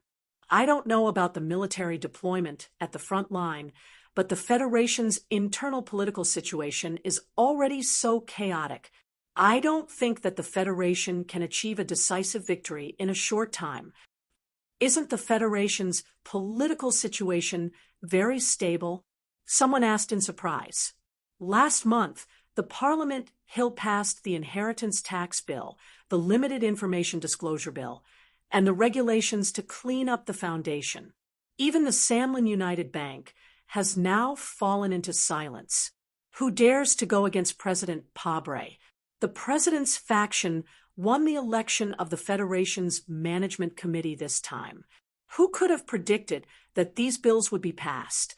But that crown prince suddenly did such an earth-shattering thing.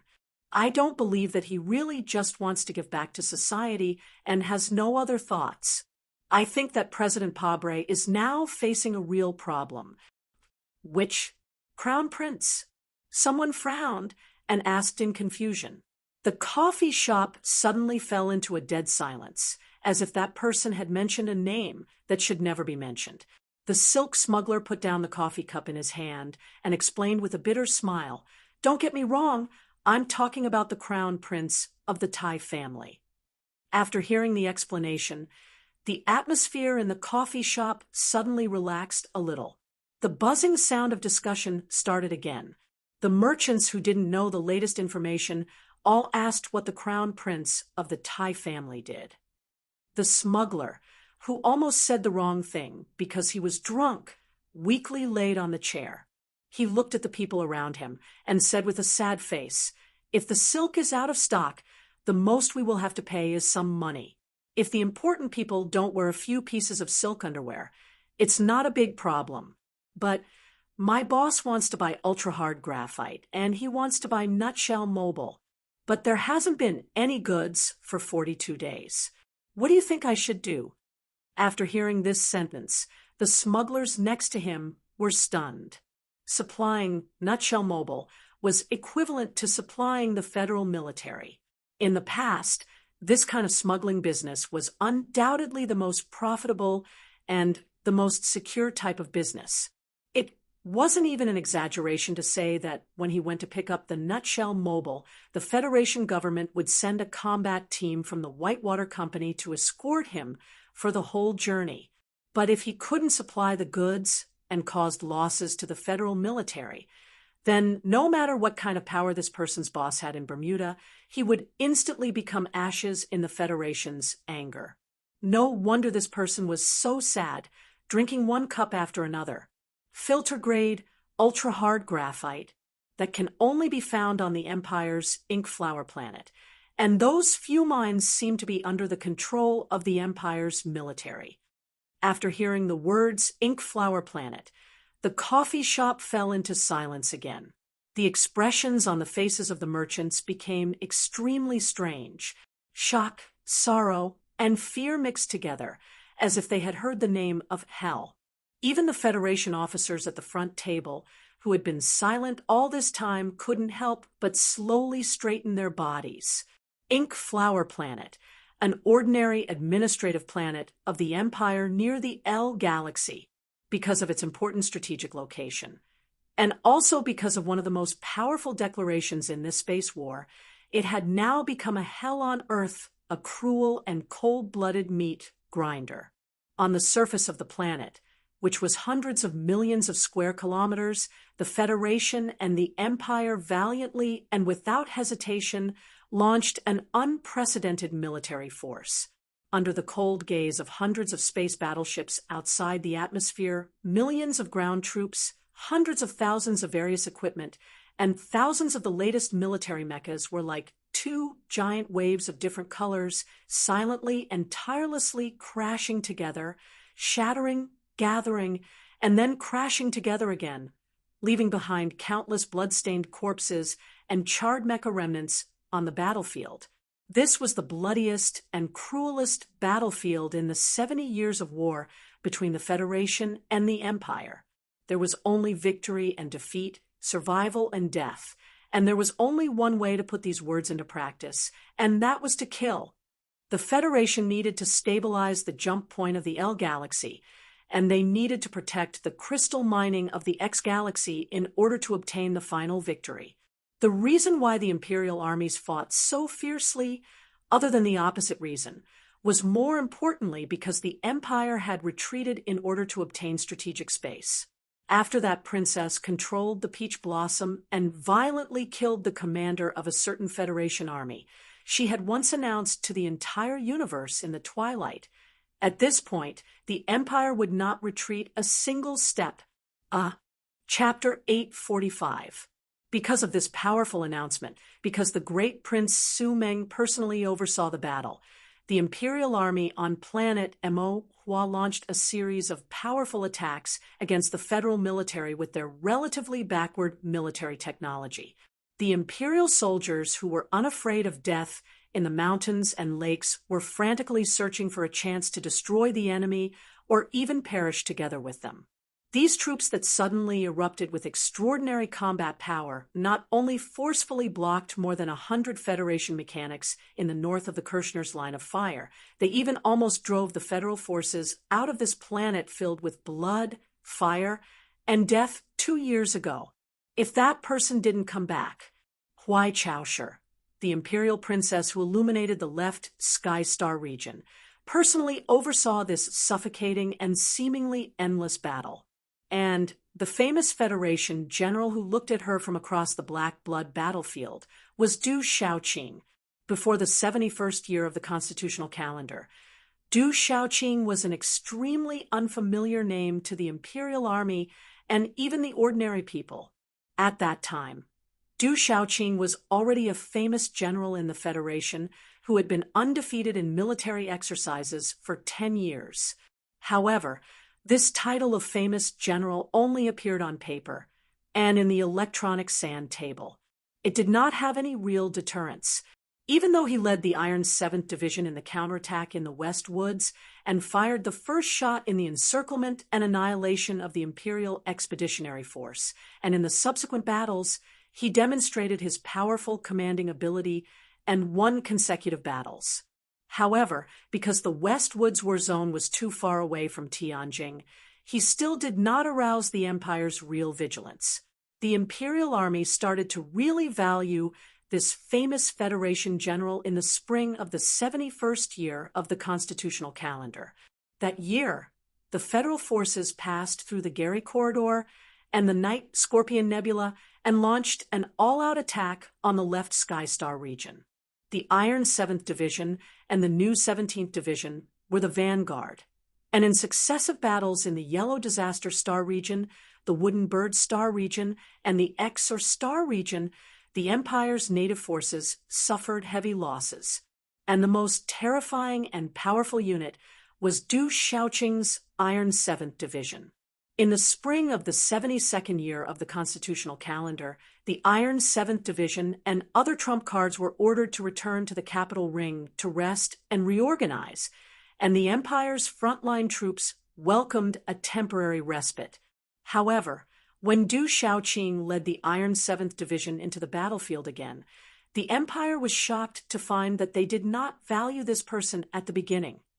It was not only because Du Shaoqing had become the commander-in-chief of the Federation's frontline enemy with the rank of lieutenant general, but it was also because in the fierce war on planet Mo, this famous general, who was known for his indifference and self-discipline, finally blossomed with all his brilliance in the mixed counterattack of the Empire's troops and the passionate and cold princess. Under this cold ice, countless scorching flames suddenly surged out. The command that was more precise and unpredictable than the calculations of the charter computer turned the more than 100 mechanics under Du Shaoqing's direct command into an enormous, silent, and indestructible battle machine. The mixed mecha battle, the joint coordination of the air and ground, and the bridging of the battlefield information system. Every step the Federal forces took on planet Mo was so perfect, not leaving any loopholes for the Empire's side. One could not help but wonder how this Federation's famous general's brain was operating to be able to support such a precise and even delicate method. After all, war was not a calculus exam.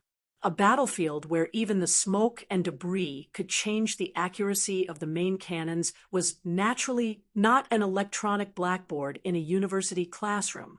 If Du Shaoqing and the Federal forces under his command could only do this much, then the Empire's troops and their invincible princess would definitely not have any intention of backing down under such great pressure. Instead, they would launch an even fiercer counterattack. After all, they were fighting in their own star field, and they had the support of more than 1 billion people on planet Mo. They had a relatively short supply line, and they had a lot of confidence and methods to smash this giant war machine of the Federation into pieces. However, the Empire did not expect that the opponent they were facing this time was actually more terrifying than they imagined. The Empire's troops were crazy, but the Federal forces under Du Shaoqing's command were even crazier. The Empire's troops were cruel, but the Federal forces under Du Shaoqing's command were even crueler. The Empire's guerrillas were constantly harassing the ruined city ruins. The Federal forces were carrying out an even more ruthless purge. Behind the precise and perfect strategic deployment and command, Du Shaoqing, who had stepped onto the battlefield as a calm and steady autonomous robot, seemed to have turned into a cold-blooded war maniac. His methods on the battlefield were abnormally fierce and valiant, as if every Empire soldier on the battlefield was his nemesis who had killed his mother. This change began after he returned from the Federation. From that day onwards, no matter how tragic the battle was, Du Shaoqing forbade anyone from reporting the casualties of various troops to him during the duration of the battle. He only asked for the number of casualties of the enemy, and only asked for victory, victory after victory. After a brief silence in the space station cafe, a businessman shook his head and lamented, speaking of planet Mo, the Empire has invested all of their reserve troops in Galaxy L. That terrifying princess personally came to the front lines 6 times in a row to supervise the battle, but she could not do anything to Commander Shaoqing. They could only passively defend and watch the Federal forces approach the south step by step. If it wasn't for that princess, I think the Federal forces would have already completely occupied planet Mo and entered Galaxy L. If that was the case, you could swagger over there and take the minerals. Why would you still be in such a hurry here? The silk smuggler smiled and said, "Just now, When we were talking about the Federation's unstable situation, I've actually been thinking, could Commander Shaoqing be so ruthless on planet Mo have something to do with this? As a staunch supporter of the president, every battle he wins on the front lines can raise Mr. President's popularity by a few percentage points. After a moment of silence, the businessmen around them all nodded in agreement, whether it was the people of the Federation, the people of Bermuda, or even the frontline soldiers of the Federation. Until this day, they were still used to calling the enemy commander-in-chief of the Federation as Commander Shaoqing. It vaguely reminded them of the time when war god Li Pifu led the 17th Division to sweep across the universe. I dare say that in the eyes of the current emperor, Commander Shaoqing is almost as hateful as war god. If we can kill him, the empire is even willing to use the lives of hundreds of thousands of soldiers in exchange. As the businessman spoke, his eyes were suddenly attracted by the breaking news broadcast on the screen. The businessmen in the coffee shop and the silent officers at the tables raised their heads at the same time, subconsciously clenching their fists when they saw the news. The news broadcast was a mecha raid that had just happened on planet Mo 2 days ago. On the screen, it could be clearly seen that dozens of Empire's Wolf Fang mechas were like thorny cannibal vines, launching a fierce attack on the Federation's convoy on the mountain road.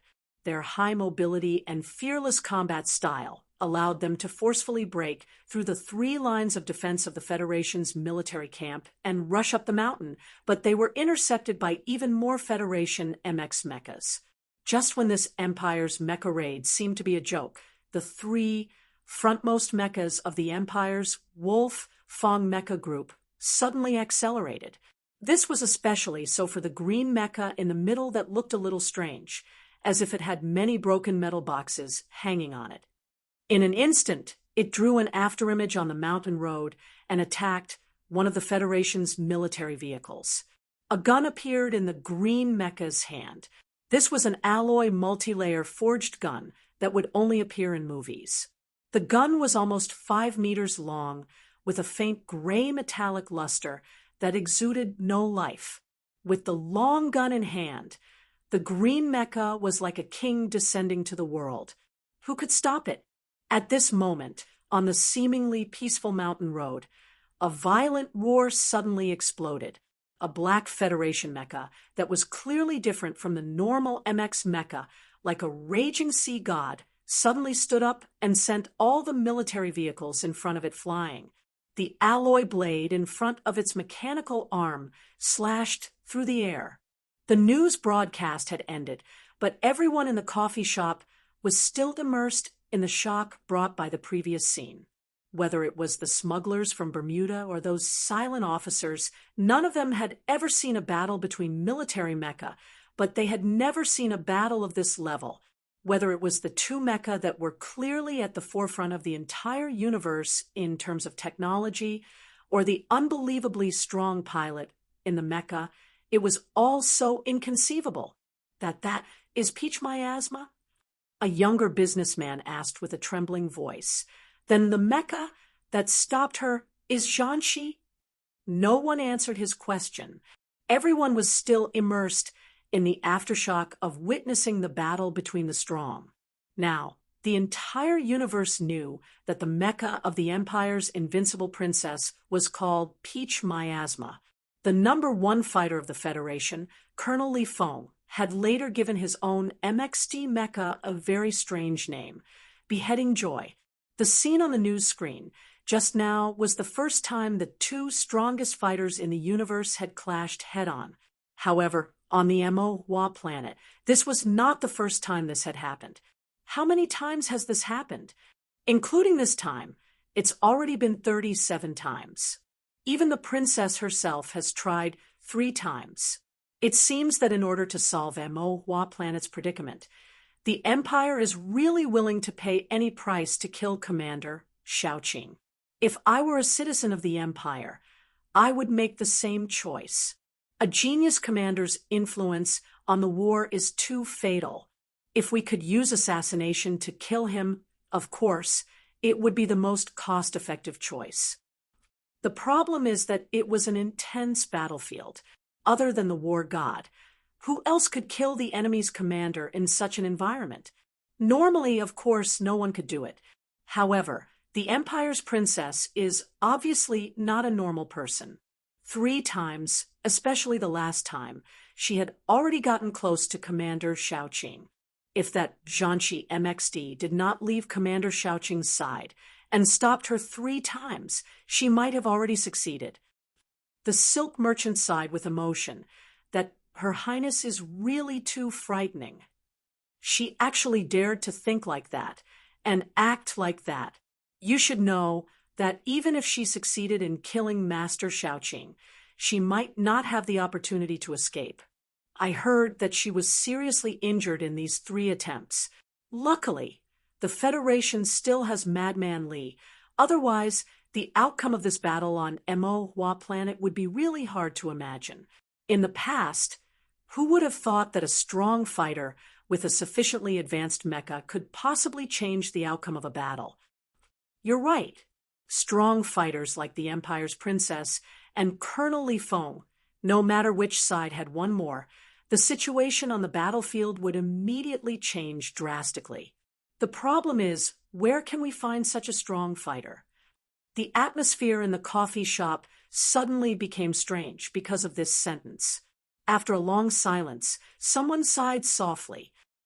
There really was one in the past.